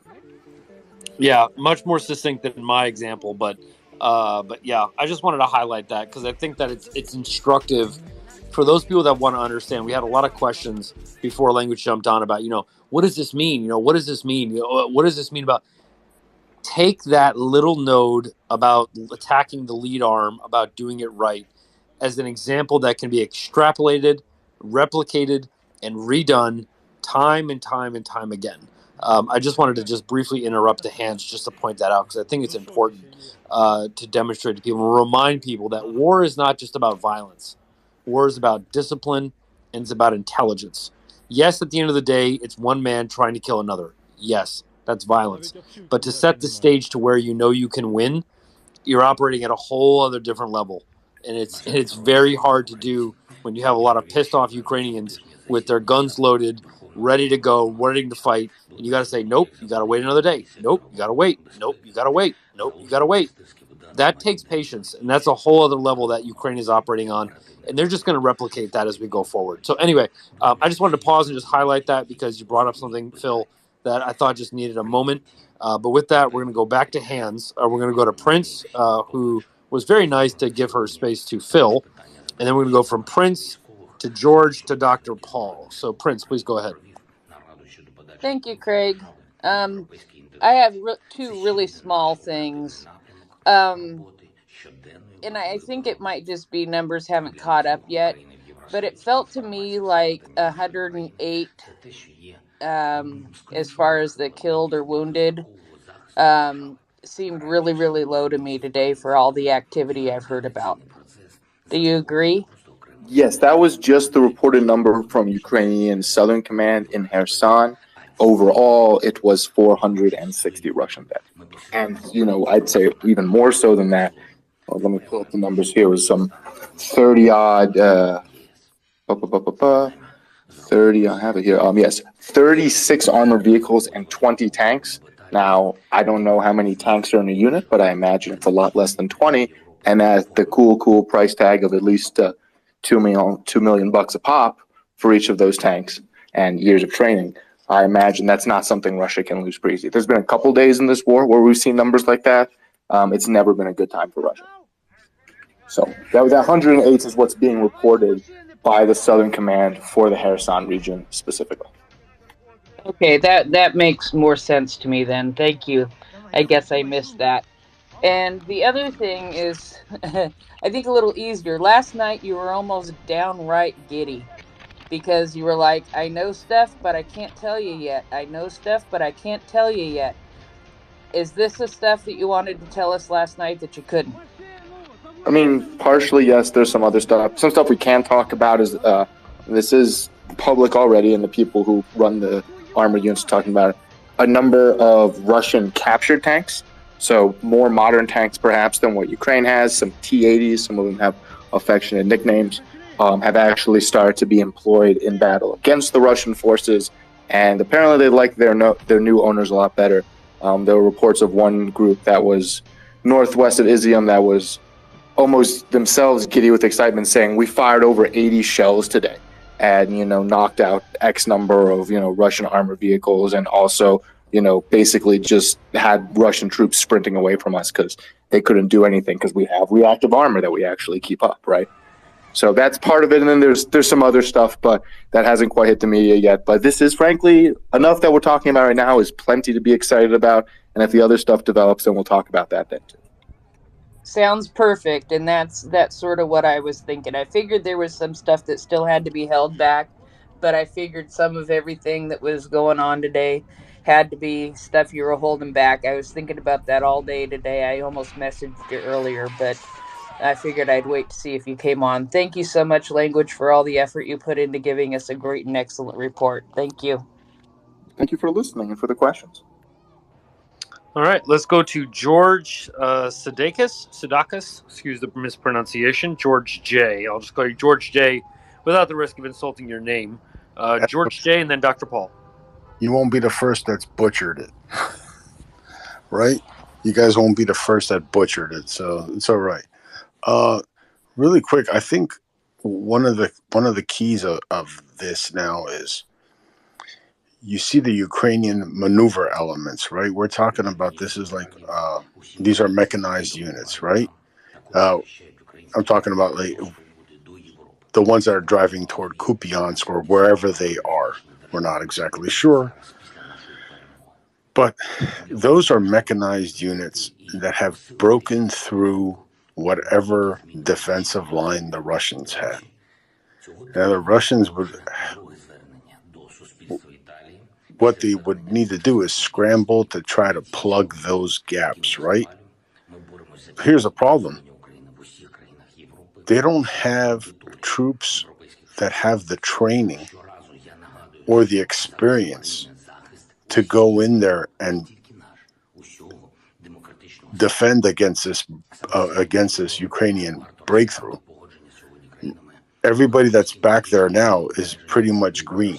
Like the frontline guys that were on the defensive thing, they already got bypassed. They already got captured.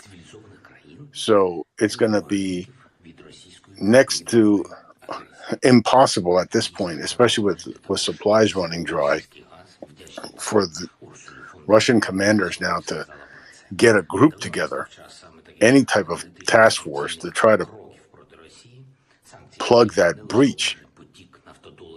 You know, am I the only one that's seen this, or like, I don't know, Battle Moose is on here, and Greg, what do you guys think? Well, the definition of a rout is you're withdrawing from contact in a manner that you can't reinforce. Basically, it is the deepest form of soup sandwich that you can have. It's not a and nobody retreats. They tactically withdraw from battle, and they haven't used like retreat since like Vietnam. So yeah, they withdraw from battle, but you can have an orderly withdrawal, or you can have a semi-orderly withdrawal, or you can have just run for the hills. And I don't know, Language, do you think it's are they at run to the hills yet? The Russian National Guard they're pretty upset because they feel like they got abandoned, and arguably they did. Those guys, I imagine, as that further propagates, they're not exactly going to stick around and wait to see what it looks like, because when you hear that, Ukrainian forces just showed up at the next town over with tanks and killed everything that remained, you're probably going to say, I don't know if I want to, die here in this little hut. So we're already seeing a pretty good, I'd say, PR, propaganda, information warfare, whatever you want to call it, operation going on. And that is definitely playing havoc with the Ukraine or the Russian defenders here, who are very much not the most reinforced. So you're already seeing people saying, well, we need to get back to a more defensive position, and we need this. And they're trying to come up with reasons to leave before the Ukrainian troops get to them, which is sort of, hey, it's the best way to win a battle is if you don't have to fire a shot, right? Yeah, well, that's true. The problem is that I'm asking, how do the Russians plug the gap now? Yeah, right? I see what you're saying. Yeah, Language, yeah. How do they plug the gap? What force? I don't think they can. Together. Yeah, I'm getting there. I think that So I see where you're going, George. But remember, geography is destiny, so to speak, right? Open a Google map and look and see what is to the east of all the areas that Language just described, right? There's one the Oskil River. Like the only thing That's not a river, brother. That's a reservoir. And there's only one crossing over it, right? And that's near Borova. So the plugging of the gap, if you want to be succinct about it, is there isn't a plugging of the gap. There is a falling back to, holy crap, let's get to the other side of this massive reservoir, and hopefully that buys us time. That is because the operational space because you have to think about this. Whether it's logistics or anything else, you need space to maneuver. If you're going to plug a gap with something, then that reinforcement or that plugging unit or whatever the terminology might be, all you have to do is look at the topography and the geography of the area that Ukraine is attacking right now. It's not wide open tank country. Their back, quite literally, is to a massive reservoir that has only one bridge and two crossing points that is to the south and to the north, right? And so the plugging of the gap would be them saying, holy crap, let's get to the other side of the reservoir, and hopefully that buys us some time, because they simply don't have, and I think this is what Language was getting at, they just, correct me if I'm wrong, Language, if I misread your report, but they don't have the units, the ammunition, or the fuel, because each of those is exclusive in and of its own right. You can have the units without ammo and fuel. You can have ammo, but without units and fuel, et cetera, et cetera. So I think what they're trying to do is, if I'm the Russians, is that if they are like, holy crap, where do we go? There's a big body of water that can hopefully slow the Ukrainians down. Let's get across it. I think the gap that you're trying to look for is a geographic one, not a military unit type of one.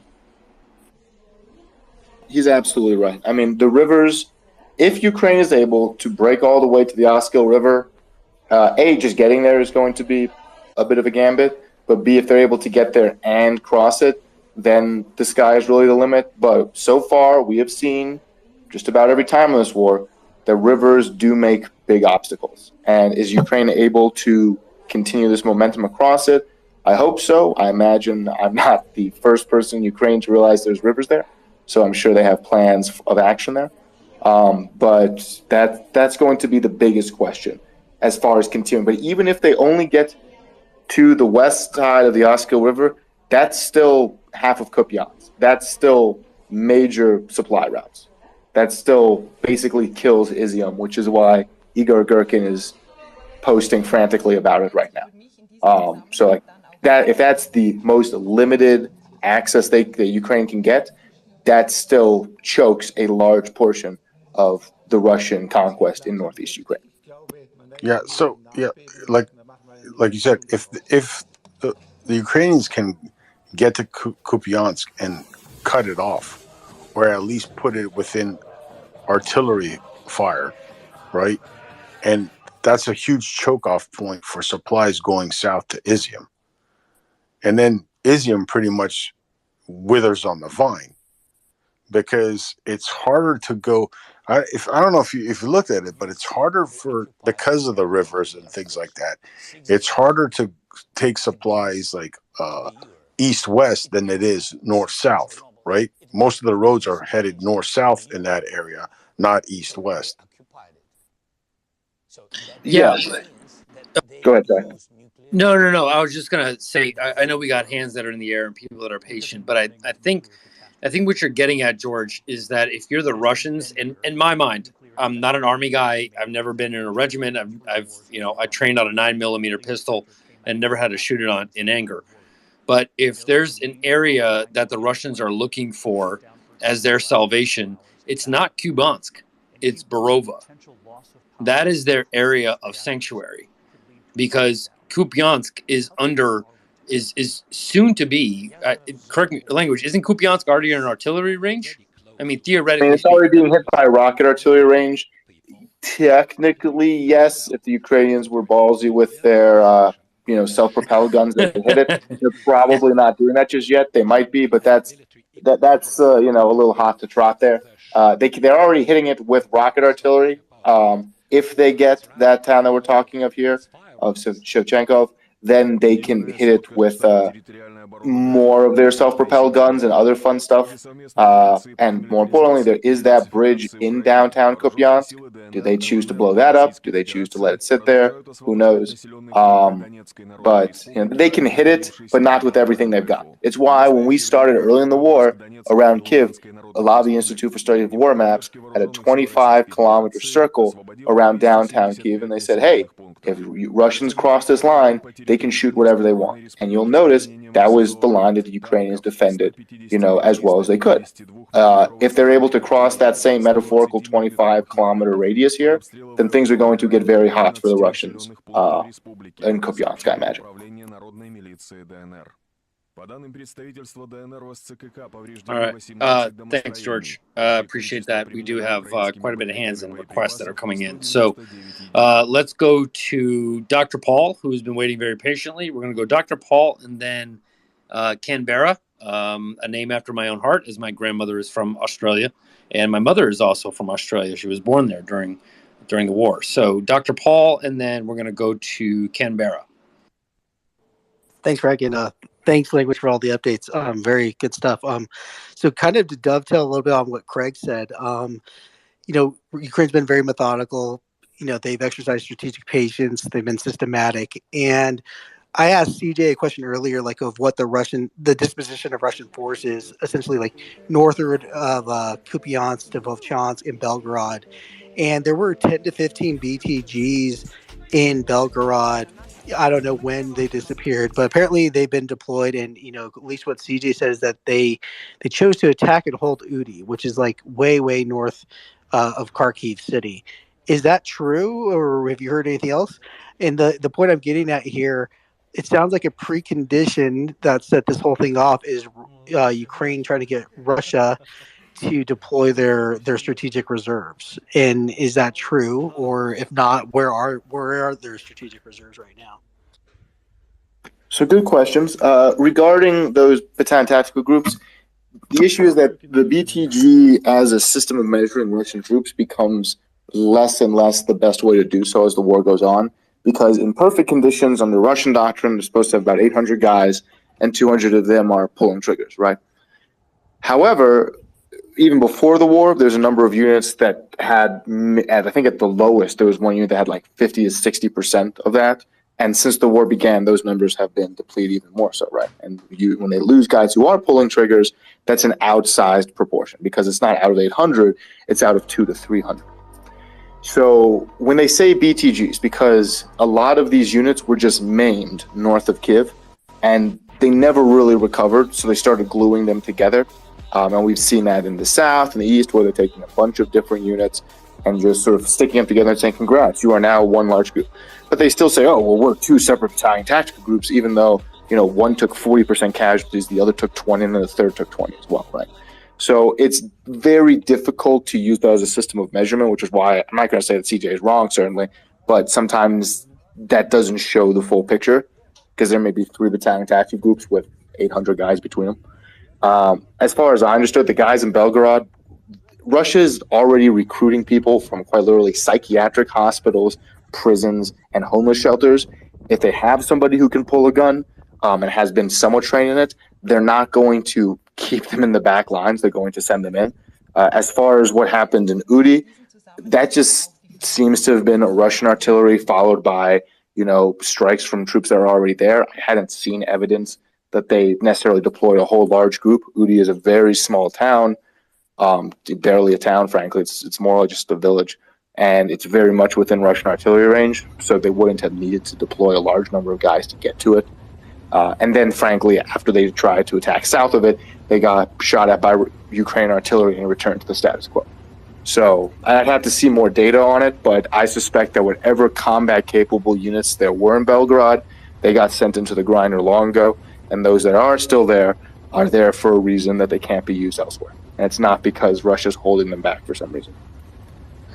Okay, Language. So that's great points. So is the overall assumption here is that they've been dispersed. Whatever reserve forces they had have now been dispersed, whether it be parts of Kharkiv, north of Kharkiv city, down towards Izium, or down towards Bakhmut or all the way down towards Kherson? Is that the assumption that they've just been dispersed across all these different fronts that they're kind of fighting and defending?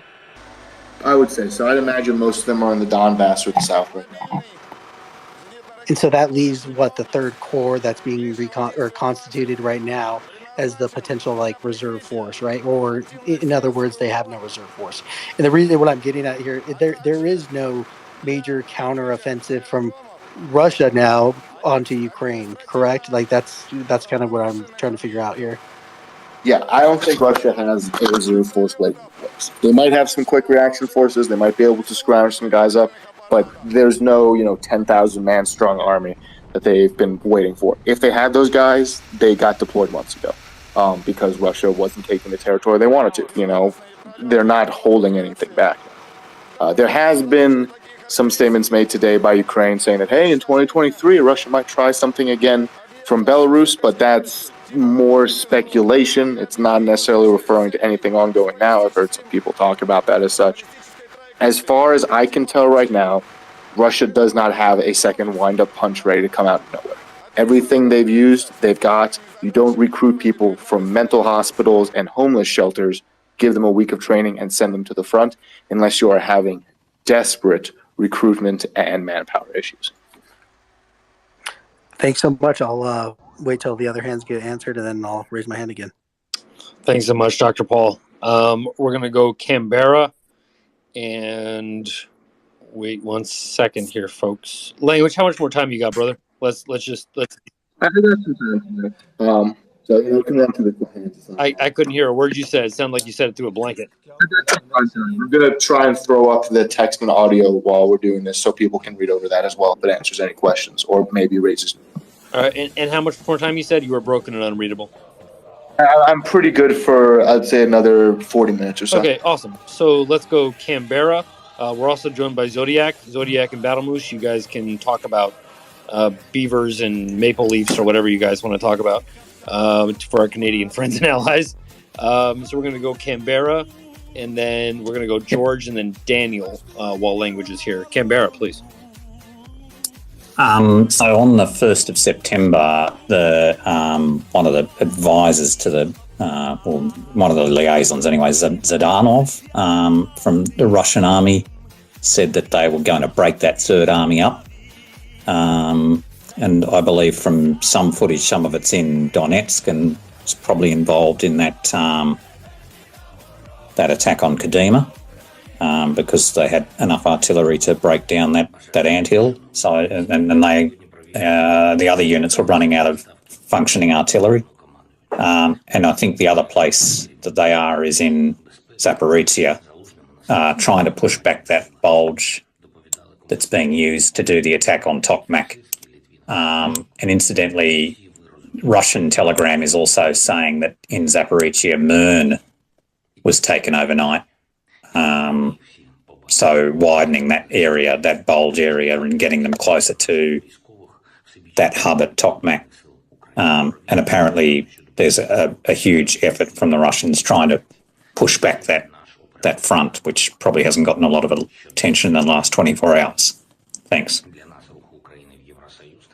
Well, right. There's a lot of stuff going on in Zaporizhia. And yes, there's some artillery fire going on there. And but moving over towards Bakhmut and whatnot and towards Donetsk, Russia has easier access in supply lines there, and so can bring more forces to bear. As a consequence, they can bring more artillery there directly in from, Russia proper in the Rostov region. That's probably part of it. It's also because they've had de facto control of those areas for over 8 years now, so they've been able to accumulate things. They can move things with a little more safety. But you're right. I mean, Russia does continue to have more artillery in some areas than in others, but it's also the fact that they can basically shell from a protective umbrella relatively in the Donetsk region, whereas they can't now in areas north of Kherson or near Izium because Ukraine forces are pushing towards them, and artillery does have, certain limitations, especially Russian towed artillery. You have to set it up. You have to plan for it. The Russians are not good at shooting and scooting with their towed artillery. It takes some time. So if you have the luxury of being able to set them up in a prepared position and then just shell into the same area for months, well, the Russians are good at that. That's how they destroy cities. If the Ukrainians just took a town, 5 kilometers to your west 20 minutes ago, you're probably not going to be in as good a position. Does that kind of answer the question? Yeah. Росіяни обстрілюють нацгвардійців боєприпасами, які заборонені Женевською конвенцією. Відео знято Okay, Greg, if I'm not mistaken, the order was George and then Daniel. George, go ahead. Запальні боєприпаси мають вигляд вогняного дощу, який знищує все навкруги. Також вони є вкрай небезпечними. Oh, right, sorry, you just went, no, George? Oh, go ahead, yeah. Thank you. I'm sorry, it's kind of a less serious question, but I appreciate a serious response. What is the Russian air defense doing? What's going on there? It seems like the TB2s and such are acting uncontested. Is there supply issues? What's happening? I can give you an answer. Sorry. Yep, please. Daniel. This UN war, the Operation Command South announced in this night 30 anti-air systems destroyed in the past 24 hours. Yeah, but so I guess, as Daniel said, I mean, they're taking them out a lot now. Sorry for the airplane guys, if you can hear that. But yeah, so I think the main game changer was the HARM missile, the ability for Ukraine to put that on their existing airframe, which was a little bit of an engineering, to do. And then they're able to use that to take out Russian radar. That seems to have been the game changer in terms of the pace. Before that, we did have Ukraine using, it seems like, solid intelligence from probably all sorts of different sources. They were able to use HIMARS and other strategic standoff munitions from the ground to take out, various air defense systems. Presumably, partisans or someone saw an air defense system, they got the coordinates, and then they sent it to HIMARS, and then they took it down. But now they have the HARM missile, and the HARM missiles have been able to blind Russian air defense. And that's, I think, why we're seeing now, suddenly for the first time in a few months even, like new Bayraktar videos, and as Daniel said, just like tons and tons, like tens and tens of Russian air defense systems destroyed instead of 4 or 5. Craig, any thoughts? Yeah, I mean, I think it's safe to say that Ukraine would not be using these now if their supply was limited. I can't, again, speak to the operational use of these things because that expertise is limited. But to the extent of my knowledge, I can tell you that they're using these when they build up a reserve, when they have stuff to use, and then they're using them when they're ready to use their operations. They're not just using them to use them. And you would think to yourself, well, duh, Craig, that makes sense. But understand that they're under immense pressure. This is a country that is being invaded, quite literally, that this is state on state. And so there's this eagerness to want to use whatever new toy you have, whatever new thing that you get from the West. But remember, it's one thing to give you something. It's another thing for you to know how to use it and use it properly. And so the only thing I could comment in regards to, say, HARMs or any of this other stuff is you see them using them for the purpose for which they are designed, which is not just to destroy. And you think, okay, well, they're blowing up missile sites. Yeah, of course they are, right? That makes sense. But they're supposed to be used in conjunction with an operational goal to be achieved on the ground. And what I mean by that is that I could give you 50 HARM missiles, and then I tell you, well, there's 300 more to come, but that's going to take some time, blah, blah, blah. We're doing our quality controls, yada, yada, yada, right? When that happens and you have only 50, it's one thing, again, to use them, just to use them, but to use them in conjunction with an operational objective to take back your territory is quite another thing. You might think that that's standard logic, but it really isn't, because they want to destroy these things. They want to get rid of them. They want to eliminate them, but they're doing it very well coordinated in a specific geographic area that gives them however many, I'm not even going to get into it, however many MSL feet aloft and time aloft that they need to deliver their payload or let the Bayraktars loiter and do these things. That's a very, very complicated operation. That is not as simple as making a phone call or sending a text. would you infer from this that in addition to training on how to use the weapons, there's some high-level guidance on when strategically to deploy these and when to hold on to them? Yeah, yes. So I think that yes, there has been no communication between the U.S. military high command and the Ukrainian high command on specific type of operations. There have been rumors, there's been hearsay, there have been tweets, there have been this, but when you hand these over, you kind of hand them over and say, hey, only use them when you need them. Right? Wink and nod, right? Don't use them just to use them. Use them when it's appropriate to use them in the operational space in coordination with the operational objective of what it is that you're actually going after. If your goal is, say, the Dnipro, or your goal is, say, Borova, right? Then use them in coordination with those objectives. Don't use them just to go watch things burn and post another video with things blowing up, right? There's a different level there that demonstrates a different level of discipline, training, and self-awareness, that they're just not using these to blow something up to post on Twitter. They're using this in conjunction with the operational objective that the ground commanders who ultimately hold superiority in this theater in their goals. Agreed, Craig. And the one thing I would add to that as well is, earlier on, before the HARM missiles came into play, we did see Ukraine launch a number of successful strikes using Tochka missiles. And from what we can tell, it hasn't been completely confirmed, but there was enough kind of discussion of this at the time that I think it's like after the war, we'll probably learn more details. But basically, Ukraine developed some kind of 1-2 punch of fast-moving objects and slow-moving objects of certain radar signatures.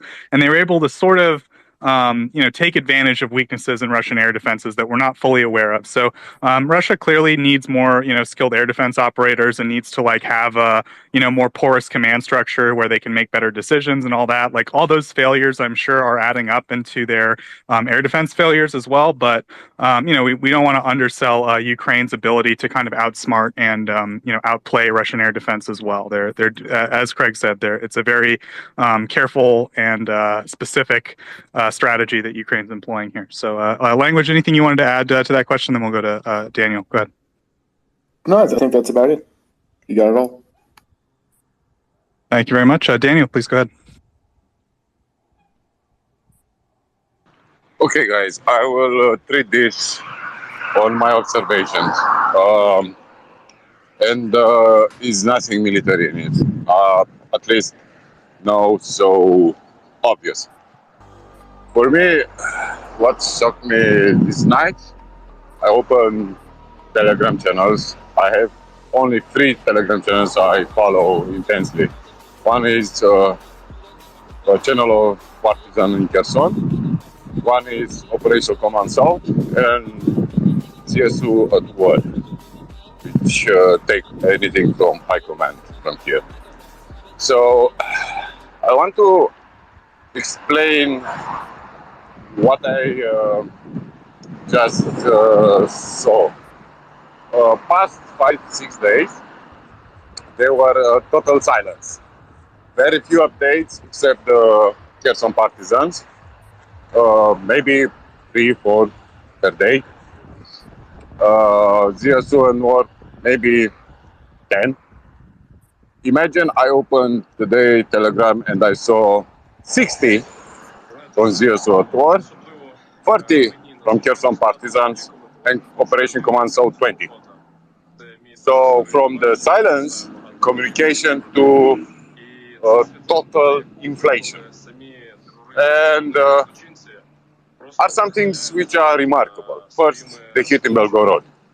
They just cut half of city, the power station, and half of city don't have power. Second, not only in Crimea is unrest, and people are in the streets. For example, in Yalta, because was some criminal thing happened there. One guy beat another one and stabbed him 46 times, and people were in the streets. But the general assessment past 2-3 days in Crimea is a lot of unrest, a lot of measures taken by local government to suppress any pro-Ukrainian movement, listen music, painting the flag of Ukraine, things like that. And we see in Kharkiv Oblast a sledgehammer hitting. In Zaporizhia, what I understand is another trap made it for Russians, and they will not be nice for them. Donbass still get a lot of casualties in total listing every day. Donetsk. In Kherson yesterday, another village from the north of the city was taken by Ukrainians. And I hear you talking about reserve recruitment from psychiatric wards, and I saw news from the Russian, I don't know how I can say, diaspora paper, and they said even the railways workers were recruited in the army. So not to put railway lines or repair the bridges or things like that, get a gun and go on the front. And what I say with this, my final assessment is be wary of total collapse of the front. Total collapse, total surrendering. I know it sounds very, very optimistic, but you don't need to have military experience to see reaction, prisoners, how easy the defense to come on their side. And I will add you a small snippet. This night was C-17 heavy airlift plane of America take off from Romania, going back to Ramstein, and was intercepted on the skies of Hungary by Gripens. And that gesture is, how I can put it mildly, totally offensive. Yeah, NATO countries scrambling NATO planes against the NATO planes. And Erdogan made some very anti-American comments in Belgrade. I hope I have some logic in what I say. Thank you. Thanks, Daniel. Language. I don't know. It's like a mini update to your update. Any like thoughts or comments? It's necessarily something I wasn't tracking. To be perfectly honest, there's a lot going on there, so I'll have to look more into it. I did just throw though for some again a couple messages on things, and I do thank you, Daniel, for bringing that up because frankly, there's everything to do really with planes outside of Ukraine proper and which ones go up and which ones go down. I don't keep an eye on. That's just not my forte. Haha, pun. That's what they call the drum that's always up. But I did throw up the text and audio in the nest up top if you folks want to take a look at it. And then, call it bragging. But seriously, my DMs are always open. I might throw up a Telegram link or something in my bios. That way people can send information that way. If you guys don't mind liking or just sharing it, because the more eyes I get on this, the more questions, concerns, and frankly, clarifications I get. And by extension, more sources of information, which makes it easier to make these. Because that way, it's not just me running through 30 things, but viewers like you and listeners like you who are sending me stuff that I might otherwise miss, such as, what Daniel just mentioned. So if that's something you guys be willing to do, just go up, share it a bit. I would appreciate it. If not, that's totally cool too. But the more eyes on it, the more I learn. Because frankly, one of us is not as great as all of us. So thank you. Thank you, Language. Oh, go ahead, Craig. Yeah, no, I just wanted to add on to something, if I could, just very briefly, that Daniel touched on. Maybe not from a specific point of view, but from a much broader point of view, because I'm trying to contextualize this for our audience. I do get a lot of questions as to what does this mean? What are they talking about? What's bypassing mean? What's this mean? What's that mean? And so just for our broader audience, we do have about 700 people here. we would ask that you please retweet and share the space. We do have experts here, people that follow this stuff on a daily basis, like Language Learner, Joseph, myself, Zodiac. We will sooner or later bring you on board, my friend. We try to bring you and contextualize this, but if I can, I hesitate to use the word dumb down, so I'll just use the word simplify. What Daniel's describing is, and I would say to maybe to a lesser extent relative to what Daniel's getting at, is that what you're seeing is forward movements from Ukrainians. So that is one Ukrainian unit looking at a Russian unit saying, this is something that we can accomplish. This is something that we can do, given our intelligence, given our own abilities, and then given the Russians' abilities after we look at our own intelligence and we kind of, parse that through and say, yeah, sure, we can do this. Excuse me. What Ukraine is doing is I don't like to use the word combined arms and all the rest of these things. What they're doing in simple terms so people can understand is they're taking advantage of the situation that is in front of them, right? If you see somebody that is weak and frail and you're starving to death, so think of this as like, if this was like, what's that show called on AMC? The Walking Dead, right? If you see a walker that is weak and frail, there's no reason necessarily to be afraid of them. You know you can win, you have the ability, you have the training, you have the intelligence, you know what you can do. And what those Russian units are in that area is effectually the Walking Dead. And I'm trying to contextualize that, not to somewhat be humorous or to kind of generate a laugh, but to help you understand that Ukraine has their eyes open at all times. They are well aware of what's in front of them, and they're well aware of their own capabilities. So when they see these things, when they see these opportunities, this isn't a thunder run that somebody had asked me a question about. This isn't a abstract type of thing. This is, you know what? We have a good understanding, and we have faith in our ground commanders. We have faith in our general staff. So let's go ahead and do it. But yeah, I just wanted to try to simplify that for people because I do get a lot of questions about what does this mean? What does that mean? How does this work? What the heck is combined arms? I have no idea. I'm trying to Google it so I can understand what they mean by combined arms and mechanized type of assaults. It's a relative comparison to what you have, to what they have, and what your objective is relative to those strengths and weaknesses that you identify. And then presenting a clear example, or excuse me, a clear goal that everybody can understand, everybody can get on board with, and then move forward, right? That's what, in the simplest terms, that is what combined arms means. So for those that are sending me a few questions about what the heck is Daniel talking about, and what does this mean, and what does that mean? That's as simple as it gets. Don't try and overthink it, folks. Don't try and get too kind of caught up in the weeds and the terminology and the correct doctrine and all the rest of these things. These are people that know what they're doing, and they don't just do this just to do it. They do it because they have the intelligence, and they do these kind of analyses, and they say, yep, this looks like something that we can do. And so let's go ahead and do it. So if that means cutting off 1,000 Russians, or that means cutting off 100 Russians, right? It's all relative to what you believe your own capabilities are versus the enemy that you're trying to expel from your sovereign land's capabilities as well. So sorry, Joseph. Sorry, Daniel, just to step on you guys, but I'm getting a lot of questions about what the heck is this? And what the heck is that? So I just thought I'd try to parse that just a little bit. So hopefully I hope I answered your question for some DM questions for contextualization. But let's go to Dr. Paul, please. Sorry again for the soliloquy. All good, thanks. And language, a real quick one. I've heard and seen some strikes, I think, in Mariupol.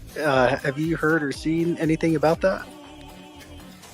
I've heard of partisan operations there. I haven't heard of Ukrainian missile strikes there. But if you have some information on that, please feel free to send it to me. They hit the airport. Yeah, exactly, the airport. Yeah, I heard some stuff at the airport as well. To be honest, I may have completely missed. Was that today or was that yesterday? It was in the last 2 or 3 days. Let me take a look and see. I know that there was something. I might have confused that with Melitopol. I know that there were some explosions around Mariupol in the last couple days. What that's exactly due to, I only have as much as there's explosions there, and it's probably partisans, could be artillery. Beyond that, I don't really know. To be quite honest, there is still a very embattled and unfortunately much reduced partisan operation in Mariupol, but Russia has pretty much full domain of the city where they think they did. Not so much language. They hit also the docks, and I understand they transfer madly garrison from Mariupol. There are very few soldiers in Mariupol, and most of them are from Donetsk. Well, that is good to know. I wasn't aware of that. Thank you.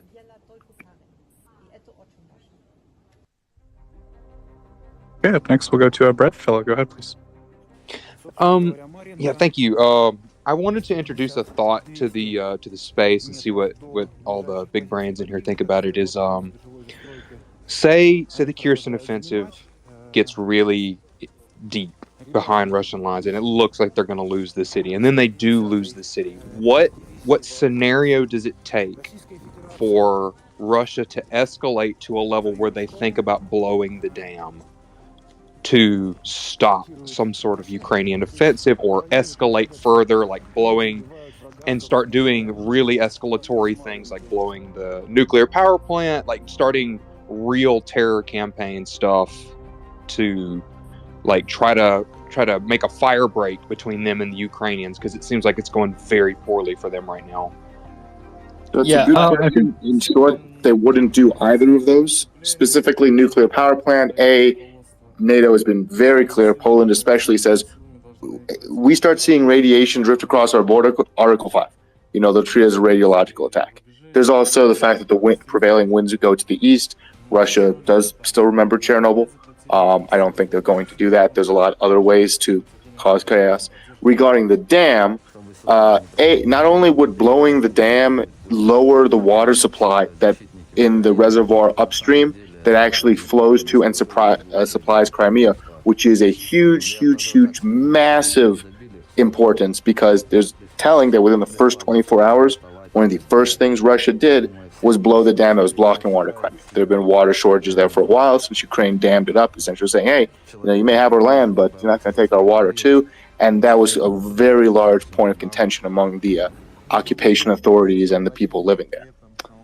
Beyond that, just looking at the topography, and we would need a engineer to make this very clear, and I am not one, but yes, it would widen the river, but just based on the way the elevation of the banks, it would not sweep away Kherson city. It would not sweep away, the bridges. It would not make it impassable. And then third of all, it's very challenging to destroy a heavy concrete gravity dam in the way that this one is set up. There's ways to do so, but just the fact that it would, A, deprive them of water in Crimea in the medium to long term, B, not really have that grave an effect on the ground, and C, be technically very challenging at a point where they're already having difficulties bringing logistics to bear, doesn't seem likely. Does that kind of answer the question? I know there's a couple of other people. Absolutely. I completely agree with you. I just don't trust Russia to not do insane, stupid things for no apparent reason other than we made it up, so roll with it kind of stuff. But I completely agree with you. I completely expected that answer, but I saw some more of my fellas out there asking about that kind of thing, so I figured I would bring it up to you guys. There's a lot of other things Russia can do, unfortunately, that don't involve mass acts of essentially, high-level terrorism that they can't control the outcomes of. There's a lot of medium-level terrorism that they can't control the outcomes of, and I'm afraid they would resort to heavier use of incendiary weapons beyond anything else. But there was a couple other people talking, and I do apologize if I cut them off. Yeah, no worries, language. I was just going to say, I think in this particular case, in both those cases, the blowback on them is too bad. Like if they were like in North America or something where it wouldn't affect them, like I don't think they'd hesitate to do it. But there's like too many cons for them. That's my personal belief. But Craig, did you want to add anything? No, I actually wanted to throw to Zodiac. I think people have kind of grown tired of my my understanding and my perspective, and I kind of want to get somebody that has a little bit more feet to ground perspective. And so Zodiac, if you wanted to throw in on that, by all means. Yeah, sure. Thanks. So I'm just going to run with the scenario presented of the dam. Let's say you throw all the weapons, all the explosives, either internally or externally, and you blow that dam right now. Like Craig was saying, you look at the geography, it's kind of hilly, you're not necessarily going to wipe out the city. That said, you're not going to take out the infrastructure. Any Russian forces downstream that are close to that river are pretty much going to be taken with them. So if you want to, kill off, a sizable chunk of your armed forces in one go, sure, blow that up. Not only that, you're going to drop the reservoir. I don't know how deep the pipes are feeding the ZPP, Zaporizhia nuclear power plant are, but if that water level drops enough that you can't feed water into the cooling reservoir, well, now you're looking at a situation where you have a nuclear power plant that can't cool itself down, which could lead to a meltdown situation. Those things blow. Bam, now you got radiation blowing east, blowing into NATO. Bam, Article 5. So it's a suicidal tactic by the Russians. And while Russia may be crazy, you have a heavily demoralized force with demoralized commanders that are really probably at this point just trying to survive and not get killed by their commanders or by their own troops at this moment. I don't think they're going to do something that's going to have half their command that survives look at them and go, well, if you're going to, leave us out to die, why the fuck should I, this is part of my French, why the heck should I, follow you? And it's just going to cause people to turn within the own Russian hierarchy. I completely agree. I completely agree with everything, and I kind of thought that myself, but I figured that it was worth, bringing up in a good space like this, just to at least hash it out at least once, though. Do you mind if I ask you, Brett? Are you talking about Oskil Dam and Reservoir? Or are you talking about Kherson area? I just want to make sure we pick Kherson. Okay, thank you. Yeah, that's all. Yeah. What actions do you think that they could take escalatory stuff? I mean, I don't think they're going to use their Tu-95s and start bombing cities like the Allies did in World War II. I mean, they might try, but what do you think they could do to increase the terror bombing or terroristic acts without bringing in NATO Article 5 in? Yeah, Zodiac, go for it, brother. All right, so well, you say, using strategic bombers and flying them close to Ukraine and potentially bombing cities, they entirely could do that. One of the weapons still available to them, and we haven't seen them use a lot of, is fuel air bombs. We've seen thermobarics coming off of like TOS-1 systems but we haven't seen airdropped thermobaric weapons such as their large 500,000-pounder fuel air bombs. So they could entirely do that. They could strap a few of those onto, say, a MiG-31 or a Tu-95 and fly them over Kharkiv or somewhere else and just drop them. Or if they get good intelligence on a large concentration of Ukrainian troops, drop these large-scale dumb munitions where they don't have to necessarily get close. They could escalate that way. Other than bringing more weight of their Air Force, I don't see too much more options for them because I don't think they will be crazy or stupid enough, even the commanders at the field grade level especially, to start pressing the CBRN button and resorting to any of those tools. So they're, with their stockpile of conventional munitions and artillery and precision weapons dwindling, they're going to start running out of options real quick and start resorting to dusting off other strategies. What strategies do you think those may be? I mean, what else can they do other than what they're doing? If you could expound on that a little.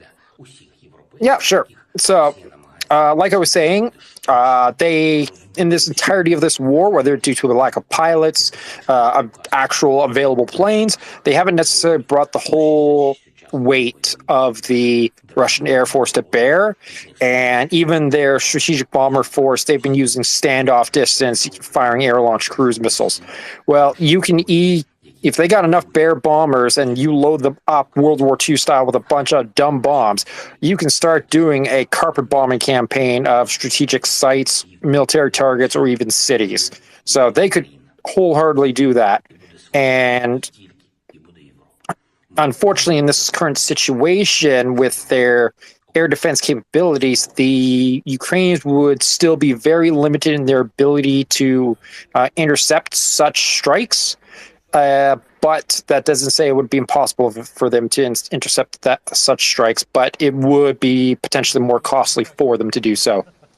Yeah, if I could just briefly add on to that, as a former air traffic controller, I can tell you that the last thing that Russia wants to see, that if they launch a flight of, say, let's just call them 10, right? 10 Bear strategic bombers over Ukraine, they will lose a bomber. Okay, they might lose 2, they might lose 3, they might lose half, right? I mean, who really knows? The only people that really know what they have in terms of air defense are the Ukrainians. Those are the only people that actually know. And can you imagine, just for a minute, what that world will look like when you have a Russian strategic bomber, the equivalent of, say, a B-52 or a B-2 bomber, being shot down and paraded, and videos being taken and photographs being taken all over the internet of 5 or 6 or 7 strategic bombers that have been shot down. You can't cover that up, folks. That's not like Russian Telegram can say, oh, we are only falling back so we can surprise them with brilliant counterattack the way that we did before, right? They can't play that off. All they can do is say, look at these strategic bombers. Look at these big prop aircraft that are supposed to be the backbone of our national defense. And now they're being shot down by the Ukrainians. You can't hide that. You can't excuse that away. You can't telegram your way out of that. You can't tweet your way out of that and say, oh, this is only feint. Wait until the rest of Russian Air Force become operative, right? You can't do that. It is beyond humiliating for them to lose these kind of, quite literally, strategic. When I mean strategic, I don't mean Ukrainian strategic war. I mean strategic in terms of global, right? You're losing. I remember when I was a kid and we lost an F-117 over Serbia, I believe it was, when we were conducting strikes to dissuade the Serbians from their genocide of the Bosnian Herzegovinans and its ongoing war with Kosovo. When that happened, I still have an image of when I was a kid during the Gulf War. So I'm using this as an example because it's important and to why they wouldn't do that.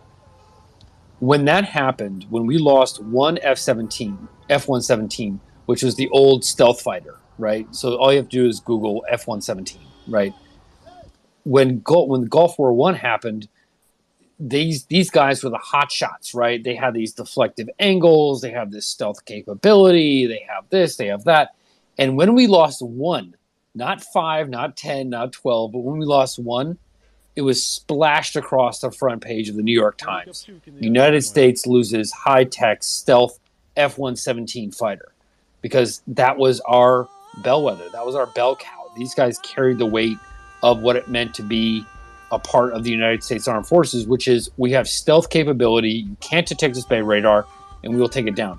Losing these strategic bombers over Ukraine for some kind of carpet bombing activity that will achieve next to nothing militarily, I argue that the cost-benefit analysis of losing 3 or 4 or 5 of these from a propaganda, information war, whatever you want to call it, angle, it's so beyond the pale. It's hard for people to quantify.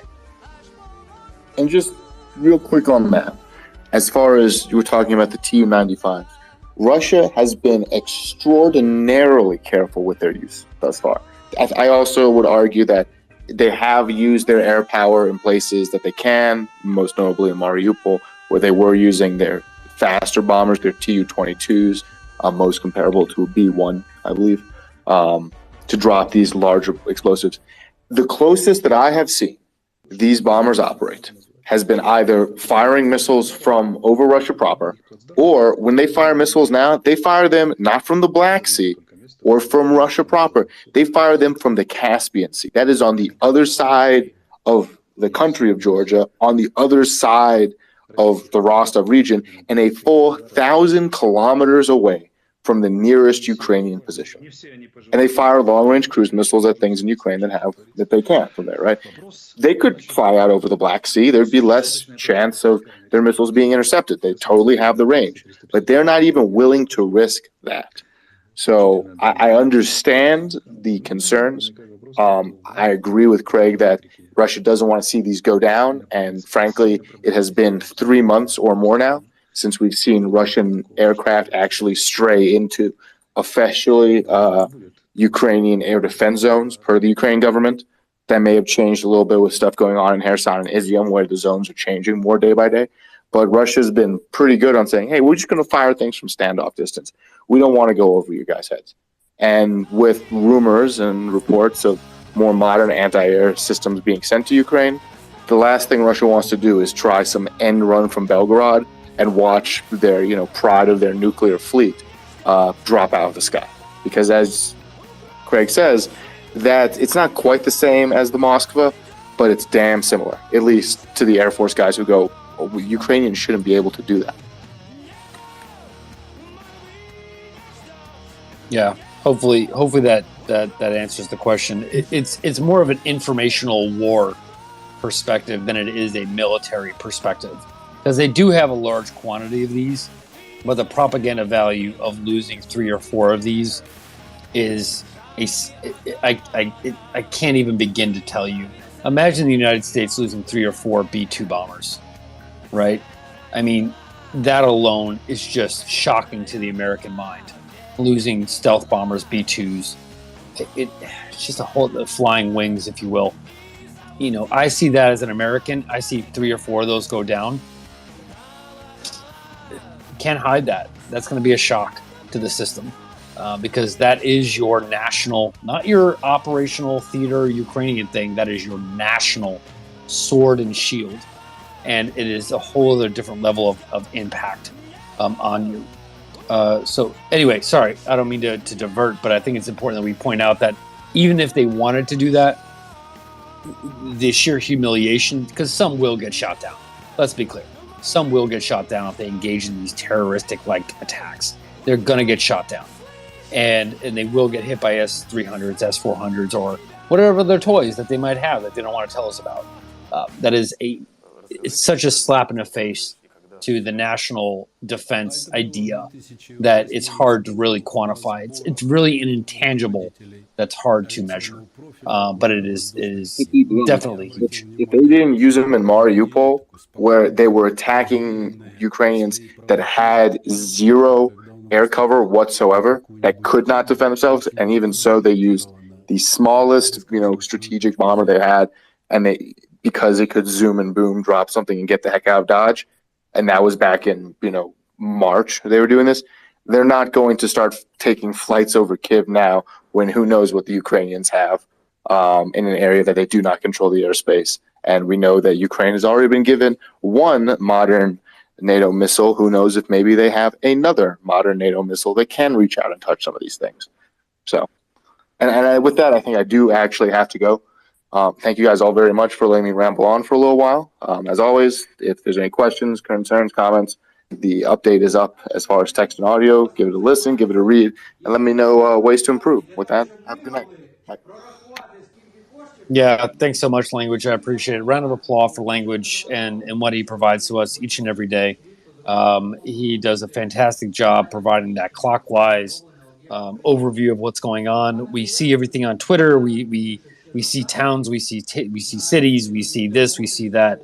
But Language does a fantastic job keeping us in the loop in terms of trying to zero in on each of these things that we see and what that means contextually, speaking from a 30,000 foot to 5 foot level. So thanks again, Language, for joining us. I would ask that people please retweet and share the space. Be a great help to us and those at the Maria Report and those of us that support Maria Aid. And with that, we do have a hand up. That is Daniel. Daniel, if you want to add, go ahead. Okay, about escalation. Why this night Ukrainian needed to announce they have upgraded harpoons with range of 250 kilometers, and about the missiles launch above Caspian Sea. They launched 3 or 4 days ago 6, and Ukrainian air defense intercepted 5. There was a joke today about Finnish armed forces, and the joke was, can Finland army occupy St. Petersburg? Yes, they can, and very fast, but until they reach there, there will be already army of Poland. I will get you some context to understand why they cannot escalate. Yesterday, Siren alert update. our Zaporizhzhia. North American Full friend, alert. This message has been yesterday generated at with 5 municipal a.m. data. here in Romania, Kiev time. I add you a political news from Albania. Albania is a small NATO country in Balkans. What they do, the Prime Minister of Albania get on the public television and announce they will cut all diplomatic relationship with Iran. They will expel ambassador and all the staff, and the diplomatic mission in Tirana will be closed. First, for me, was the context. Full alert. This message has been generated with municipal data. The governmental infrastructure in July. They have a proof that was the hand of Iran, and they expelled the ambassador. The move was very, very, very strong, and now in Albania mass media, the talks is about invoking Article 5. And this caught my attention, because when you invoke Article 5 for this, is not a message addressed to Iran. It's something like, we are here, we watching, and if you do some stupid stuff, you, Russia, you'll have a huge problem from us. And let's not forget, the political context in Moscow is far from clear, far from strong, has been generated far with from municipal being data. something you can understand. Putin is making declarations which are totally out of logic. He is saying special military operation is a great success, is no problem. We'll ban Europeans to visit us, we'll cut the gas, all is good. But in fact, all this declaration reveal weakness. Less trust in the army, less trust in the people. And again, I think we need to be more optimistic. The situation for Russians is so bad, and for me, I expect their surrender sooner, much sooner than later. Thank you.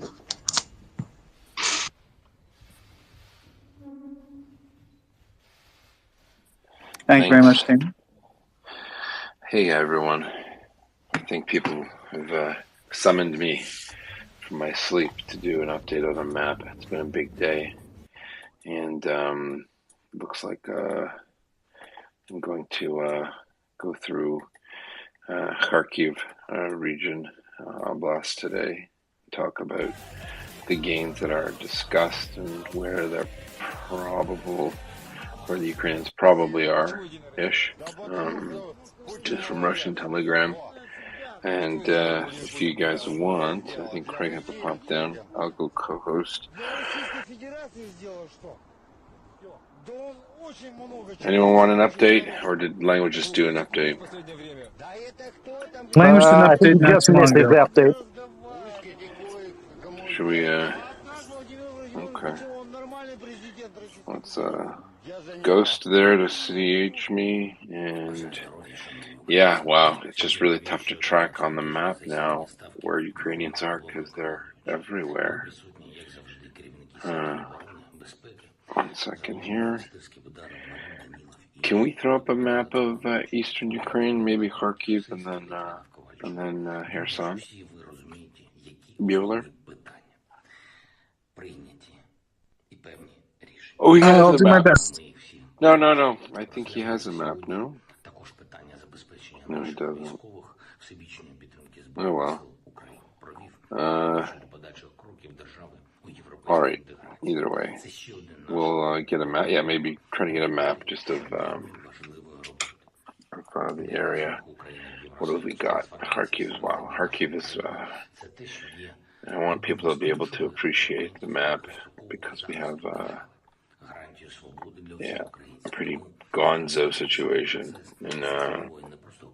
in eastern Kharkiv Oblast, or central, really. Kupiansk. It's a big deal. And Izium, two major places the Russians need to be careful about. And Do you want like an ISW map with like territory and stuff, or just a geography map? Okay. Yes. Either or is fine, because the cities in question will be there. Balaklia. And yeah, we're gonna...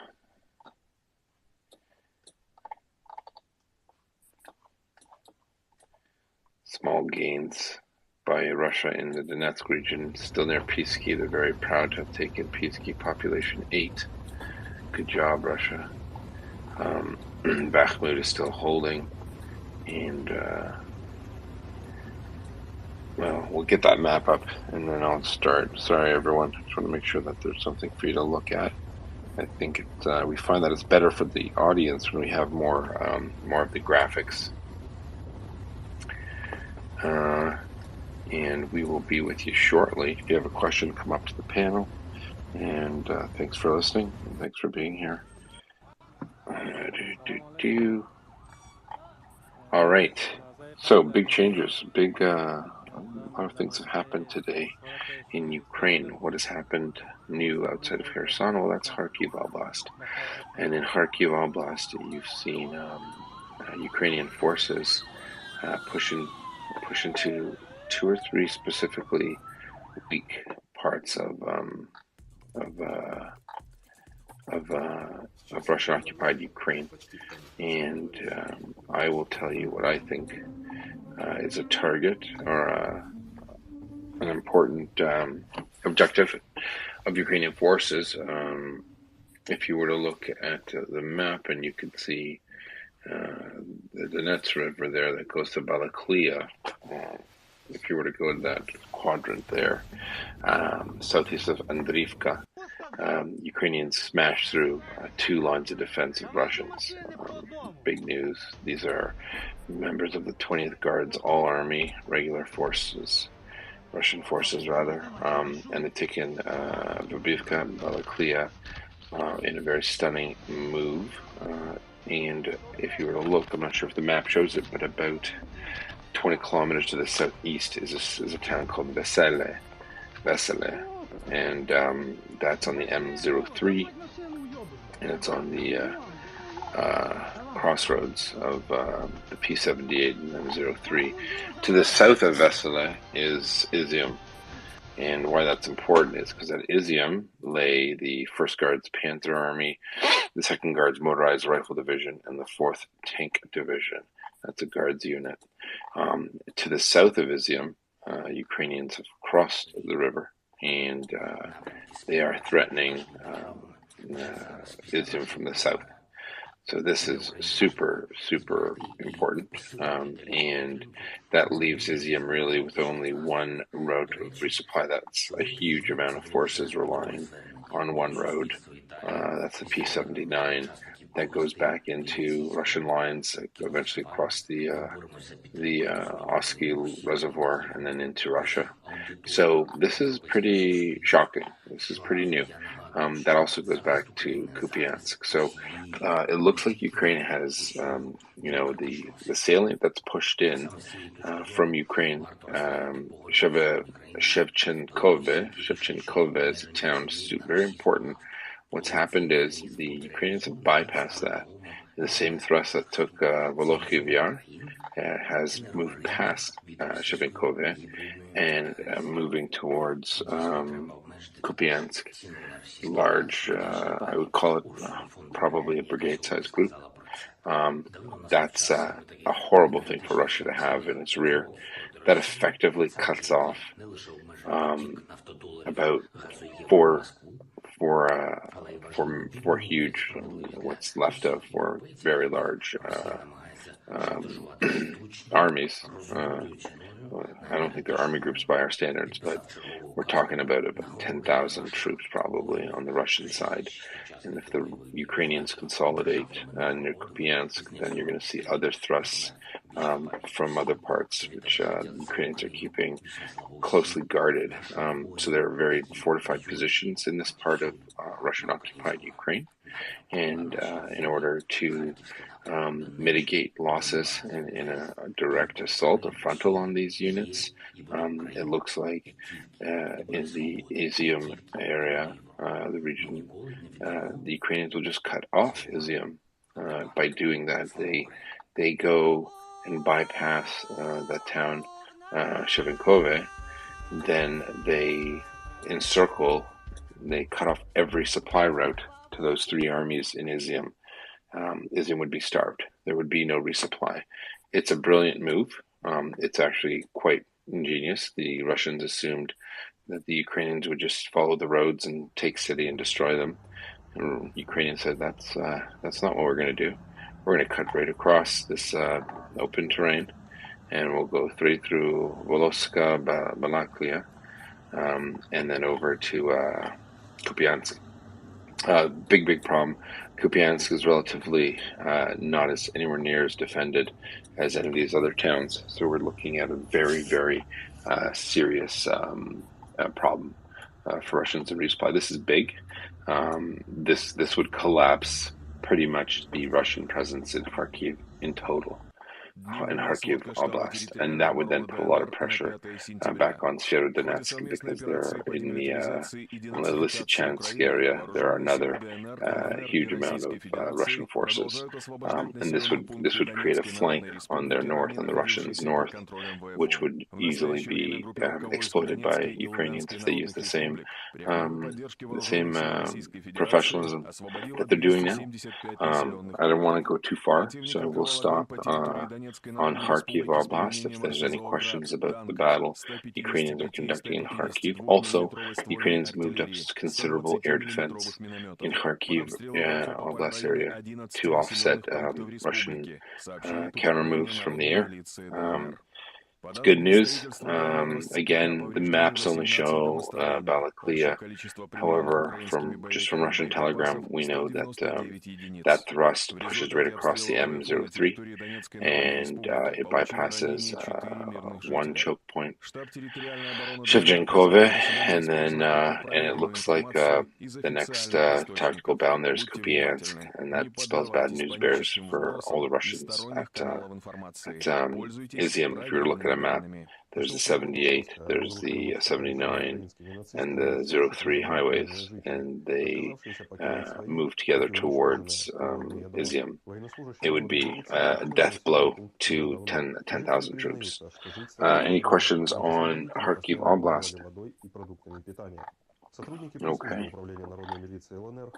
Joseph. No, that was great. If anyone does have any questions, please feel free to press the microphone button in the bottom left-hand corner of your screen. We do have Dr. Paul up. He might have a question. Okay. We're looking just at Kharkiv right now, so if you have any other questions, we'll wait. Go ahead, Paul. Hey, Yehuda. Hope you're doing well. I am. So what is the smart thing to do for Russia? Okay, and ignore our bias, right? Of like, we want them to get the hell out of Ukraine, right? That's the smart thing to do. But like, just from a military perspective, in the situation they're in Kharkiv, in that town that you referenced, west of Kupiansk, about 30 miles call it. What is their move? What is the move? Fall back behind the Oskil, dam river? What is the right move for them to do right now? Hold on. So 30 clicks to Shevchenkova and Kupiansk. So I would say, hold on. So I suspect they're like 10 kilometers from Kupiansk, to be honest with you. If I was a betting man, I'd say they're in and around Baranove or Berezivka. And that's on the outskirts of Kupiansk. There's more to it. If this is happening, there's definitely stuff happening just north of it. If I was a crazy person and I was in the Russian military today, the one play I'd have, which would be the most dangerous, ironically, for the Ukrainians, is I'd withdraw to the 23rd of February lines. Concentration of force, everything you've got, move it right to eastern Donbass. Those are lines that they have really, they're there for 8 years. So they're entrenched. They have the tradecraft that, Paul will understand if I say the corporate knowledge. Do you know what I mean by that, Paul? Like, they've got the corporate knowledge in the eastern Donbass. Does it mean they're safe there? No. But I think that's where they'd have the best chance. Right now, in Kharkiv Oblast, they don't have Kharkiv, right? So they have the hinterland. And the problem with that is that their resupply is very dependent on their sustainment lines.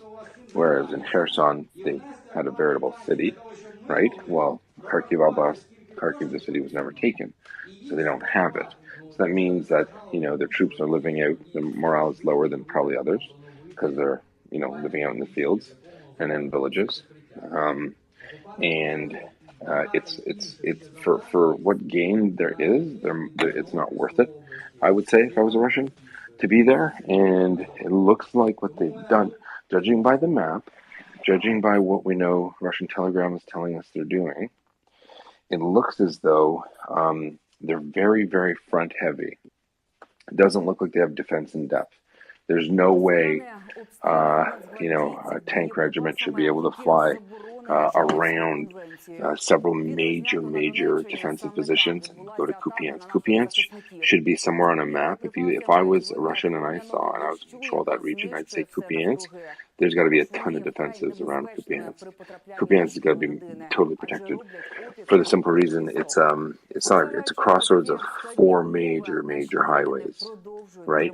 And not just highways to nowhere, highways to one goes straight to Kharkiv through Shevchenkova. One of them goes down to Izium. The other one goes back towards its own lines. And two of them go back towards their own lines in a roundabout way. So this is a perfect place that you want to protect, and it looks as though the city might be protected, but the avenues to the city, Ukraine just went around, and that's in a day. Now, this is only the distance from, say, Balaklia is going to be, hold on. If you were to go about it in a roundabout way, it's about 70 kilometers. Let's just say you went about it in a tactical way, not using the roads. 70 kilometers, maybe that number changes when you take roads to 50. That's a that can be done in a day, but the truth is that could be for tomorrow. Either way, there's some kind of, if there are Ukrainian armored units moving towards Kupiansk, they're not moving alone, if that makes sense. So if I was the Russians, I would feel that I was being encircled right now. I would feel that anywhere in the Kharkiv Oblast, that's east of Stary Saltiv and over to Kupiansk, that would be no bueno. You'd have to get out because you're being encircled. Just as we speak, they're encircling them. And then as a result, because they have so much force at Izium, which is about, due south, right? Izium is about, another 60 kilometers south. They're all front heavy too. Their rear is exposed. There's almost no rear security. They've thrown all their eggs in one basket, and that basket is Izium. Well, you get Kupiansk, you just screwed Izium. Very stupid. Why on earth? It's like they never. I don't think they ever expected to fight. I don't think they ever expected a counterattack. Now they're scrambling. That's why we're seeing so many surrendered Russians. Hope that answers, Paul. Absolutely, and like yes, like there's a huge uptick in surrendered Russians, and yeah, great points, Yehuda. I really appreciate it. So I'm just drinking some water as I woke up. All right, next question, Zodiac. Okay. Not so much of a question, more just to add on to what you were saying, if you don't mind. If I was a Russian commander right now, I would be very much leaning on my intel officer, being like, okay, what is out there? And the reason why I say that is, if any of you haven't been tracking, about a month ago, Ukraine rotated 4 brigades off of the Donbass front, including the 7th Tank, which was on the south side facing Izium at the time, and replaced them with 4 fresh brigades, including the 73rd Jaegers and a few others. So a month is a long time to have 4 brigades out of action to rest and refit. And now all of a sudden we have 2 major offensives across Ukraine. So if you have 4 brigades to play with, if they're still, say, in the Kharkiv area, if I'm a Russian commander, I want to know where those missing brigades are and if they're a threat to me right now. Because if they're just punching and punching, they can just keep pushing. And especially once they get into the rear lines, their logistics have already been shattered. Their maintenance is shattered. They're in very serious trouble here. Air siren alert update. Zaporizhzhia. All clear. This message has been generated with municipal data. And you're right. So a div size plus, or a div, depending on how you want to look at it, of combined arms div. They weren't hiding. Well, they were hiding. They weren't where they should be. And, Zodiac, I think you're giving them way too much credit. I don't think they're wondering where they went. I don't think they care. Now, you ask about the J2. I wondered about that too, because, pardon me. Air siren alert update. Zaporizhzhia. All clear. This message has been generated with municipal data. What the hell are they doing? So there's a few options. Either they can't tell, but the UAPs know what they're doing. They know, but they don't understand what it means.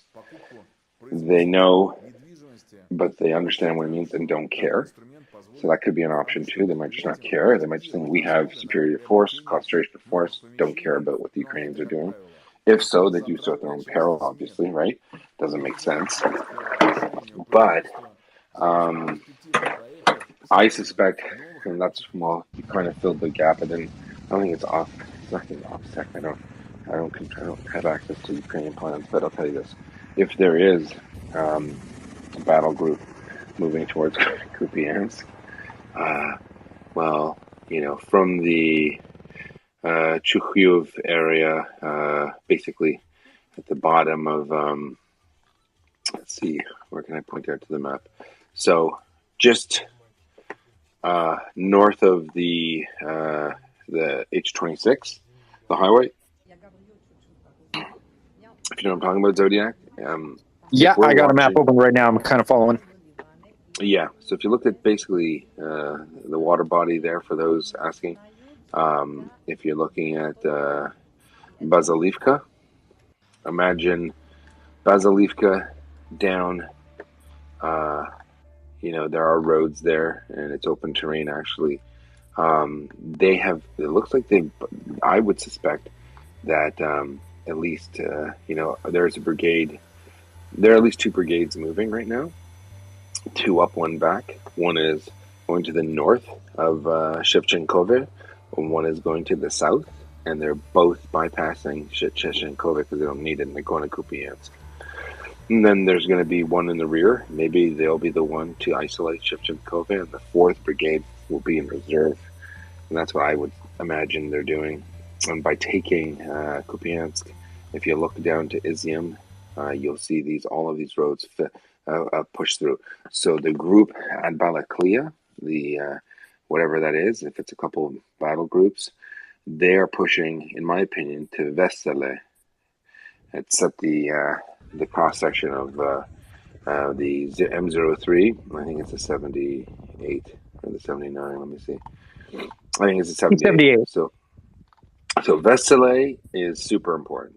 You take Vesele, Kupiansk, and you isolate Shchenkove. That's a good phase 3 of this attack, of this counteroffensive.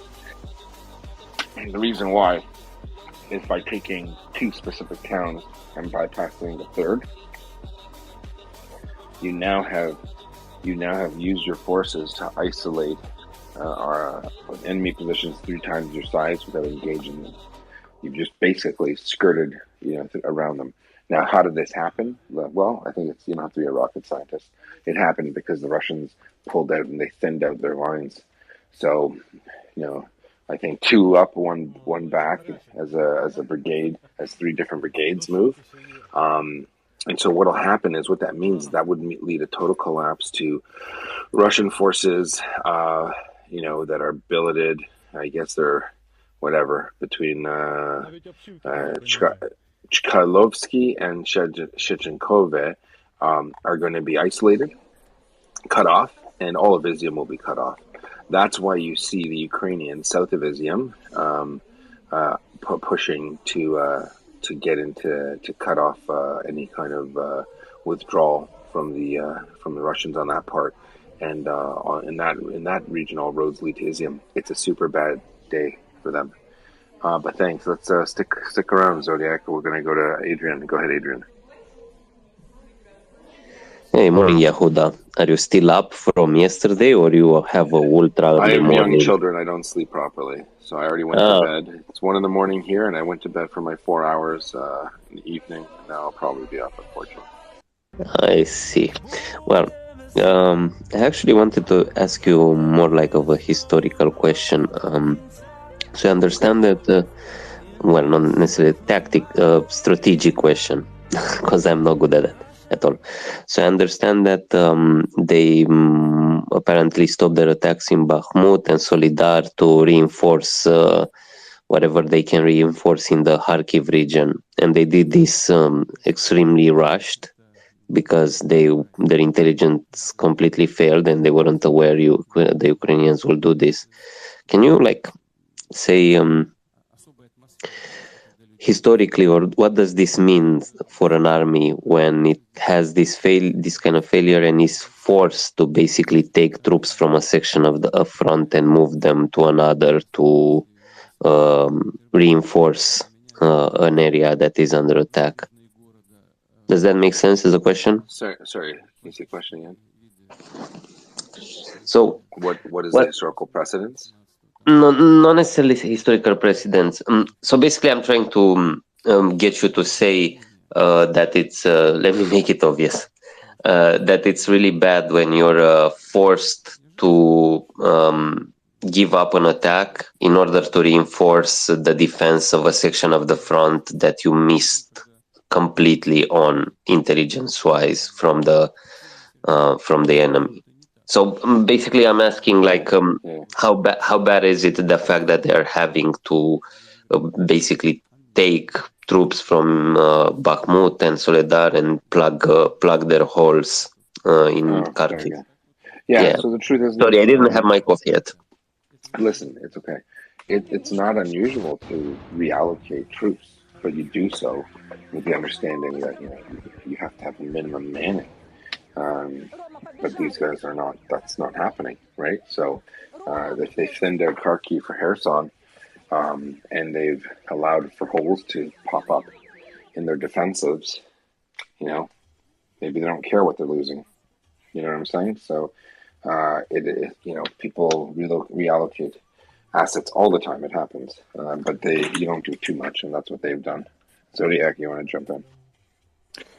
Yeah, I was just going to chime in that.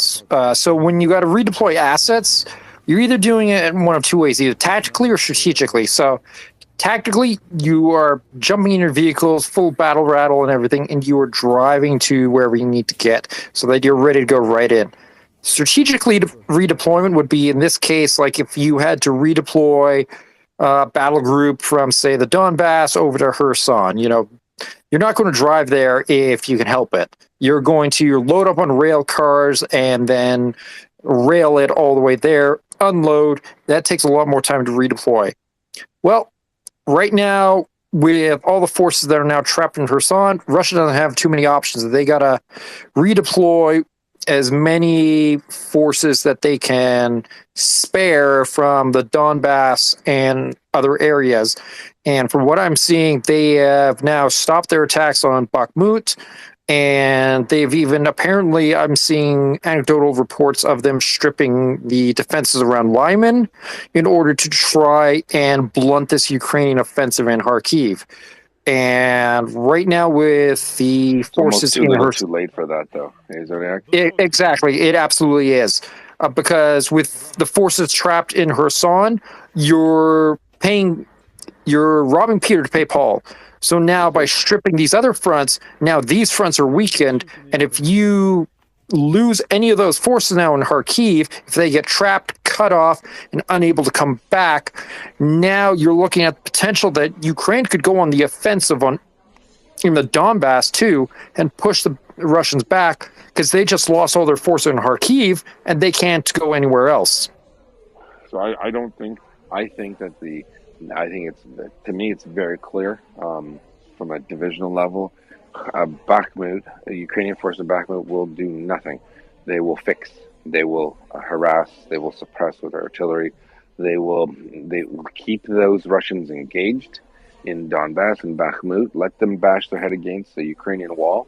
Let 10,000 troops, basically for the audience's sake, let 10,000 troops north of Donbass and Kharkiv Oblast, let them get surrounded. Those are 10,000 fighting troops. Those are the combat arms troops there. I mean, they've had an artillery brigade overrun by infantry. Never heard of it. Never seen a gun in an exercise in my life. I've never seen an artillery piece in an exercise in my life. They're in the rear. They do their things. I've taught at training centers that have artillery ranges. I have never even seen one. I hear them, don't see them. Why are they co-located with a rifle company, with a rifle brigade? I have no idea. It is possibly the dumbest thing I've ever heard. Protect the guns. That's why they have big ranges, so you don't have to have them close to you, dum-dums. It's not the audience, but Russia. Just ridiculous. So it's a great point. You tie up those four armies. They call them armies. I'll put bunny ears, little quotes, for Russian armies. And you have them in northern Kharkiv Oblast there. You deny them to the enemy. And at that point, that's when I think Zodiac, I think that the Ukrainians in Bakhmut, their mission task verb on their mission there and their orders is to fix, keep the Russians occupied, don't let them peel away to reinforce Kharkiv. Maybe demonstrations or show of forces. We're going to do this, we're going to do that. Maybe a feint. But there's no need to risk it. Just don't get decisively engaged. Pound them, and then wait till you get the Ukrainians on the north of the Donbass and on the south. That's perfect world. That's what I would do. And right now, if you have Wagner and the VDV in the center in this bulge that are going bananas, they're so happy after 4 days. They've captured Peasky 8 times apparently in the last 6 weeks. Good for you. Peasky's population, I think if you Google it, it says 8. 8, like not 1-8, not 8-1, not 8-1-0, 8. We're talking about an abandoned, village on the line. And the good thing about it is, I hope it's Peasky. At any rate, the Russians are expending all this energy just so they can look on a map and Putin can say, "I have Donetsk, I have Donetsk and Luhansk, I have the Donbass." So it's really interesting. Thank you for that, Zodiac. I think this is more of the Canadian invasion. Zodiac's also Canadian, and a colleague of mine. Paul, let's go ahead. Oh, I didn't know Zodiac and you were colleagues directly. Did you guys? That's interesting. Yeah, I just found out. Okay, got it. Yeah, very cool. Yeah, Zodiac, love running into you in other space a while back, so it's great to have him on your list. Some people say that his opinions are killer. Indeed. So That's Yehuda, a Zodiac killer for the audience. It's quite funny. yeah, I called his name like creepy the other day. I don't see any laughing emojis, so I have to explain the joke. All right, go ahead, Paul. All right. So one takeaway that we've learned, I think, from the last week or two that I haven't really heard anybody necessarily discuss, but in Yehuda, I'm going to ask this as a question. Now you don't have to answer it. It's just to set up kind of like the context of what I'm trying to say. So, okay, the fake question is, are these new combat forces that Ukraine's doing these offensive with from recently trained forces from Canada, Not UK? new. They're the old forces. They got ripped.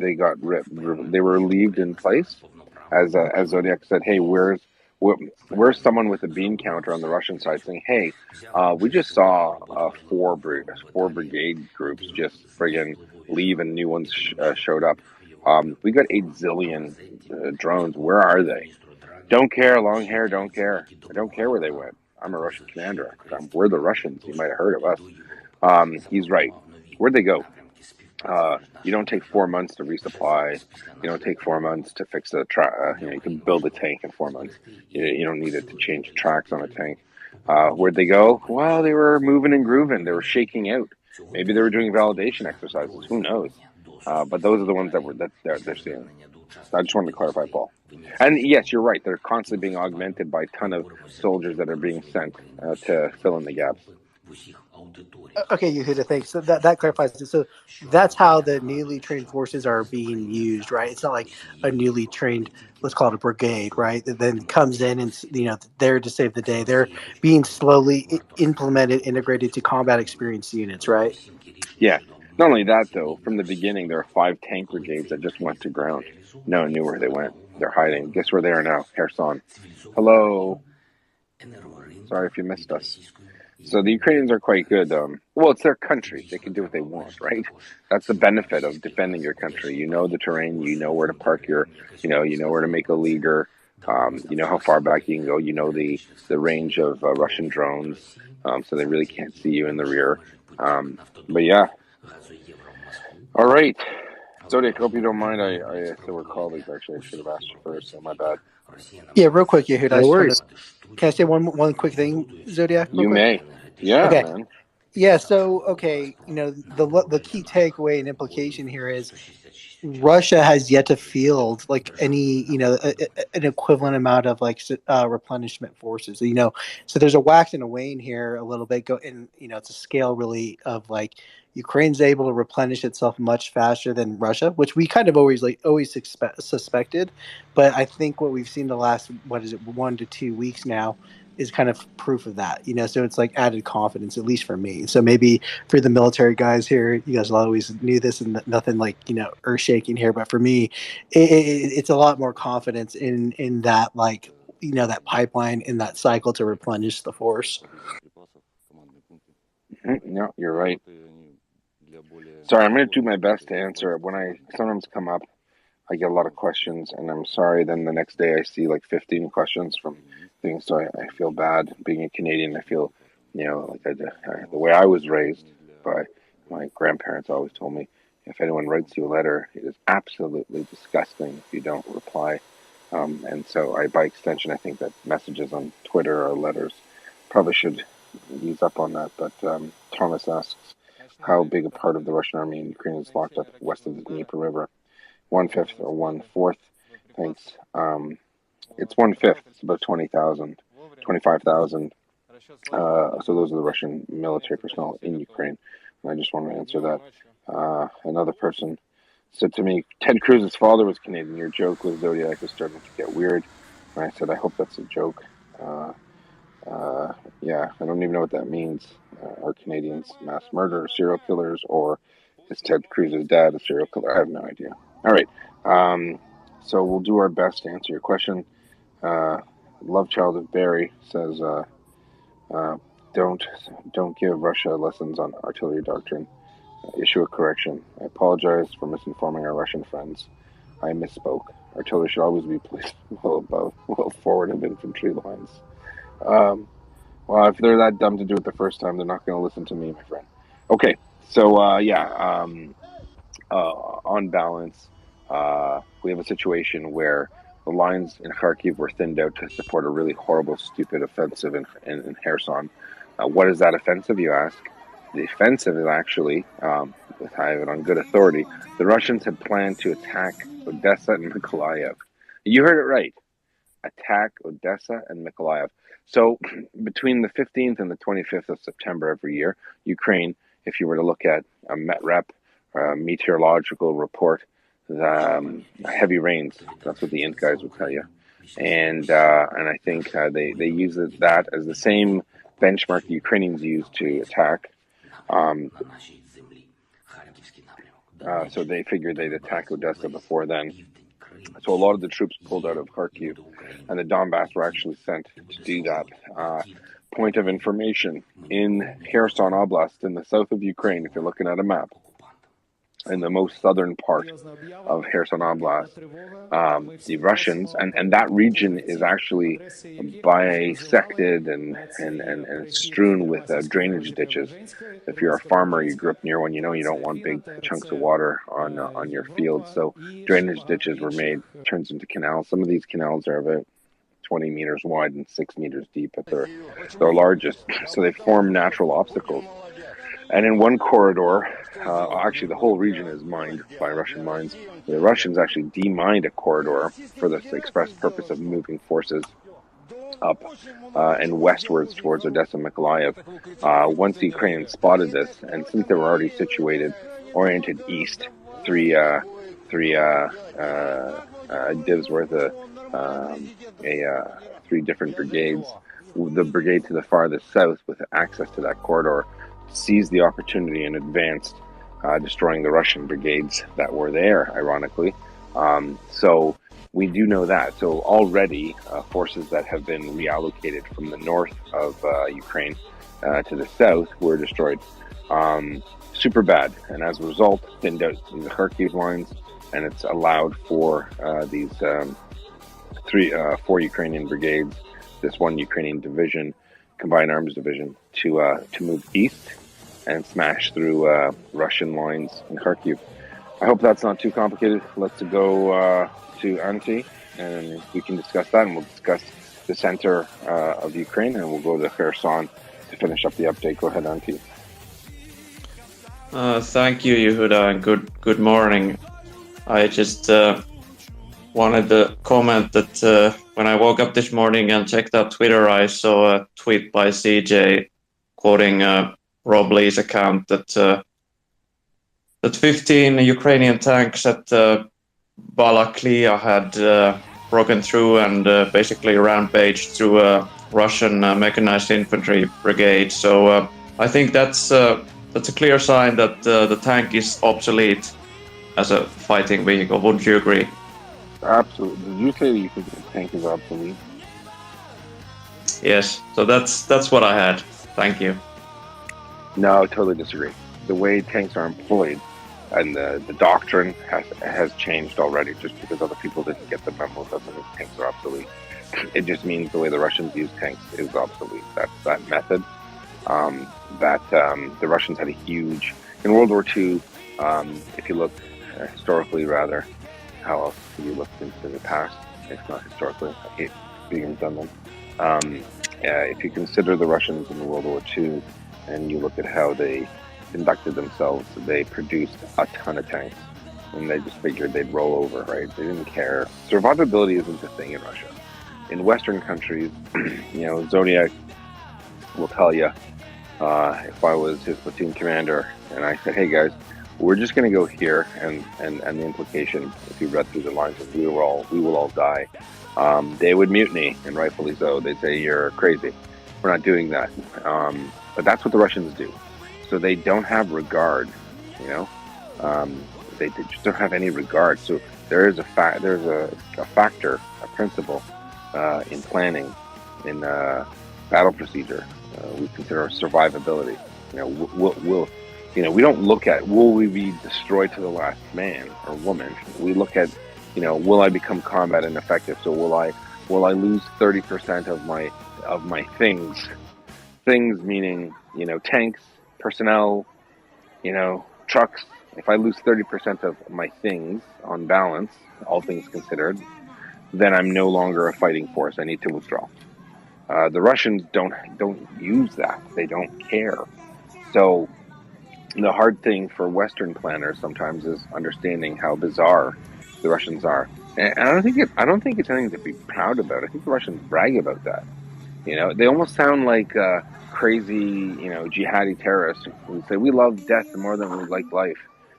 It's just a weird concept for normal people to understand, but that's what the Russians are doing. They're ISIS, 5.0. We will destroy. They don't say it. They don't dress it up with religious wording. They dress it up with nationalism, but that's what they do. Back to Paul. Hey, Yehuda, yeah, you pretty much covered it all. I was just going to add on, basically. First off, tanks are absolutely still essential. What I would say is the platform itself needs to evolve, just like any, weapon, munition. As warfare evolves, so does the platform. It needs to, and we see new versions of modern battle tanks that are in development still that are starting to. So they need more capabilities, more sensors to kind of evolve, be more useful. But like you said, it's more how you use them than exactly the weapon itself. It's a doctrine, Paul. It's a doctrine. It's how you use them. It's not necessarily the kit. It's not just the technical hardware. It's how you use them. If you think it's not World War I or II where a tank is just roll. I mean, you could literally have enough tanks.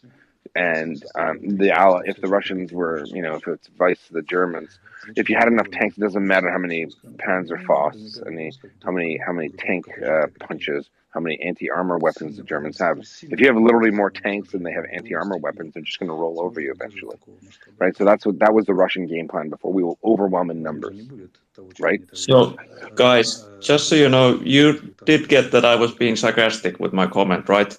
Oh, yeah, no, I didn't. Sorry. Either did I. I really have to work on my tone of voice for sarcasm, apparently. No, I mean, it's not your fault. It's not your fault. Yeah. Finish. We get the law. Yeah. I mean, I was in the armored force, so, I know what tanks are all about. Well, I'll be honest, NT, I get several messages every time any Finn comes up. They think it's you with a different name. They think all Finns are monotonous and sound the same. Yeah, I'd love to check out a Finnish comedy club. At least the delivery would be consistent. Apparently, I swear that's Antti with a different name. I'm like, no, he's just Finnish. So I just finished. Don't worry. Thanks, Antti. Let's go to Zodiac. Real quick, Yehuda, can I just make one quick point? All right. Just in the evolution of tank warfare, for Rheinmetall, for example, their latest battlefield tank, they include things like anti-UAS, weaponry and sensors to do that. And that's what I mean. That's a key capability that's probably essential, I think, to just moving forward. I mean, what are your thoughts on that? I mean, you can push back on that. Happy to take that pushback. Sorry, go ahead. I was looking at a DM. Oh, I was just saying that Rheinmetall's latest main battle tank includes things like anti-UAS weapons and both electronically and actual munitions, and I think that's a really important capability as we've seen with how this war is unfolding with all the UAVs flying around and for spotting for artillery.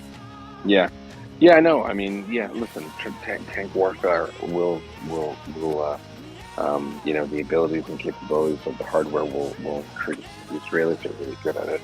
They have all sorts of really good, cool countermeasures on it. The Israelis love, their Merkava was one of the first tanks. I think the first tank, or the first modern tank that had its engine relocated to the front to act as a shield for its troops. So that's cool. Yeah, listen, that'll always change, 100%. All right, Zodiac. Thanks. I was just going to add for context to the debate when it comes to tactics versus equipment. Let's take the example of the Leopard 2. Okay, so Canada drops Leopard 2s into Afghanistan in the 2000s while we were in combat operations there. Fighting insurgency force that had, RPG-7s and that, not the best anti-tank weapons, but they still had them. Never lost a single tank. Fast forward to about a decade or so, and let's look at the first Turkish incursion into Syria against the Kurds. They dropped in Leopard 2s without supporting infantry, and they got their tanks absolutely wrecked by the Kurds because they had no support and thought the tanks needed. And they learned the very hard way, losing these expensive, very sophisticated battle tanks. You know, like Yehuda was saying, it's not necessarily the tank, it's the crew and how you employ it. You know, we can all laugh at the Russians using T-62s, but you know, if the Ukrainians were competent, the T-62s could still wreck their day. Yeah, 100%. Zodiac, you're cutting out a bit.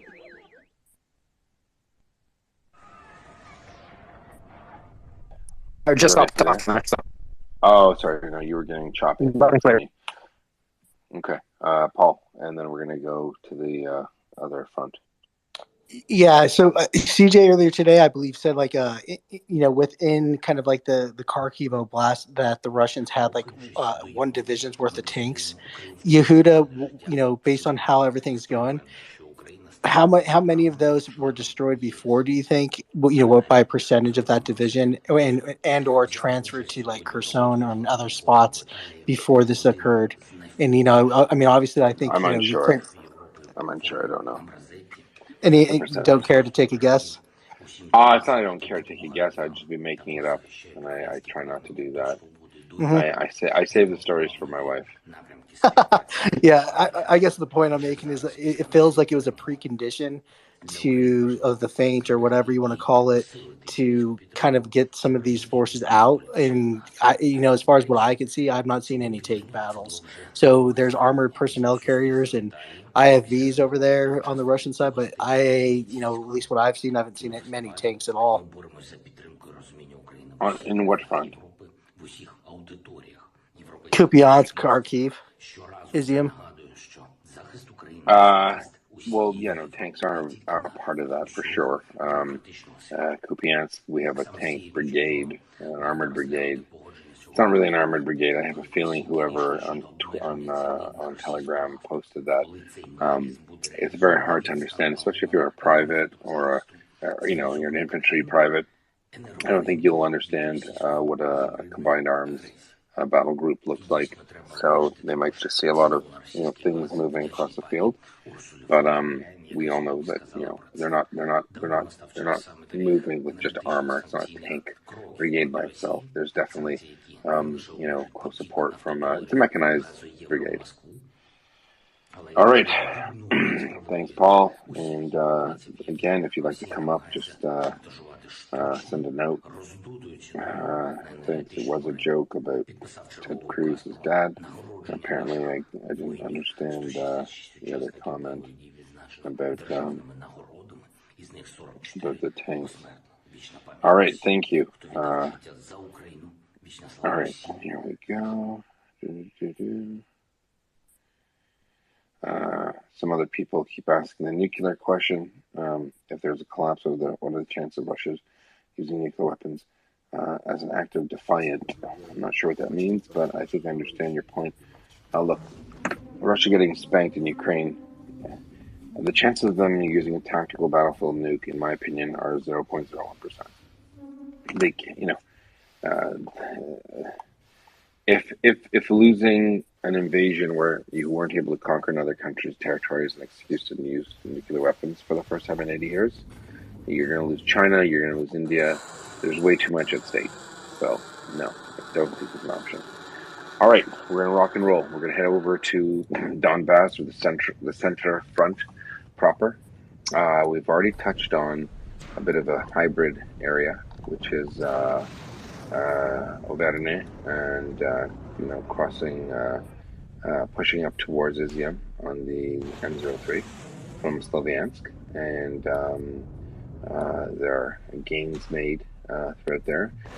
It would appear that the Ukrainians are shaping the Russian enemy in Izium, but if we were to go over towards Sverdlovsk and Lysychansk, we're going to see that the defensive lines that the Ukrainians have in place from basically about Lysychansk all the way down to Donetsk, which is a big line. It's not small. It is a frontage that is approximately 120 kilometers. Let's say 120 kilometers. What you have there are an incredible amount of Ukrainian divisions that are defending. They have artillery. They have not air support. They have incredible UAV technology there. And they have already fired into the rear, the deep battle towards Luhansk and Alchevsk. And the Russians, this is where all the Russian activity is right now. The majority of Russian activity is in this region. What are they doing? You have Wagner. You've got the 6th Separate Motorized Regiment, 3rd Separate Brigade. You have 7th Motorized Rifle Brigade from the so-called DPR, which is garbage. 74 Separate Guards. Those are good guys. I mean, good as an effective. You have artillery brigades, the 305th, Second Guards Combined Army. You have a lot of Russian forces in this. Very dense concentration of force. So this is where, when someone asks me if I was a Russian, what would I do? I would concentrate my forces there. Also, just for housekeeping, please do like Maria Report. I do appreciate it. We are also raising funds for the Ukrainian Ministry of Veterans Affairs. They're coming to the United States in the next couple months. If you are so kind to have the capability to donate to maria.org, please do so. In the message of the donation, put for Ministry of Foreign Affairs, Ministry of Veterans Affairs, Ukraine. Then they'll know to pass that money on. They're raising funds for Ukrainian veterans. Why? A veteran isn't an 80-year-old anymore. It's a 21-year-old who has a leg blown off, who has to go back home. He needs help, or she needs help with life, and these are actually microloans for businesses. So the expectation of Ukrainian injured and amputees is not that they're not going to go and sit in a home for the rest of their life. They're actually going to go to work. And so the Ukrainian Ministry of Veterans Affairs actually provides microloans, grants and loans to Ukrainian veterans, and it's a personal point of preference. I was a veteran once, enlisted, and it's a cause near and dear to my heart. And considering that these veterans who have given almost everything they have, minus their life, they're going to need help. And if people who listen to us can help by donating to Marie Aid, and in the message of whatever method you donate, if you could put for Ministry of Veterans Affairs, Ukraine, we'll make sure that our friends at Marie Aid send that money over to them. It's an important thing. I haven't done a lot of housekeeping. Marie Report has been here for 24 hours a day, 7 days a week, for more than 6 months, and we're speaking truth to power, sharing with the world what's going on in Ukraine. And this is actually, I'll be honest, I gave updates in the beginning. I stopped because other people were doing it, and then I've jumped back into it in the last couple of days, and I've actually sharpened my pencil, and I'm going to lay out all the technical details, because I think people apparently like it. I didn't know they did, but at any rate, we're going to go back to the map. We're looking at Donbass, and we're looking at, if you're so inclined to follow along on a map, and you start at Severodonetsk and Lysychansk, and you go out about 10 kilometers, that's the Russian line, and you have all manner of Russian forces and different brigades, and they form divisions, and what they're doing is they are continuously trying to advance westward. It is a wall. They want Bakhmut. Bakhmut is probably the most fortified region or area right now on the planet. Maybe Israel's a little more defended. But Bakhmut is there, but it's very much the Ukrainians tying up Russian forces. Horlivka is a bit of a weak spot. There aren't as many. They have the 7th Separate Motorized Rifle Brigade from the fake Donetsk People's Republic. And all they're trying to do is lash out.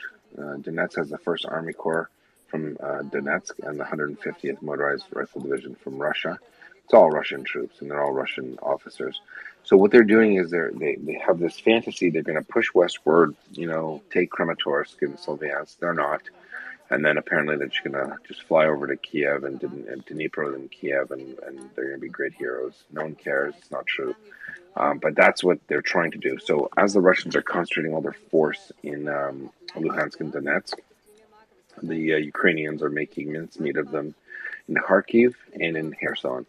Are there any questions for the battle in Donbass? It is almost static. There's almost no movement. There's a lot of people dying, don't get me wrong, but there's no movement. Any questions about that region? Also, welcome to the panel. We have a bunch of new people here.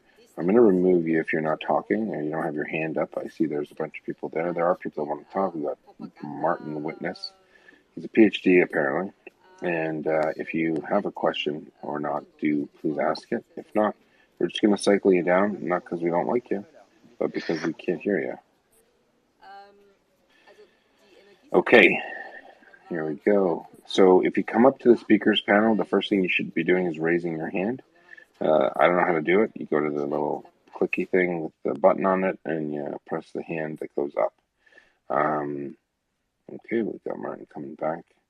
Got a picture of a Concorde or something in his profile. Oh, shoot. Did we just lose everyone, Joseph? Hi, Yehuda. Can I speak? Who's that? It's Witness Martin. You just kicked me off the stage. Okay. I didn't kick you off. I just cycled people down who weren't speaking. Okay. But yeah, go ahead.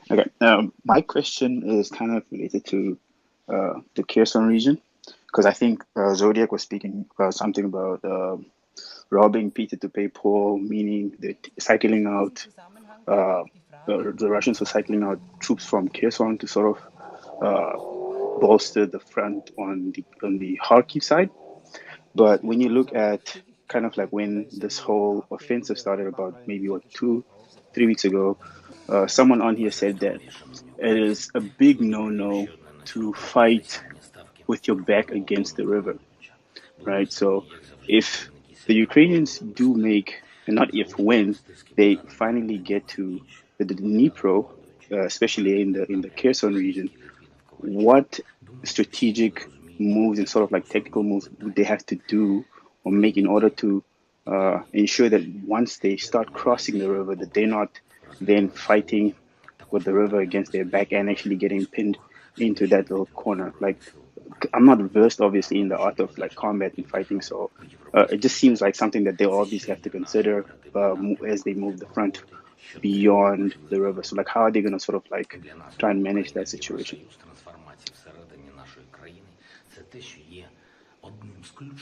Sorry, can you I was half listening because something came up. Are you saying how would the Ukrainians do the same when they cross the Dnipro? Yeah, so like how would they make sure that once they cross the Dnipro, that they're not then pinned into an area where they have the river behind them and they need to move this front further into the occupied region, the region occupied by the Russians. Okay. Yeah, fair question. So this is how it would work. The Ukrainians wouldn't make the attack across the Dnipro without sufficient resources. They would make sure that Russian artillery and close air was denied. So what happens when you cross obstacles like rivers is, by our training, we create a bridgehead, secure it on the other side. That means that you can have traffic both ways should you need to evacuate people and wounded and PWs. I suspect that when the Ukrainians do choose to cross the Dnipro en masse, the tactical bound won't be 1 or 2 or 5 kilometers; it'll be 20 or 30. So that they'll want to do that, and then they'll want to have a defense in depth. They'll push back even further on the next stages of that offensive. So they'll keep a lot of space between them and the river, should the Russians mount some kind of miraculous counteroffensive. Do I think that the Russians will? I don't think so. I think they're a spent force. I think it's pretty clear. But will the Ukrainians plan accordingly? I suspect they will. judging by everything they've done and judging by how they operate. They're not going to get stuck in a position where they just get across the river meagerly and that there are, thousands of Russians waiting on the other side and they have some kind of, there's some lack of assurances that they have a tenable position on the east side of the Dnipro. I don't think so. I don't think that's the case whatsoever. When they go, they're going to go in force. You're going to see them cross multiple areas. It'll be like a colander. There'll be so many holes that you'll see them push through, and it won't really make a difference. The Russians, also the other aspect or component is not losing the initiative, right? So as long as they don't lose the initiative of what they need to do, then you're going to see the Ukrainians make that push over. And the reality is that the Ukrainians have already blunted the Russian capabilities for close air support and for artillery. And that is with the HIMARS. Lend-Lease starts in 3 weeks. This is what the Ukrainians have done with little. Imagine what they will be able to do with a lot. Okay? So this is what the Ukrainians have put together with kind of like a hodgepodge mix of this, that, and the other and stuff they already had. They've been able to begin the route of 25,000 or surrender of 25,000 troops of Russian troops west of the Dnipro, to encircle almost 10,000 plus troops in Kharkiv, and they're just getting started. So, witness when they do cross the Dnipro, it won't be piecemeal. You're going to see, several, I'd say 3 divisions, two up, 1 back, in that sense, or in reserve, and they're going to cross the Dnipro, and they will prosecute with extreme prejudice eastward across the map. I hope that explains the question. Oh, perfectly. Thanks, man. It's my pleasure, and please do stick around. May I ask for the South African and Tanzanian flag? It's Namibian and South African. Namibian, sorry. I don't have my glasses. Great. No, it's all good, man. Well, it's great to have your voice here. Looks like we dropped a few people. It's a bit of a Twitter glitch, and I apologize for that. I blame Zodiac. Hopefully we get him back, Zodiac. And Ollie. Ollie's here. Ollie's our friend from Ghana. And this is nice. We're going to have an Afrocentric panel. I'd love to get more people from other parts of the world. Canada, we might be the nicest people in the world, but we're not the only people.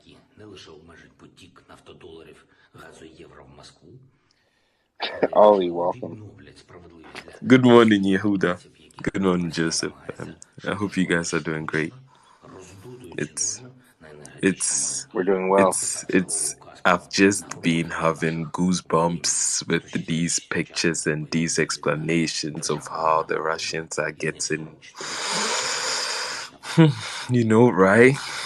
I just feel so good. You know what they say? It's a new day. It's a new dawn, and it's a new life for us. And I think Ollie would agree that we're feeling free. We're good. Ba-bum. Ba-bum. All right. Enough. I'm a bit of a lyricist, and Finance has to jump in because he just knows I'm very funny, but I'm not. I'm just very happy. Ollie, we have a new friend, Witness Martin. Yeah, Witness. It's always good to see Africans on this panel, on this space. It's amazing because most of them who come up on here come and spew the Kremlin's bullshit, and they are so full of. I don't want to curse. I don't like cursing on this space, but they are so full of you. You should guess what, and it's nice to see other Africans coming up on here because the majority that I've had a personal encounter with on this space, it's not turned out to be great. With that, I think it is refreshing to kind of like hear other Africans that think counter to what is normally encouraged politically back home on the continent, at least. If you look at most countries, African countries especially, most of their struggle was partly funded by communist regimes, right? So the politicians that are in place right now all kind of espouse and kind of tout towards and ingratiate themselves with communist regimes like Russia, China. So, and that's where most people go and get their education, especially if you look at like some of the scholarships being given out. They're giving out a lot of free aid, and the politicians typically do not speak against Russia or China. So, yeah, hearing a different voice counter to what is actually being taught back home is quite refreshing. Yeah, no, we had Lauren from South Africa, and Lauren is a very big speaker on this space. She's a very proud woman, and it's funny because we had some Russian trolls.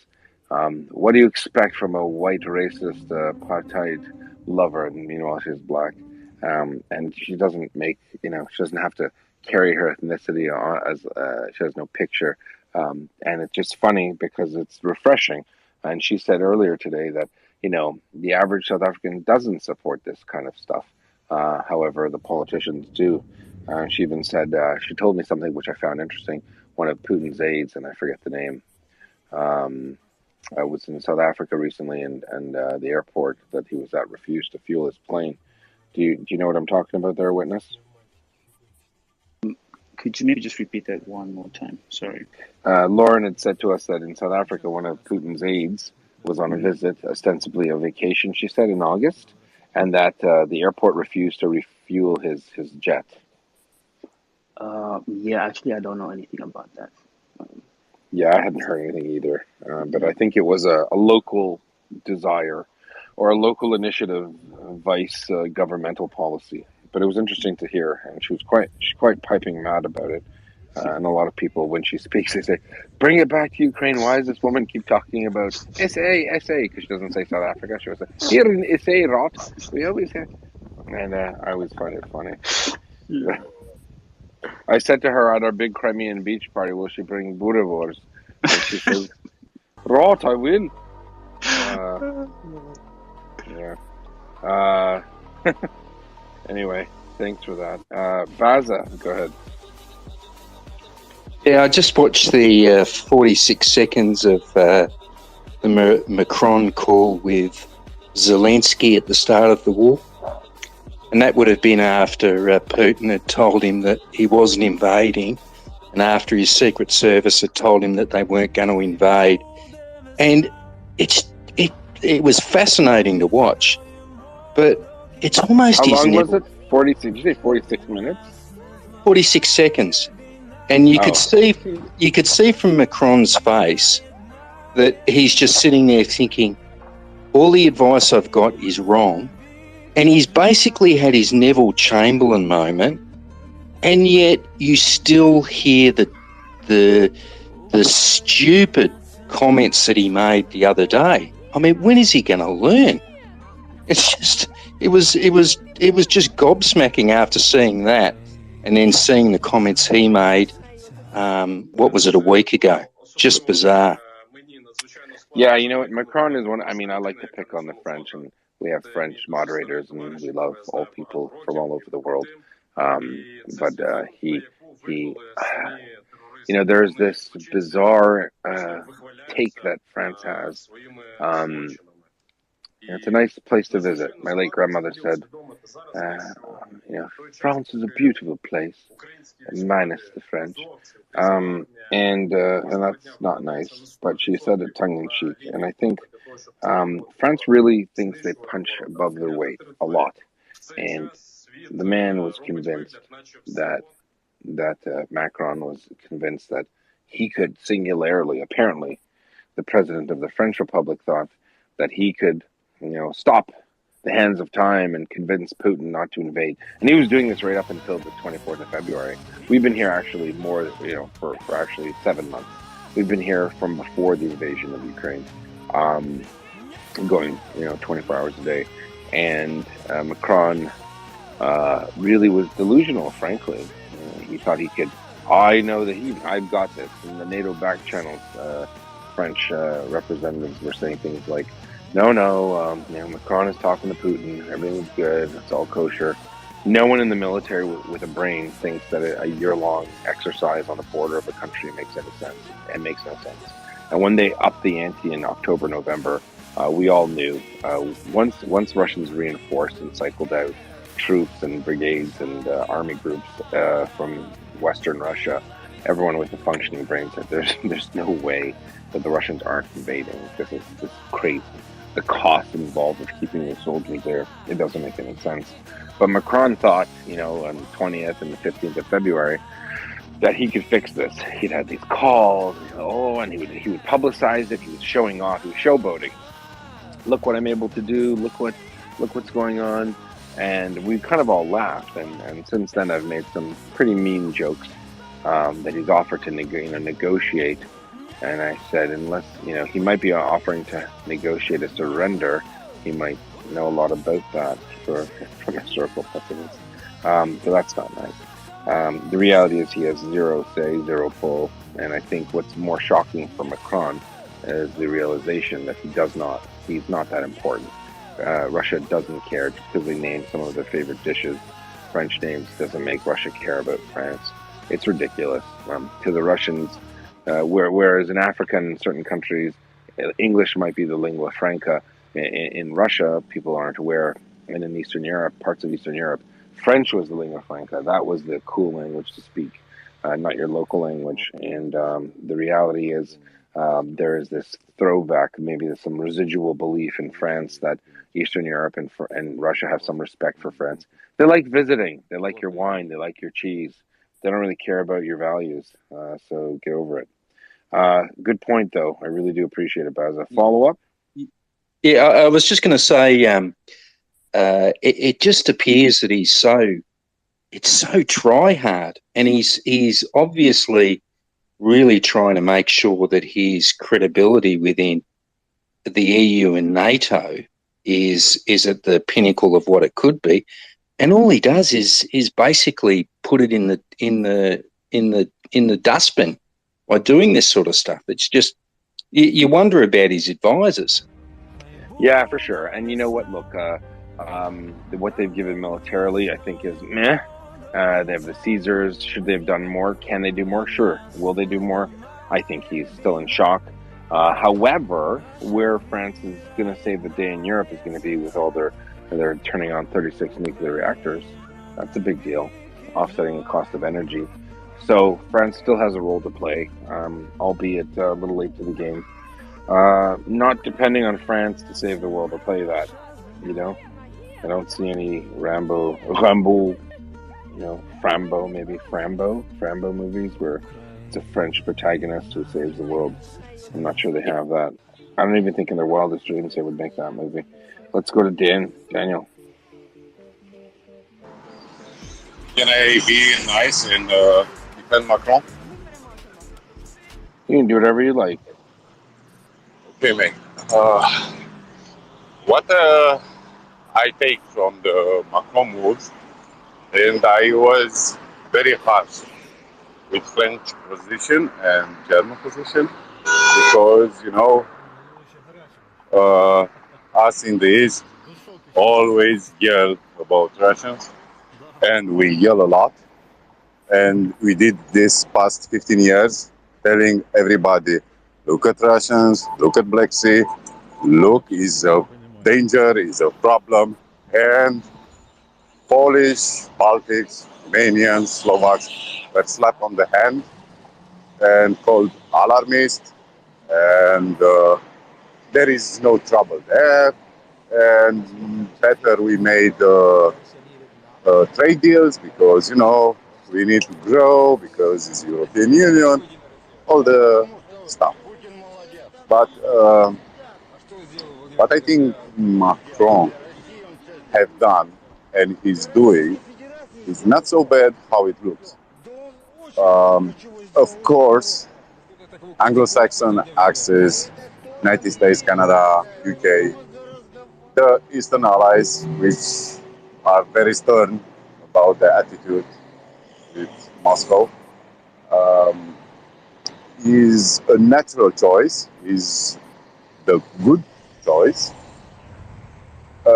Macron believes very, very much in French diplomacy, believes in their ways to strike a deal, and I will not take them like untrustful ally. I will not take them like a political choice which is just anti-American and Eurocentric around France. This discourse, which is forever in France, it doesn't mean something against allies, Ukraine, or positive take to Russia. Anyway we'll take, anyway we spin it, after defeat, you'll need peace talks. Ukrainians are bold and probably will be very harsh with Russians. And it's their right to do. Also, they need a mediator. Turkey is not a mediator. Turkey is probably a constant disappointing past 40 years. And in last 10 was something like you don't think he's even an ally.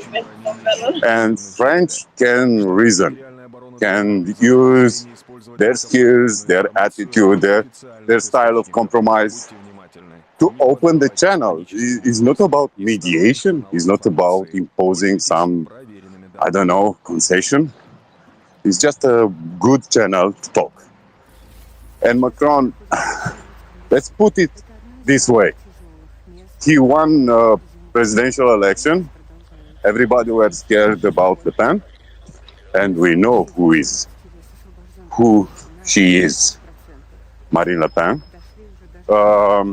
They have a lot of stuff, which I'm pretty sure they sent.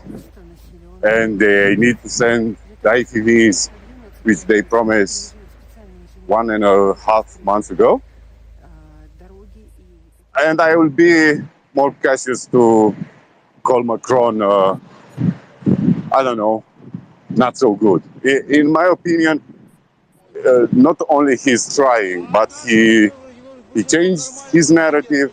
And if he says the Eastern countries are too harsh and undiplomatic, and we must open the place to talk, to discuss, to negotiate, doesn't mean you something like a demeanor addressed to Poland, Baltics, or Romania. I never take this because they are our allies, strategic partners like USA. They are not some backwater country. They are a good country, and I trust them. I trust them in the limits.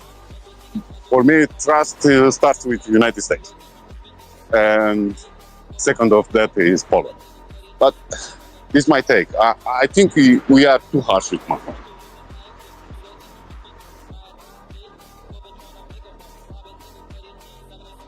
Fair enough. Okay, we'll take that and go to Paul. Hey, sorry, Yehuda. A little delay there. Hey, so, some of the stuff I monitor, there's some very encouraging signs in my view.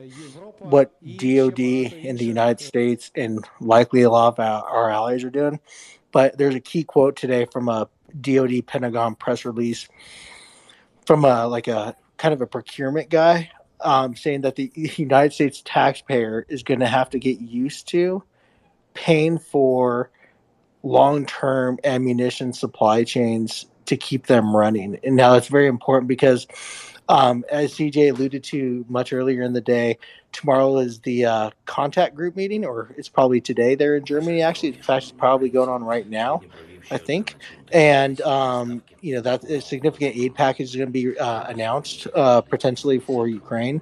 And I think it's a very important thing. A lot of the people in the space have kind of like food and kind of minimize the importance of ramping up production capacity of ammunition. And the Pentagon has essentially acknowledged that, like, we aren't prepared for sustained, like, military confrontation. We have stockpiles and we can go for a while, but the good news is the United States is, like, starting to make that investment, and I think our allies are too.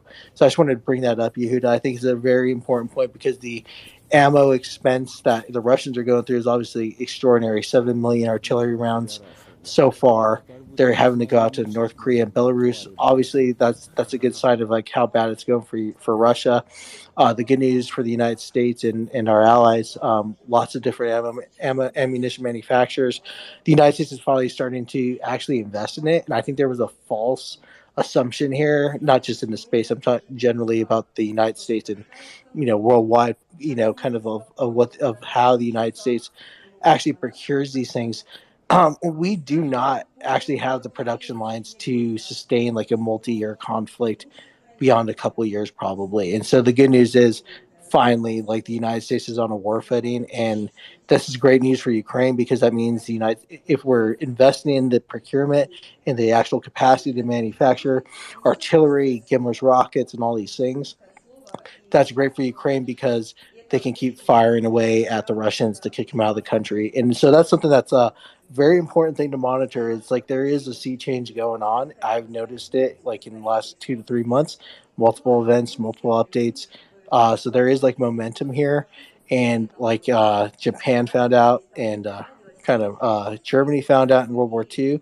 Once the industrial capacity of the United States gets aligned towards an objective, forget it. It's game over. So just wanted to bring that up real quick. No, good points. Look, the Americans aren't short at providing jobs for this for their industry. What people forget is, although there are billions of dollars being delivered in product, that's all being replenished by American industry. So, although those numbers, I mean, it's funny, all the crazy, ultra-right weirdos who believe in space lasers and gay frogs, complaining for some reason about, supporting a country against America's perennial enemy. The Cold War didn't end, it just got a little different. Russians still authorize the attacks on the American homeland through cyber crimes. That's a fact. And while anyone who claims to be a First, Second Amendment, red-blooded American would think that you need to defend Russia because who is Ukraine is nuts. I mean, Ukraine could be, an animal farm. It could be Myanmar, and you'd still want to support it. That's how serious the threat of Russia against the United States is. So these comments to the contrary are not just silly, but they don't help America. America, will benefit. Ironically, they're not doing this because it benefits them. No one wants a war, but the reality is helping Ukraine is actually good for the world, not just on the moral points, but also on the economic front. They say, "Oh, it's after COVID, we can't afford it." No, what you can't afford is to be late for the game in World War III breaking out in Europe again, and America sitting on their heels, and then getting involved later. Let's not let that happen. That's what smart people in the United States are saying, whether they're Republican or Democrat.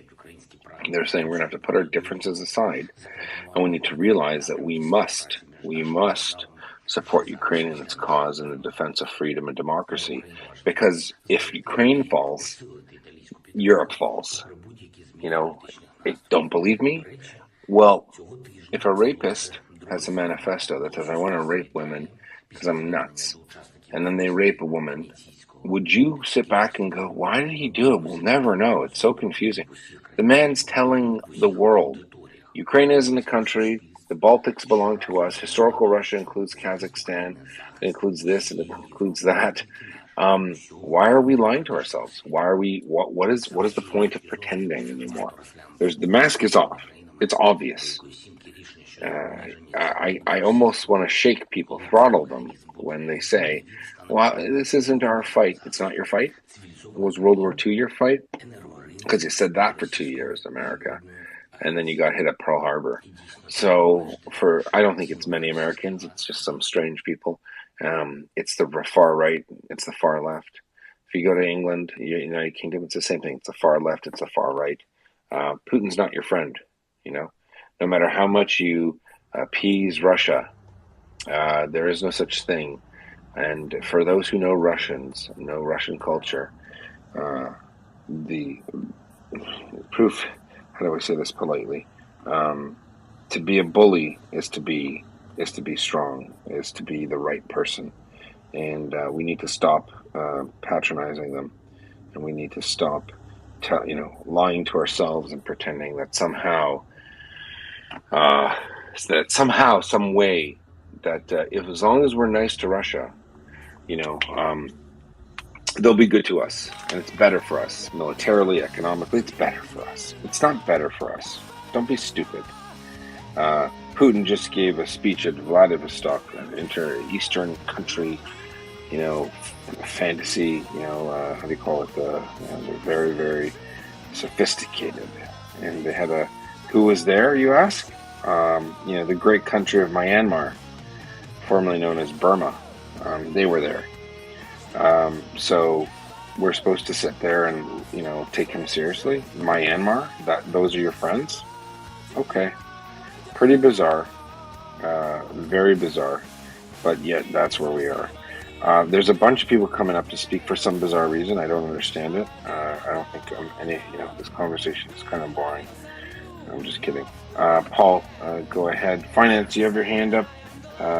We got to get some new people here. We got a whole bunch of new people coming up to talk, and I'd like to have them come up. Paul, then Timmy. Sure. And this will be like my last comment for the night. But yeah, Yehuda, you're absolutely right. Like, Ukraine is the vanguard of Europe. I mean, it is absolutely the absolute pivot point, and that threshold has been passed with the Russia invading them. And if Ukraine goes, so does the rest of Europe, because we all have seen how woefully unprepared, except for maybe Poland and some of the Baltic states, are for an actual confrontation with Russia. So, in my view, Poland and Ukraine are the emerging leaders in Europe. Maybe not by GDP yet, but hopefully in the future that, hopefully they can displace Germany, I hope. Over the long run, probably not. Finance probably would disagree harshly with me on that. But, it's also evidence of, like you said earlier, Yehuda, Russia never expected a fight. I'm going back to like kind of that ammunition and the arms production stuff that's going on with the United States and Europe and all of our allies, really. The United States is a little bit behind the power curve, but the fact that Russia is buying munitions from Belarus and North Korea is a sign. Invalidates everything you said. I mean, they never expected a true prolonged war here. And they are obviously much further behind the power curve here, which is an important thing. And so, Finance, you got your hand up. I was just going to say real quick, if you could maybe touch on, for every incremental dollar spent on munitions or arms for Ukraine or the United States, in the United States, how does that impact GDP? If you have any sense of that, I'd be curious to know that.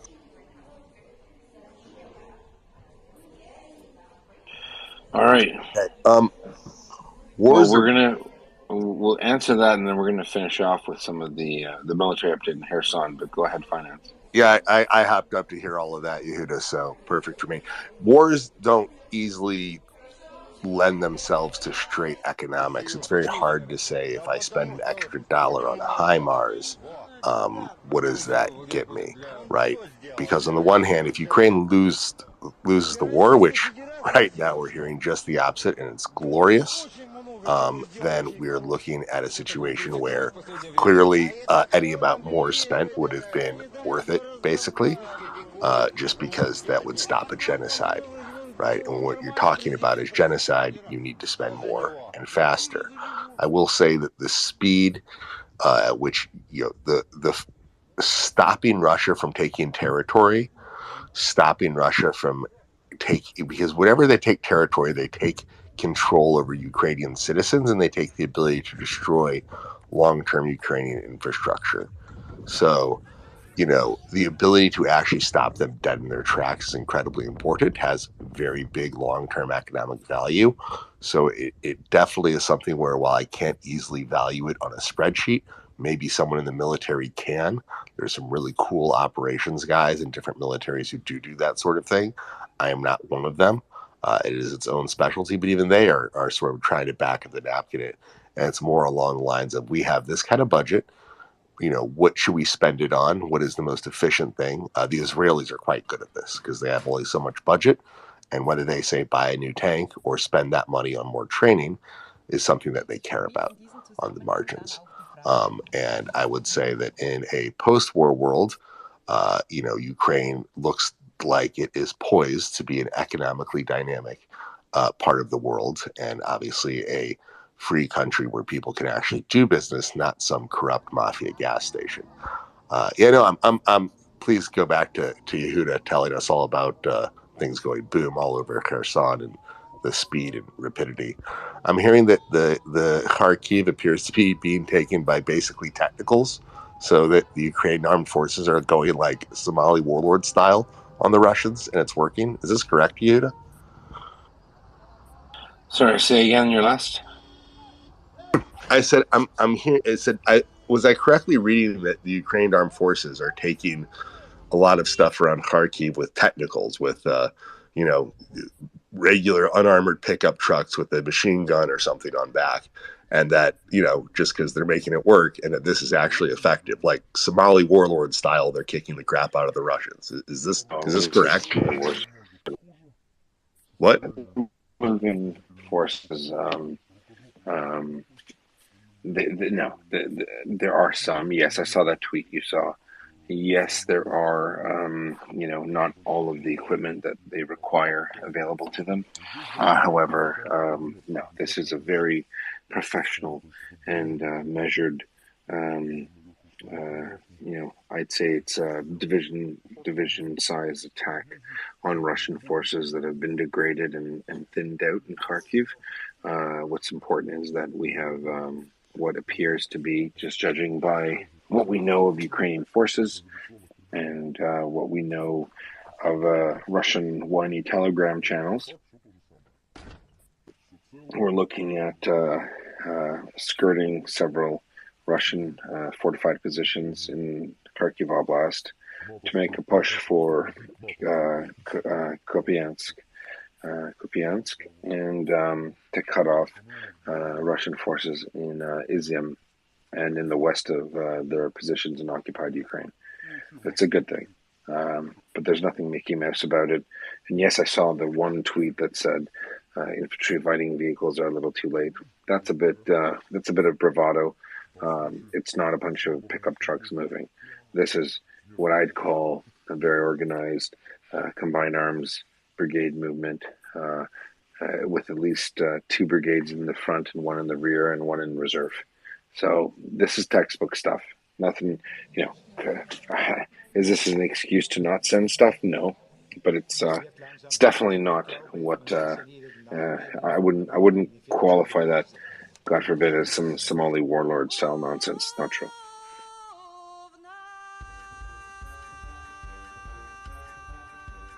Finanza. Is that a good enough explanation?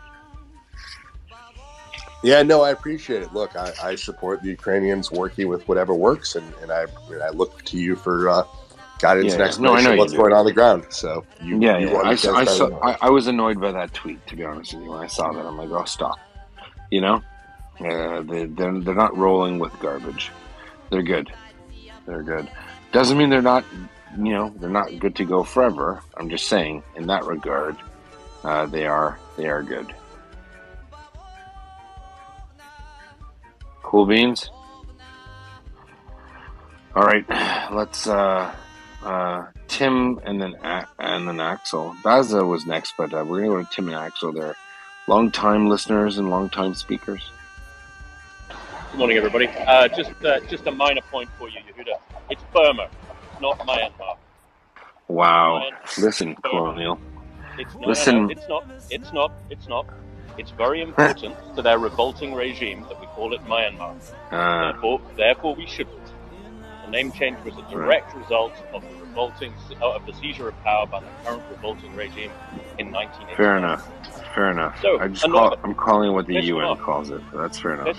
Piss them off. I call it Burma. You won't Fair regret enough. All right. Well, we shall all have a beach party in Rangoon, you and I, Tim. Absolutely.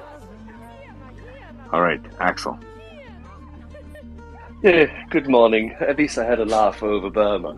I'm delighted. But thank you very much. And thank you very much, Yehuda, for still being with us at this reasonably Ungodly morning hour.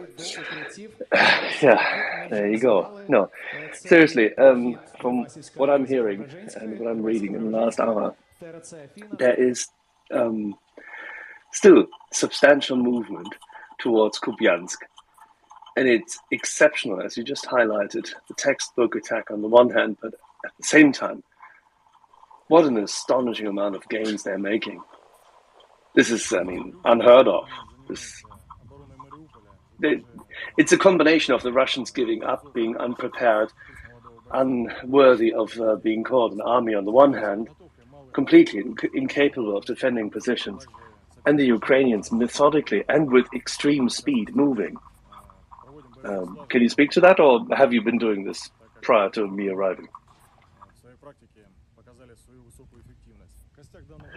While you were getting your lulls there, while you were sleeping, we went through Kharkiv Oblast with quite, I think, specific detail. So much so that I asked the audience, is it too much? I was told it wasn't.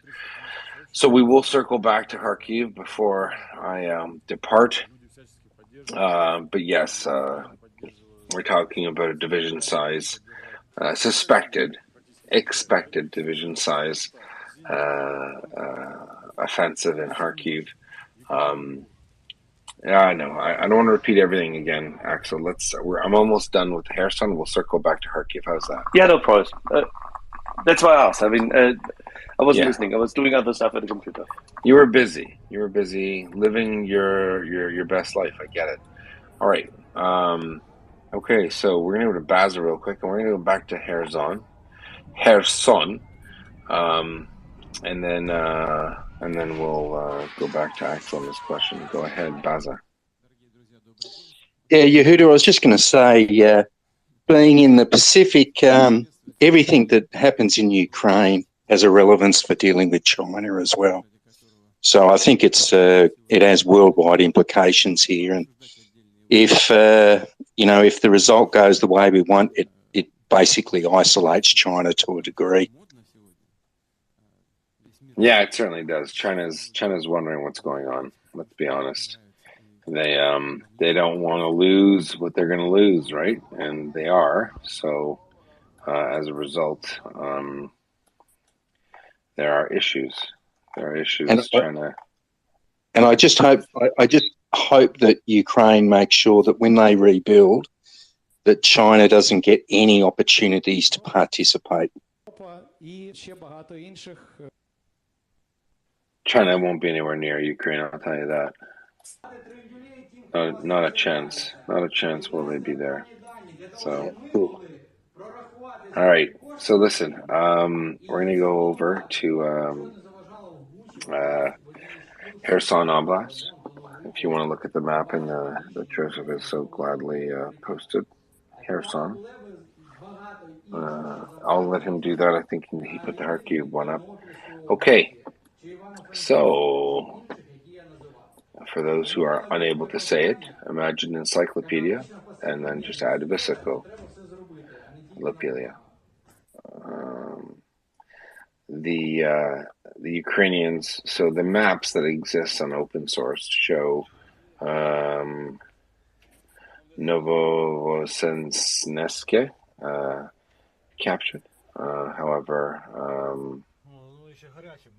Novoskreneski is further south by about 10 kilometers.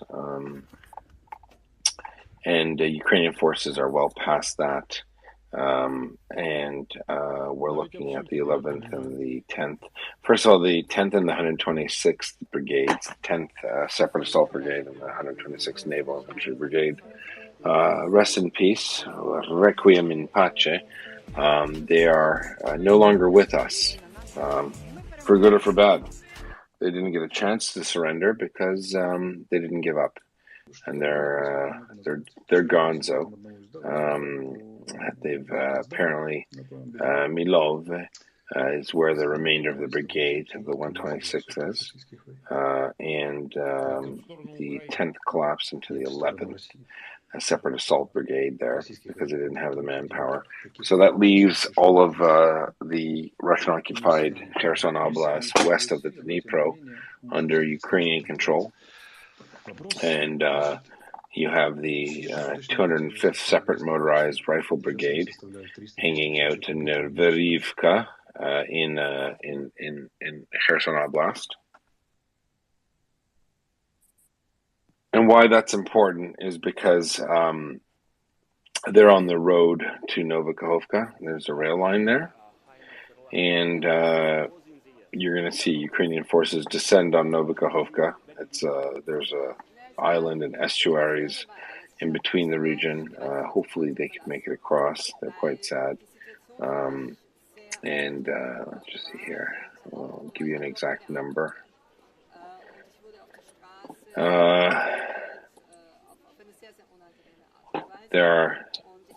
Are they also closing in on Milov?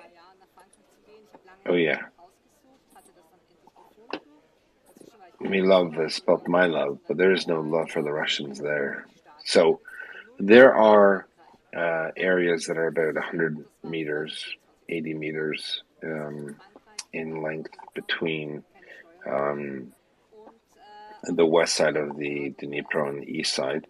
There are several islands in between, or islands or little peninsulas that the Russians could cross with ease. You could even swim it if you're so inclined. And so, hold on a second here. 470. Okay.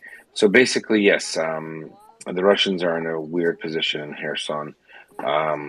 Most of the forces that are left, let's focus on southern Kherson. So the 10th, the 11th, separate motorized rifle brigades, the Coast Guard Brigade or the Naval Infantry have fallen back to Milov. And the maps that I see online, Novokamianka, they show these cities here, Sadok, Borozenske, Trifonivka. This whole area has been taken by the Ukrainians.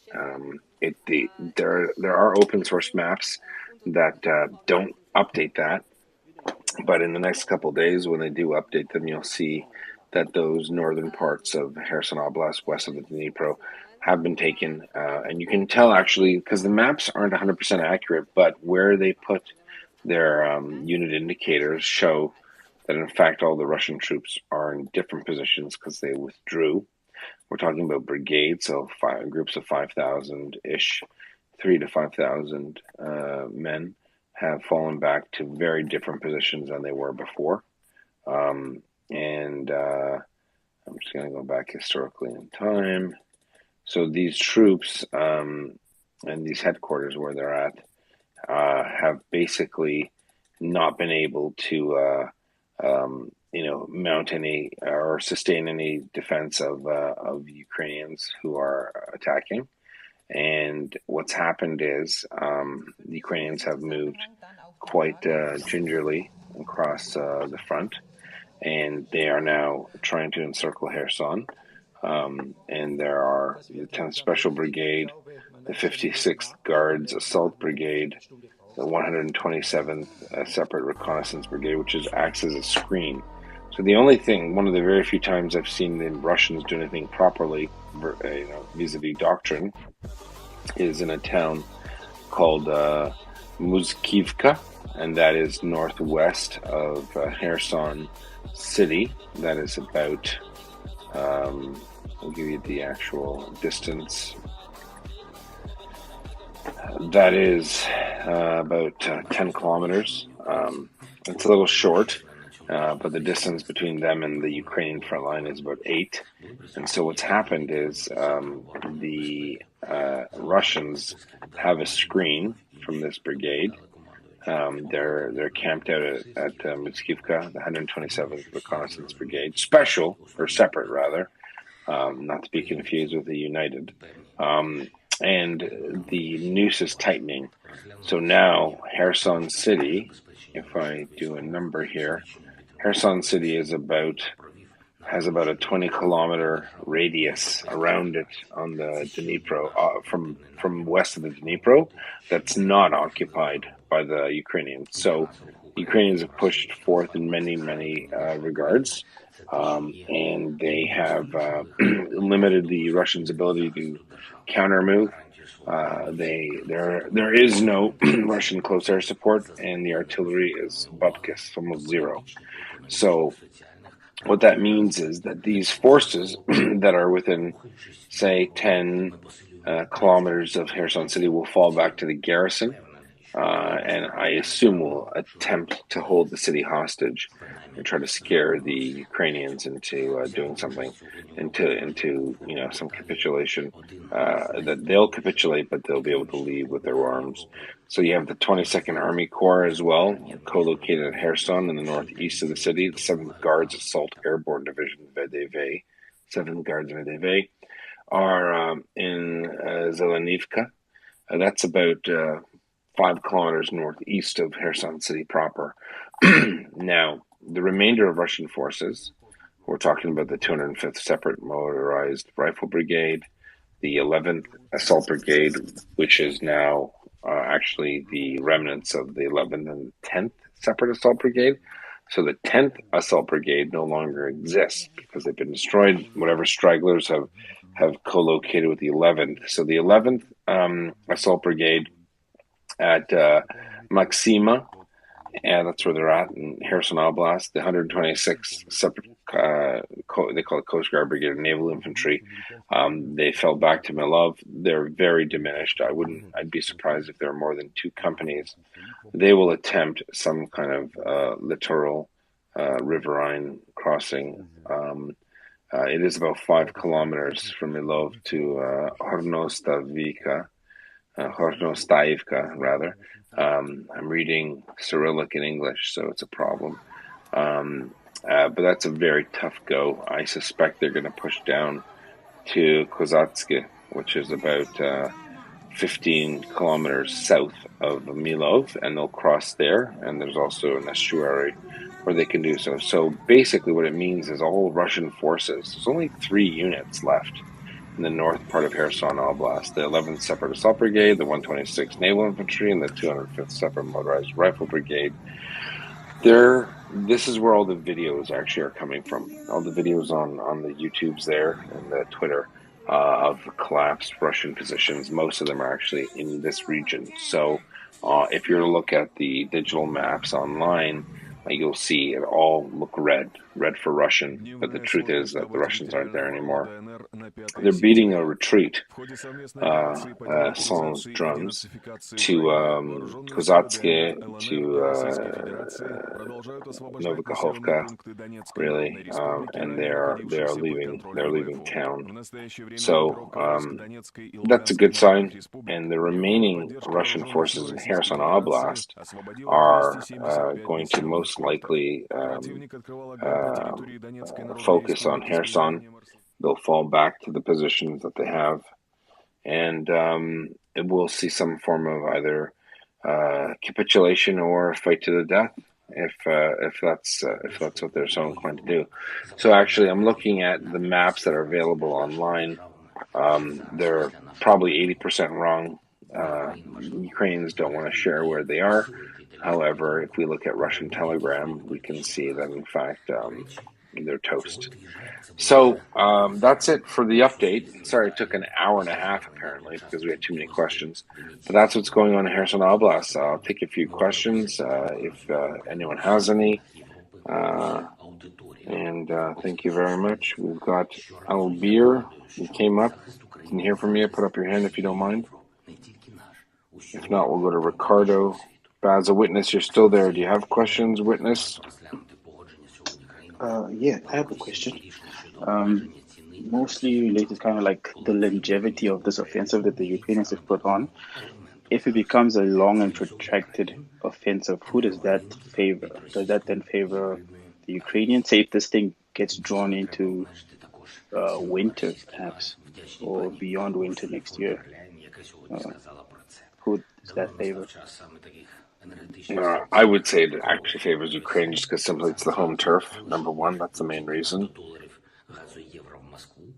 The Russian supply lines are cut, so everything they do in Ukraine is hampered versus whatever the Ukrainians do in Ukraine is supported by the local population, and they're only a couple of tactical bounds ahead of their own lines. So they're obviously going to they'll have the home field advantage, regardless of how long it takes. Hope that answers it. Witness, we're going to go ahead. It's common sense, right? Imagine Zimbabwe invade South Africa in the dead of the summer. You know, South Africans know their own land better than Zimbabwe, right?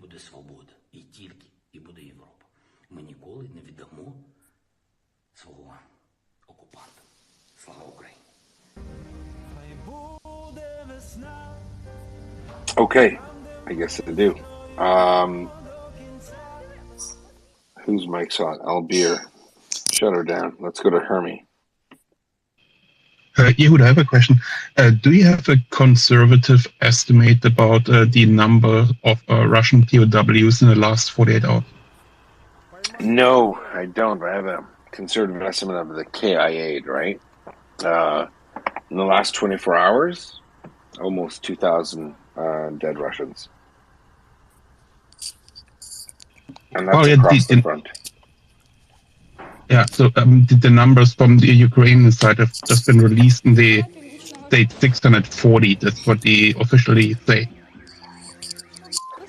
Say again? So the numbers for the last 24 hours have been released just 50 minutes ago, and they said 640 Russians killed. No, the Ukrainian Ministry of Defense released a number about 8 hours ago saying 1,564 or something. So what number are you talking about? That's I shared a tweet.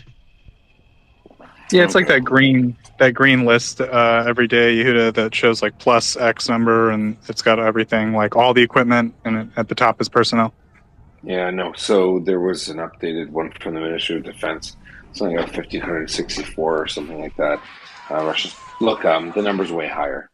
So Ukrainians have moved a division across the Kharkiv front, number one, right? They've bypassed, they've moved through Russian lines. They've been destroying. They captured an entire artillery brigade. They had to kill infantry to get there. So we're talking about thousands alone there. The numbers are ridiculous. As I said, I suspect, and I gave a number, and just for posterity, it's the 8th of September, 62,000 Russian dead. That sounds more like it. I'll stick to it. I firmly believe this. Let's go to Patrick Bateman. Thanks, Yehuda. Appreciate you riding the early shift here with us. Curious what your thoughts are about the end game, Ukrainian end game in Kherson. Are they just going to try to choke out these supply lines, or they're going to go for the encirclement? What do you think the thought is? Well, they'll encircle. That's choking them out. So same thing. Yeah, they won't want to go to Kherson. In my estimation, they want to encircle it and starve out the Russian garrison. That could be 10 to 15,000 troops, depending on how many have left. They've already, I suspect casualty numbers in Kherson Oblast on the Russian side are north of 7,500, 8,000. They've really routed them. It's not a couple of TikTok videos, right? It's that times 100. So we're looking at Russian positions overrun everywhere.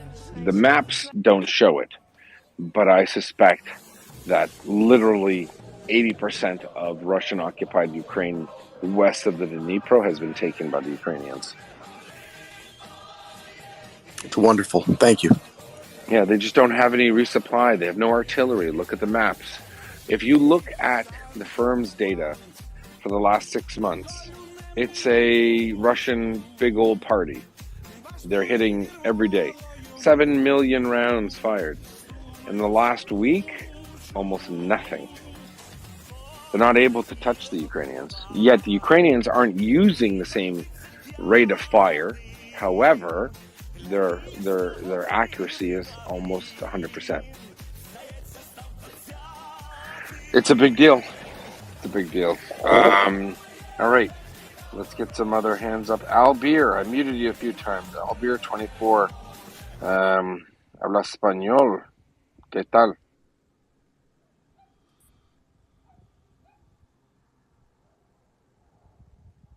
You have to unmute your mic.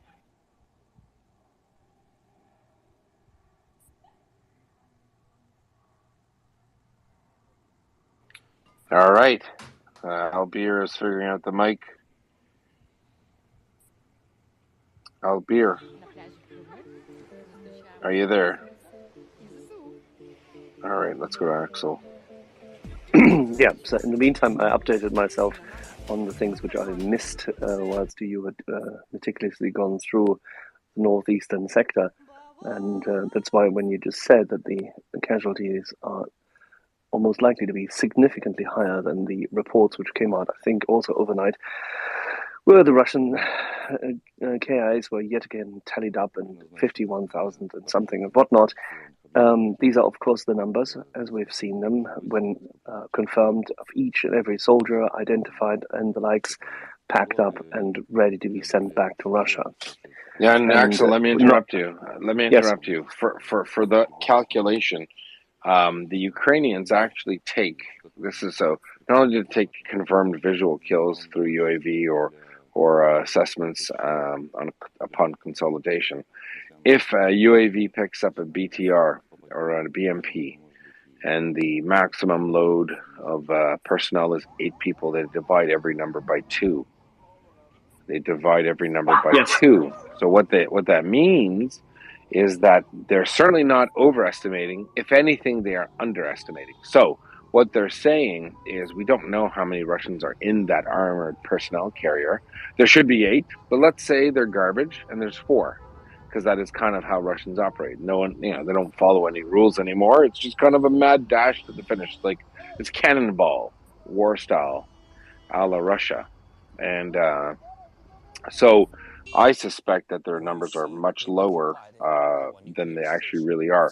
I suspect that where there is combat, the Russians are manning those infantry fighting vehicles because they're dwindling. They're going down. So the Ukrainians might say, we know there are 8 people that fit in that armored personnel carrier, but for the sake of accounting, we'll say there's 4. That's incredible. So that means that the numbers could be off by 50%. 50%. Yeah, the rate of increase seemingly is substantially higher what has been reported prior. So if you take what increased in recent 6 days in the official reporting, that has increased massively with one bump yesterday, supposedly, of 640. And the reporting has never caught up with what's happening in the field, where people are literally lying 7 people close by in a ditch. This is that's what I'm saying. They are so swift. They're executing and prosecuting this maneuver warfare so quickly that we should expect to see numbers to go up yet again in 3-4 days from now in leaps and bounds. That's what I'm saying. Yeah, no, I mean, look, the number that I'm looking at, so I have a kind of an open source map I'm looking at, and I'm juxtaposing it based on the information I'm getting, and the map is super delayed, and for good reason. The Ukrainians aren't very keen to share where they are, and nor should they be keen. But the reality is, there's a bit of a tell, a TELL, like a poker tell, a gambling tell. The map does show approximately where the Russian forces are located. That the maps still say the Russians have, you realize that's not possible. And therein lies the truth. It's a bit of a detective work. and I'll try my best to continue doing that for the promotion of truth and virtue. Let's say the Ukrainians have it. But that's what I'm leading at. That the logic supports what you've been indicating, and it has done so now for various days, which is why people are listening. And the interesting part with this is, of course, that the more the Ukrainian offensive gains speed and momentum, or has speed and momentum, as it evidently has had in the last 36 hours in the northeast, the fewer reports will come in by comparison of the real numbers of how many troops have been RKIA and how many troops have been taken in as prisoners of war. That's what I'm saying. The delay will actually increase the bumps which we're going to see in reporting. That's fine, but it doesn't matter. The only thing which matters is how many kilometers or miles are they out from Kupiansk, and when can they deny/disable Kupiansk, or God forbid, take it. You know what? It is now 2:39, 100 hours, 0239 hours in Eastern Standard local time here. I wouldn't be surprised if the Ukrainians were in Kupiansk right now, frankly. That's the reality. You know why? Because the last time I got information on that brigade moving through, it's not like they stopped at a local Motel 6 and had a beer and went to bed. They were fighting through to the objective. So I suspect in the next 12 hours, 24, we'll hear that they've encircled Kupiansk, that they are, conducting mass fires on it, that Russians are running away, making TikTok videos about how crappy their lives are. That's what we'll see. I mean, I feel like the Oracle of Omaha. It's probably the only time in my life I've got so many things right. And that's probably because I've spent a lifetime studying this. The Ukrainians have taken advantage. They've exploited Russian vulnerabilities, and they're moving forward. It's a good day.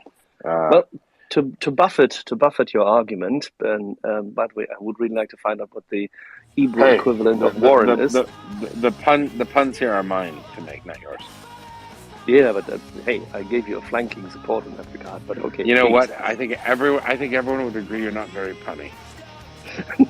No, I'm as I said, I'm providing flanking support. Now, if and when the assumption is correct that sometime when I fell into my happy lull, they were 10 or 12 kilometers out from Kupiansk. Rather than what was indicated by many other people on radio and television. You said 25. You said 25. I said 25. Yeah, exactly. I was just about to say that. When I fell into my lull, they were 10 to 12 because you said it, as opposed to what other people had reported. They were 60 kilometers out and whatnot, and a long distance to cover.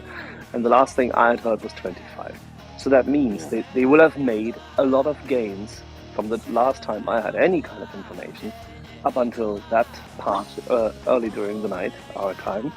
And if they continue with this kind of speed, of course they're taking these places and they're being able to pass them by and circumvent them, and that is so impressive. The logistical preparation for this operation is stunning, and the execution even more so.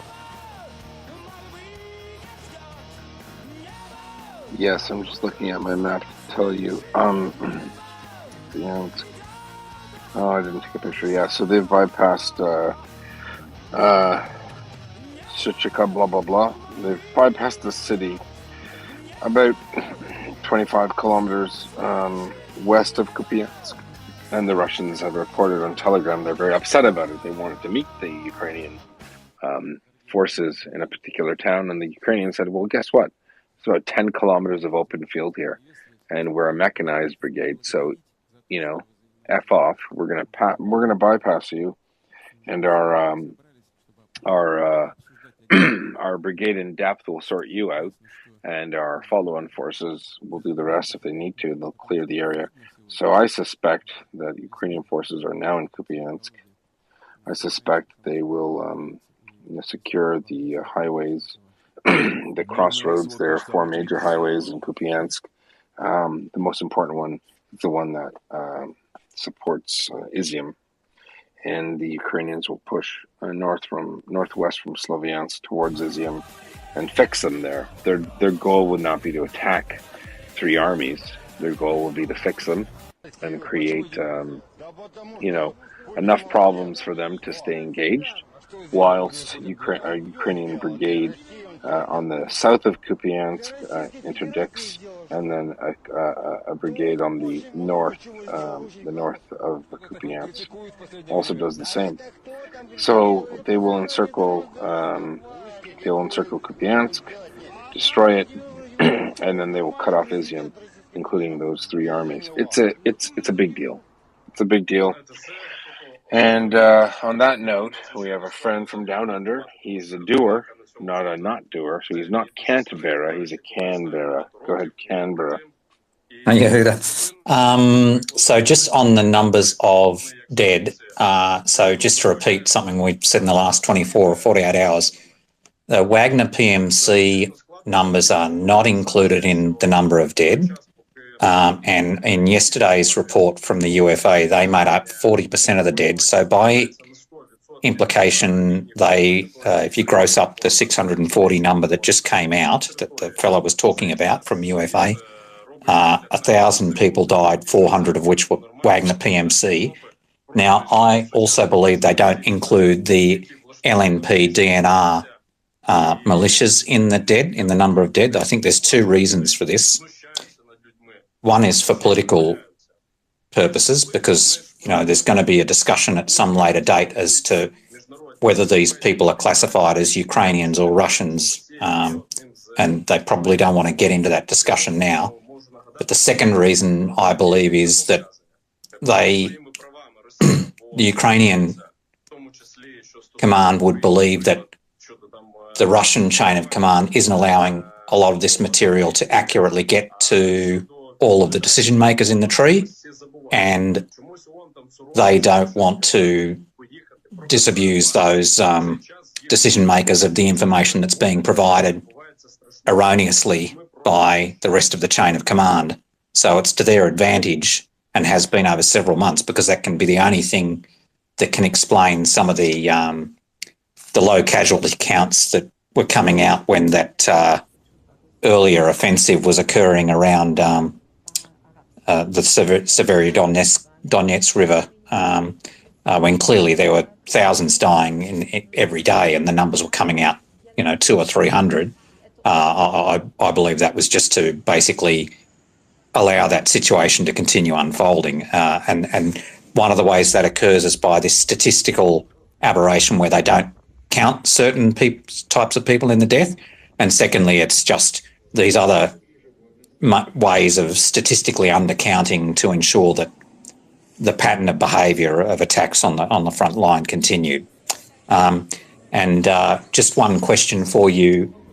You're talking about them launching an attack on Kupiansk, and I'm just wondering, if they take Kupiansk, does that then mean that Vasily as a target becomes redundant, or do we believe that they're already in Vasily anyway? Thanks. I don't think it becomes redundant. I think that it's part of the plan. I think that, and about the numbers, I disagree. I think the numbers include, because UAVs don't really zoom in on people's uniforms. I think those are good numbers. I think about 10,000 Russian troops will be encircled. And just so you know, the city's name is Shevchenkov, and it's halfway between maybe Kharkiv and it's about, I'll tell you right now, it is 30 kilometers from Kupiansk, and that city was bypassed. And where do we get that information from? We get it from pretty verifiable video documentary evidence from Russian Telegram that shows that the Ukrainians skirted them on two fronts. From Balaklia, from Volokhiv Yar, and in the north, they've bypassed them north of Petrivka, which is a small town. So they've bypassed them there. They've gone to the south and the north. I suspect that they're their defense and their offensive. They're 2 up, 1 back. The 20th Guard Army will deal with the Ukrainians that are the follow-on forces there. They'll be cleared, but the truth is, Kupiansk, as long as they have now secured the H-26 and the P-79, those are two. It's a crossroads. So basically, Kupiansk is bisected twice by the H-26 and the P-79, and the Ukrainians will most likely come up through the city on the southwest. They'll probably skirt the road there. The main the H-26 there is called Kharkivska Street, and they'll pull up into Kupiansk. Mass fires, destroy what they can, and that will basically, in effect, cut off the forces in Izium from the northern sector. Yeah, I hope that helps. Яка має бути сьогодні ізольована. Вона має позбутись права бути взагалі в будь-яких міжнародних організаціях. Вона має бути ізольована. Ricardo or Albir. Albir, you keep coming up, but you're not talking. Can you hear the mic there? Albir. Російську владу і кожного покидька, який хоч якийсь стосунок має до таких злочинів. Albir, can you hear the mic? If not, off you go. Okay. All right, so Axel, it is getting towards that time of day and night. Are you guys ready to rock and roll? Are you ready to rock and roll? Of course, always. We have Finnish people who even sing "Return to Sender" in a version rendered with HIMARS. So yes, we're ready to rock and roll. But is the address known? No, unknown at this point in time. I knew it. I knew it. Nothing ever changed. But I knew it. All of you're killing comedy, one question at a time. All right, Timothy. I'm happy and honored to do a handover to my this group of Europeans, all having a pre-Crimean beach party in Estonia. And what's funny is there are no beaches in Estonia. Yes, there are. Okay, we're going to block Tim.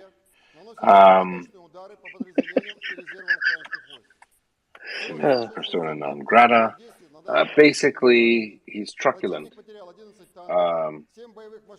In French, I think it's truculent. Before you leave, Sean has come up.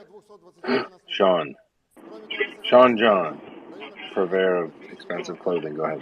Good morning. I just want to thank Yehuda for the last 1 and a bit hours of updates about the counter-offensive, and we're thankful for the space and providing this information to us. It's important when we're making tactical moves downrange to know exactly what's going on. And before you go, I just want to share some signals intelligence that we are seeing that the Russians have problems with communication, and Putin recently asked one of his top generals for an update on the special military operation. And he was told, I think the direct translation is, we don't know, no one's come back yet. Well, Godspeed to his messengers, and hopefully they have an escape route out of Russia. Sean, thank you very much. Boom, boom. Shake the room. Thank everyone, and to all of our colleagues at Maria Report. Thank you very much to the room. It's been a long time since we do a handover at 3 in the morning that there are 600 plus listeners. It only speaks to your commitment to the cause of democracy, freedom, and justice in Ukraine. We won't stop until the Russians are back where they belong, and that is Russia, or whatever is left of it. Please do follow the Maria Report page. Follow our hosts. It helps increase the algorithm. Everyone is equally important. None are more important or equal than others. We're a team. And as you know, if you can spell, there is no I in team. Unless you speak a language where the word team has an I in it, then it's problematic, and I can't help you. I want to thank everyone for listening. I apologize if I got too granular. I have decided that I will use my squirrely senses and start delivering updates, if not daily, as often as I can. We will get granular, and I think it's important now because the fight is real. The advances are important to discuss. And this is where Ukraine takes back their country. They take back their freedom. They take back their independence. And the least I can do is sit down on a computer and go through the numbers. And I thought that no one liked those things, but my American friends have messaged me and said that's what we want. And I will gladly do it. And if that's what we need to do every day, all day, we'll do it. We need to support Ukraine. We need to speak truth to power. Marie Aid is an organization we support because they're really good at what they do. In addition to Marie Aid, we support the government of Ukraine. Government of Ukraine, Ministry of Veterans Affairs, Natalia, my contact there, is going to be on the space as much as she needs to. We're trying to raise funds to help the Ukrainian veterans. They aren't 80 years old. They're not a 90-year-old from World War II. They're a 21-year-old who lost his legs fighting and saving his country. As we talk about numbers and symbols on a map, this actually means, this translates to Ukrainians dying and being maimed and having their lives changed irrevocably. That's not a joke. And I can't be flippant about it.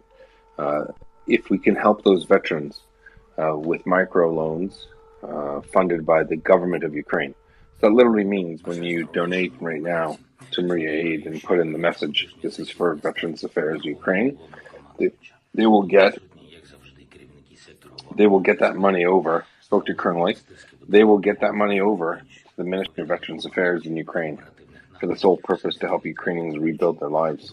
We're looking 2, 3, 4, 5 tactical downs in the future. We're not going to watch Ukraine get decimated and have genocide committed on their lands and their children raped and murdered and shot in the head. And that's what the Russians do. It's kind of a Russian thing.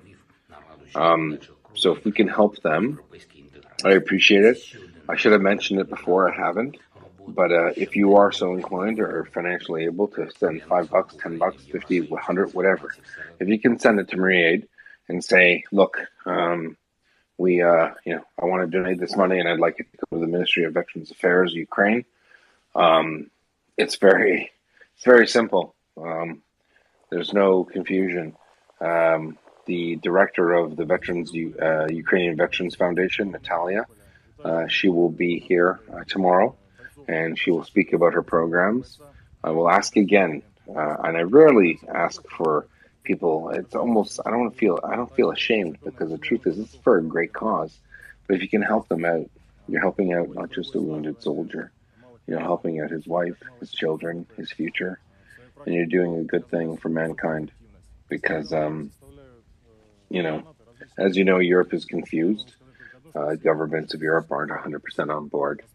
And we need people like you, good people, simple people, average people. When I hang up my phone, I'm going to go to bed with my 3-year-old, and I'm going to hug him, and I'm going to kiss him. And he's a Ukrainian baby. He, his great uncle, was killed in an airstrike by the Russians in a home for the deaf at the beginning of the war. And he'll never meet him. I never met him. I don't know who he is, but I know it's his great uncle. And I honor my wife and her family by doing this, and that's one of the reasons why I'm here, because it's important to me. It's personal. I know it's not personal to everyone, but if you believe in democracy and meaning and things that are important, if you have a heart and you don't want to see a nation divided and destroyed and have genocide committed, if you can't donate, just listen, like and retweet, let people know you're here. Retweet some famous person, maybe with the blue check mark, and let them know, hey, there's great news on Ukraine here. And they're talking about what's going on, and they're sharing with the world, because If we don't have you, the listener, we have nothing. We literally are here because of you. We have 30 people plus, audio engineers, moderators, doctors, lawyers, financial consultants, experts, military types, retired people, students, university students. The whole team is made up of people from all over the world, from all different backgrounds. And we're not doing it because it's fun. We're not all doing it because we don't like our mothers-in-law and we want to get out of the house. We're doing it because it's the right thing to do. So, again, if you can support and re-aid, if you want to help out the Ukrainian Veterans Foundation, which is a part of the Ministry of Veterans Affairs in Ukraine, if you can help out, great. If you can't, let everyone know. Relight, retweet. It sounds silly. I have to do it myself. It's not intuitive to me to go online and click the retweet button or quote tweet. It seems silly, but apparently that's how it works. So on that note, I want to bid you adieu. And I want to thank everyone for all their support, especially Joseph for helping me out all night and putting up those pictures that we need and graphics. And Doman, Axel, Tim, Ricardo, Paul, longtime listener, Tom, hiding in the back there. We see you. David, not Attenborough, for the next best thing, Brookfield. He is Yehuda. Thank you very much. We all thank you for being here. I'm going to sign off. It is the 8th of September and 3 a.m. Eastern Standard Time. Thank you all for being here and thank you for supporting Ukraine.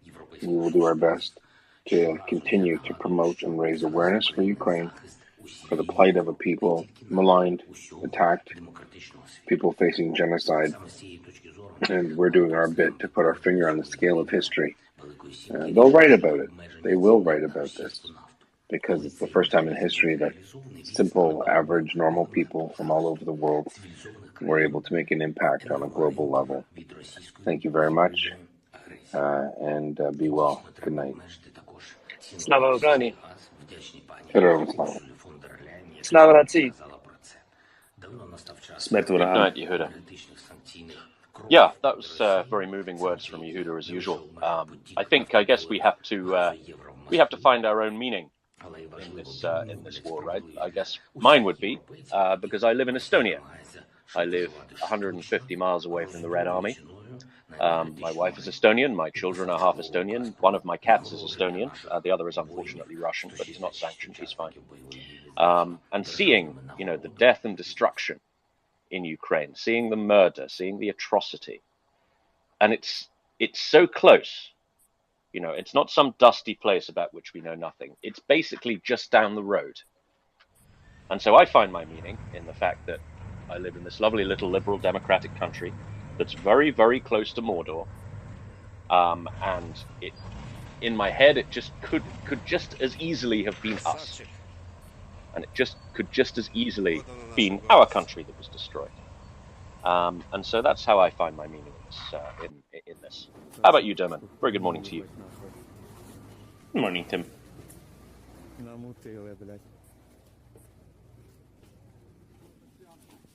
I think I'm in a similar position to many, in that I was preoccupied and missed with this update. And I have a strong hunch that there's a good 50 to 100 people here who missed Yehuda's update and have just heard that Yehuda gave an hour-and-a-half long update.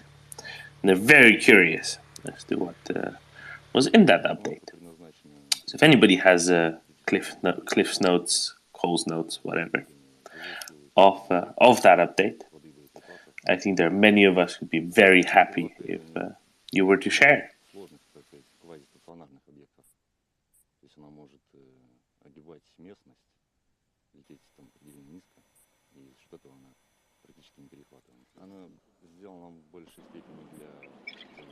Well, I participated only in part of this, so it'd be unfair to call this up. You need to get Joseph back up, who was just swapped out from co-host, so if you can get him back up, he can lend some supporting fire. But the long and the short of the update to the end is that Ukrainian armed forces have in the northeast, in their surprising maneuver, in their surprising attack, for the Russians, surprising, but very well crafted, very well logistically supported attack, continued to go leaps and bounds. I mean, they have passed by Russian strongholds, fortifications, and encircled them, and then left their forces to take care of them from the rear. Meaning, it's a movement of one brigade in front, two right behind them flanking. It's what Yehuda called divisional style attack, with another brigade in reserve, mechanized infantry, plus armor, in an attack formation, fast moving, passing by, encircling, and then again sweeping up and mopping up Russian troops. Whilst during the night, when he and I had a conversation, I said, well, the last information I had was 25 kilometers outside of Kupiansk, and he fortunately was able to correct that by means of highlighting was 10, but we both were significantly undercutting what had been reported, and Language Learner also in a brief update he was giving, say, shortly after midnight, Eastern European Standard Time, summertime, had indicated, they would still have to take another 60 kilometers, which was completely, utterly rubbish and very outdated in this regard. It became evident that the Ukrainian armed forces own the night, just like the United States Armed Forces once, following Rangers, intended to own the night. They've moved during the night, and they've continued to push, and with their momentum, according to Yehuda, it is extremely likely that since the early morning hours they are in Kupiansk and around Kupiansk already. Doesn't mean that they have taken the city, but it may simply mean that they are now about to attack the city from at least two sides, which is interesting because they operate on completely different tactics than the Russians expected. The Russians tend to expect them in fortified locations and want to take them head on, whereas the Ukrainians simply say, well, that's nice, thank you very much, we'll leave you here. Somebody will come and see to you later, whilst your logistics are cut off and you can't do anything. And this has served them well in the northeast, whilst at the same siren time, alert update. they're moving Kharkiv, in on full alert. Izium in the This same message fashion. has been generated with And municipal the move, data. through to Yampil has been successful. So what you can see, it's a wide movement along that Severodonetsk river and the national parks and forests in order to pierce through the Russian lines, dissect, interdict their logistics, truck logistics, as well as their reconfiguration and rebuilding efforts invested in the rail logistics, and just not letting them breathe. And therefore, as you highlighted at the end of his update, whereas in the past weeks and months, everybody who's been looking at firms data and will have seen Siren the alert area update. bombardment incurred by Russian Kharkiv, full artillery. alert. This message has been In the generated with past municipal days, data. at least the last 6 to 8 days, literally none of that occurred. The area bombardment has fallen short and it has literally stopped. There's predominantly very surgical, very specific, very locatable and concentrated fire by the Ukrainian armed forces. And yesterday, sometime later in the evening, the Ukrainians overran another, and therefore took another artillery battalion of the Russians, which, in order to take that large battalion, you have to first and foremost also kill off, or say take, the existing infantry, which is what is indicated as having happened. And he went through the KIA numbers, and in order to make sure that people do understand what actually is happening on the ground. First and foremost, the conservative approach the Ukrainian armed forces are taking to counting the KIA. Then the fact that this also entails that they've identified the soldier on the ground, respectively, geolocated, photographed, and taken over, which is an MP task, by the way, which also means that it takes time and only comes with a certain delay factor. And the faster and with more momentum your troops move, which is the exceptional part of this offensive in the northeast, but also in the south just as much. But in the northeast, it's very, very evident because the speed of operation is so significantly higher, and they're keeping up the logistics, that the Ukrainian armed forces will be unable to report as quickly and as fluidly all KIA. But the numbers, nevertheless, which are officially brought out, for example, the 640 Canberra highlighted, do not include necessarily all troops of the terrorist organization Wagner. They've, say, outsourced, not private military contractor in Canberra. I dare you to please disabuse yourself of the notion that Wagner is a private military contractor. The so-called company has been created by the GRU and FSB with full consent by the Kremlin and Gerasimov at that point in time.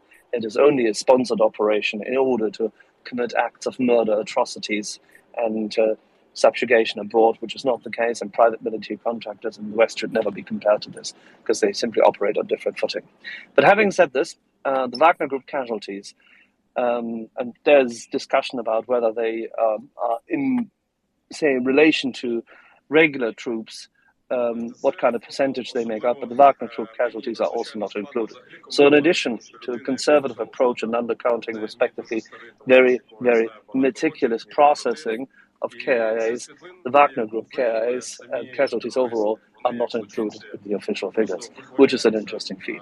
There is discussion, that is true, and Canberra highlighted this, but we've had this discussion here on the space as well, to what extent Ukrainians press-ganged into service and Ukrainian citizens who have decided, for whatever reason, to volunteer, because there have existed as well, few, but nevertheless, for the ill-fated two so-called separatist, but essentially just Russian-led occupied territories and their so-called militias, that Ukrainians may or may not have been counted.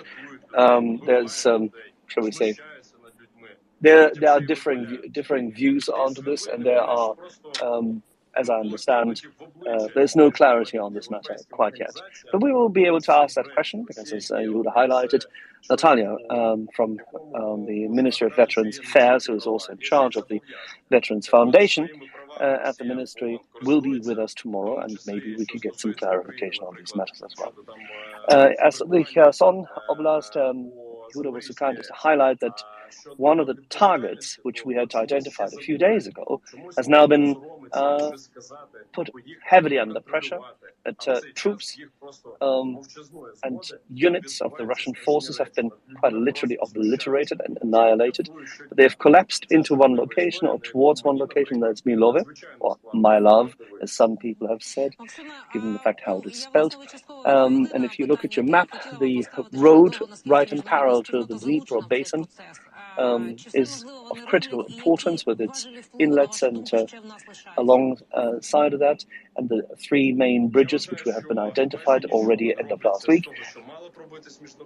The Russian troops have been withdrawn to that part.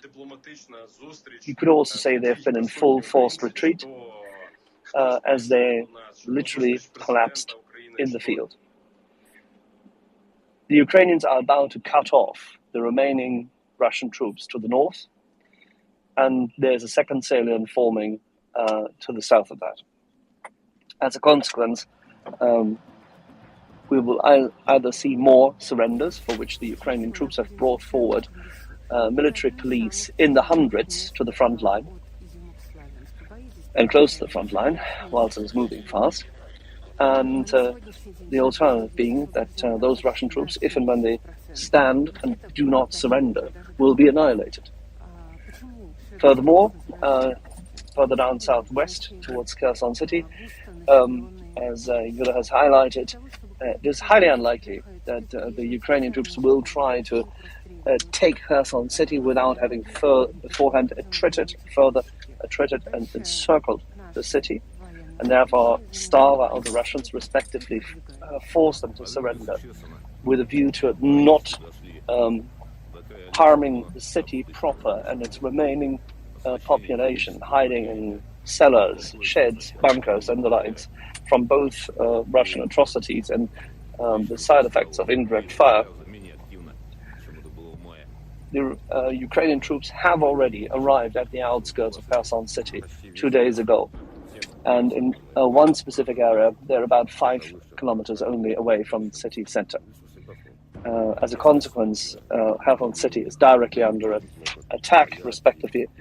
It is challenged, and the Russian troops there have absolutely no way out. That's it in a nutshell.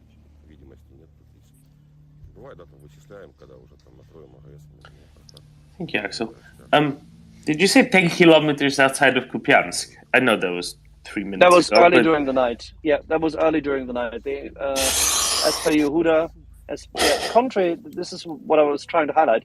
At a point in time when my information prior to going to bed was still that they, and this was information from late afternoon, early evening, that they were roundabouts 25 kilometers outside of Kupiansk, which is why I was flabbergasted to hear in a discussion with language learner that, this is 60 kilometers away, this will take days, and da-da-da. No, on the contrary.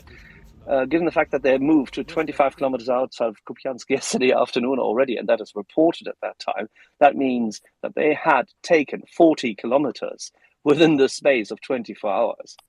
They pretty much which started you only off do 60 kilometers away. Yeah, 65. But yeah, There we go, yeah. So 65 kilometers away was the front line where they had troops built up and the line of contact was there. So they took 40 kilometers, as it seemed to yesterday afternoon, and Yehuda then highlighted during the night when we had a quick exchange, whilst I was tired and flabbergasted, that it was essentially 10 kilometers. So, and that's during the night. They've moved on since. So, Kupiansk is currently being attacked from at least one, if not two sides.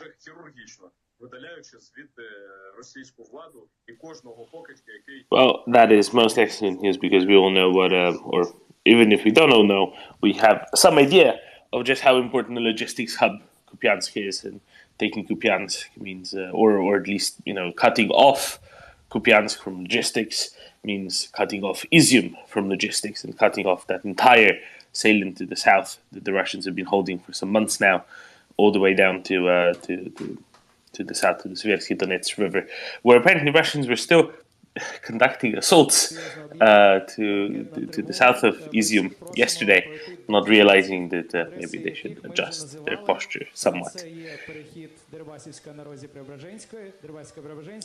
Ricardo? Yeah, I'll be quick. Axel talked about tired and flabbergasted. I'm there. It's 3 a.m. The other thing that Yehuda mentioned, which is, I think it tugs at our heartstrings, and I think that Axel and you can speak to this. And Tim, he talks about being 150 kilometers away from the Russian border, and the fact that his passion when he was speaking of the fact that Ukraine is not only the battle, but he brought up his kids and the fact that they are there to save our democracy. And Axel came on right after that, and I was really hoping he would hear that because his eloquent speech, and I think that for us in America and the West, I think we need to hear that sometimes, that it's not close to us, but it is. And what he was saying, it was very passionate, that this extends to where we live and what we do. So I don't know if you guys, it's kind of maybe off topic, but as far as the battle and all the granular stuff, but that moved a lot of people, and a lot of people came up and wanted to hear that.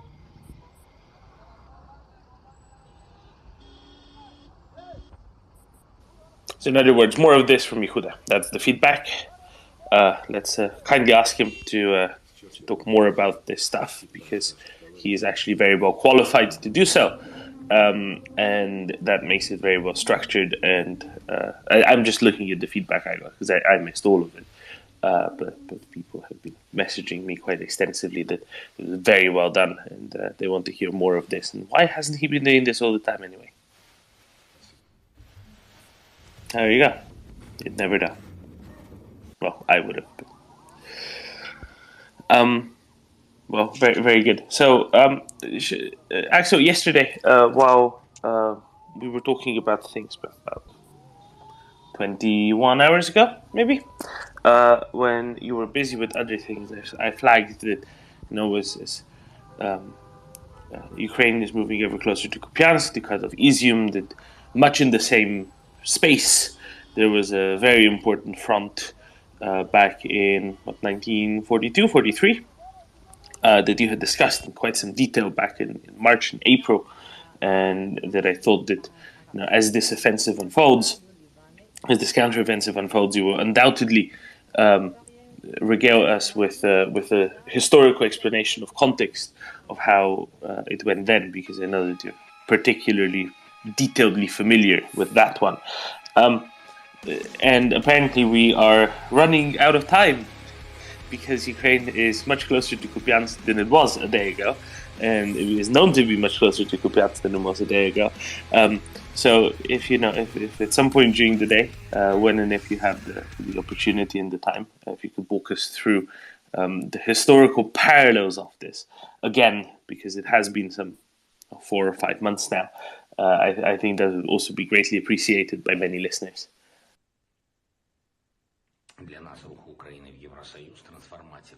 In other military news, I've got a little snippet for you. The Institute for the Study of War, which is an American think tank, is reporting an upsurge in partisan activity in Kherson. Tangentially related to this, I can't find any more details on that, but I will keep my eye on it. But tangentially related to that, a gentleman called Artyom Bardin, who is a Russian colonel, and is the political commissar who has been put in charge of Berdyansk, which is a city of 100,000 people. It's about it's right on the Sea of Azov. It's about 50 miles west of Mariupol. He has suffered a slight incident with his car that has apparently cost him both his legs.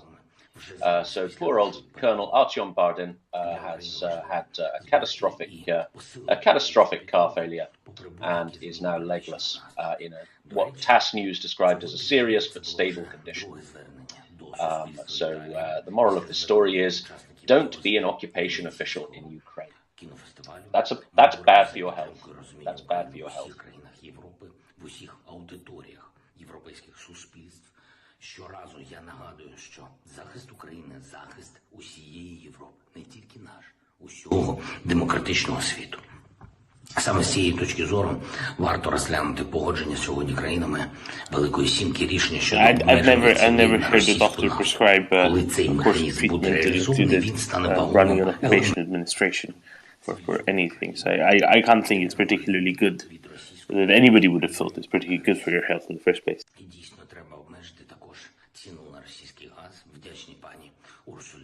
Absolutely. So yes, he's now legless. So boo-hoo, poor chap. Other news, the UK Daily Express is reporting that Putin has been falling asleep in meetings. Have you heard about this, Toman? I have not. He's falling asleep in meetings? So you're saying there is a chance? A chance of what? For someone to traverse the length of the table and take him out while he's... Yes, I guess this is why he has such massive tables, because he likes to have a little nap underneath them or something. But yes, so the Daily Express, quoting the Telegram channel General SVR, has made a number of footage has been released of Putin and some of his officials in the meeting, in fact, hooding their eyes, shall we say. So the officials started dozing off when Putin was making a speech, and Putin started generally dozing off.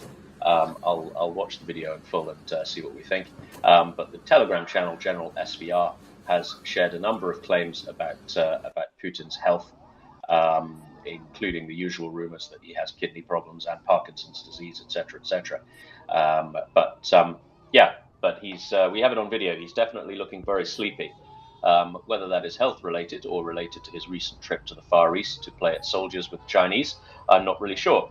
But he's looking like a very, very tired fascist at the moment. Very, very tired. Bags under the eyes. He's obviously fed up with this nonsense. I'm thoughts and prayers, I guess. Well, what else? What else can we say? Absolutely. I'm sure we all wish him well here on the Maria Report. Shaggy, welcome up. Very good morning to you. How's the van? The van is great today. It's all lovely. It's all lovely. Just a little quick one. I sent you a couple of DMs the other day, but you haven't read them yet. One was to do with Deal. Remember that payments to Russia thing? So it's just for you to, just a heads up for you, really. And that's kind of it, really. I'm listening this morning because I'm driving around. Yeah, thank you, Shaggy. Yeah, Knut is looking a lot more deeply into that. A lot more deeply.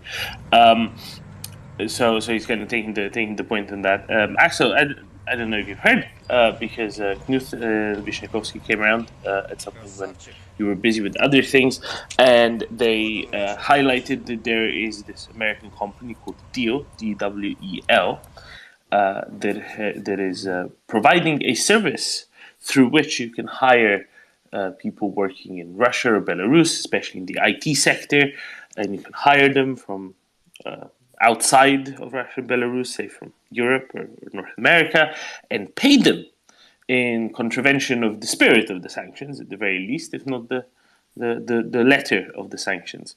I don't know exactly how they're doing it yet. They might have set up another bank account in Uzbekistan or some such, and are funneling things through there. But everything goes through them. They organize the whole thing, and I think it's absolutely disgusting. Yeah, the link I sent Doman contains who the providers are. So Deal are the middleman, and then they go through. They have partners like Coinbase and things like that, and it's detailed in the DM that I sent Doman who they are. PayPal isn't used for Russian payments, but there's quite a few surprising ones that are. So I will check that out. Excellent, thank you, Shaggy.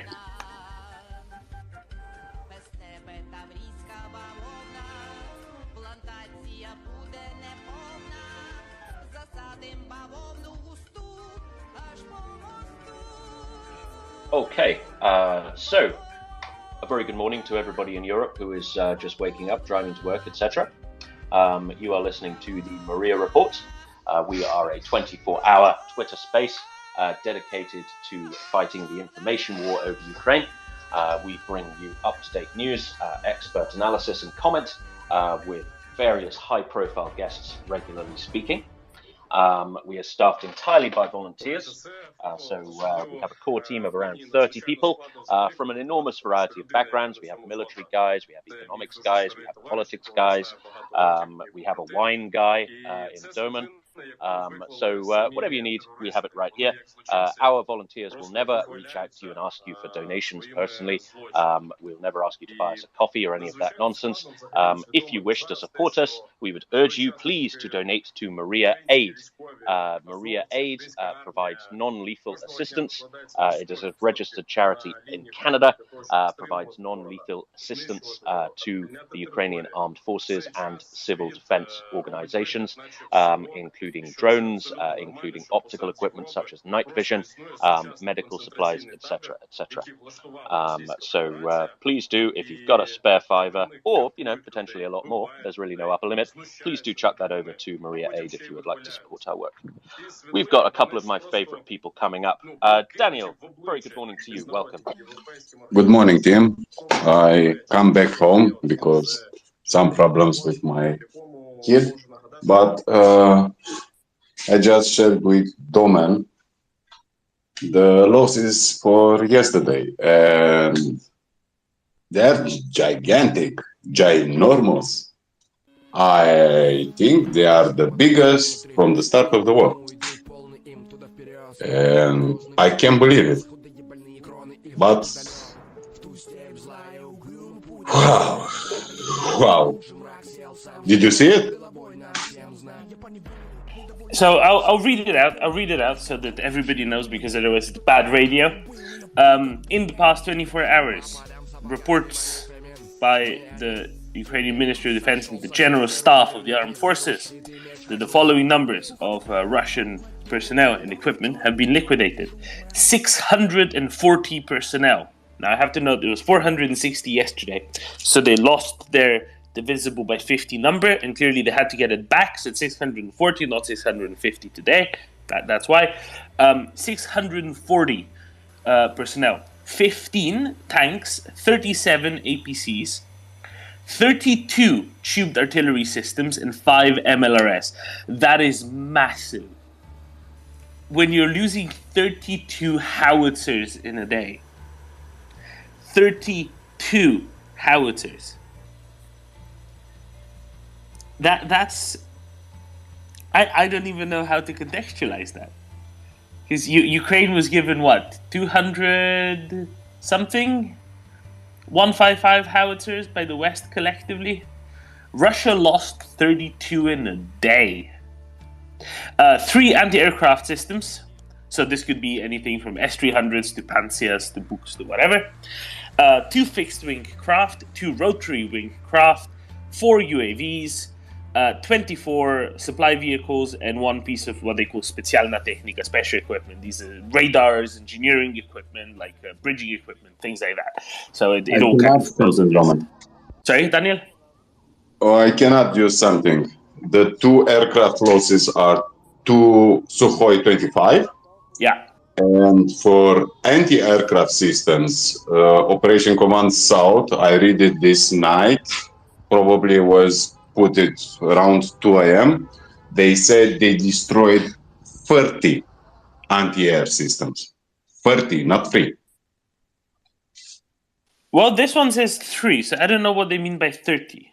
Maybe they destroyed 30 munitions for anti-air systems? No. Because that's... Operation Command South, that it is from the center. Please kindly send me that. Let me see on Telegram, I will send it. What I want to say is, yesterday, among others, one of the reports was also that Ukraine destroyed a small ammo dump, but an ammo dump that was exclusively S-300 missiles, right? And that went up in a big boom because they're full of propellant and explosives in there.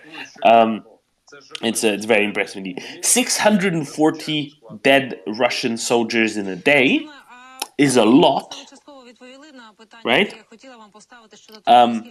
How can we best contextualize this then? 640 in a day, and mostly in defense at that, right? I'm trying to draw a historical parallel, but I can't really think of one. Будь-яка взагалі дипломатична зустріч, в якій присутні українці, чи то хтось приїжджає до нас, чи то зустріч президента України. I can say something like this. If they lost a brigade of artillery and they are close to be encircled at Izium area and there is an army corps, I think Kursk 1943 was a small battle in comparison.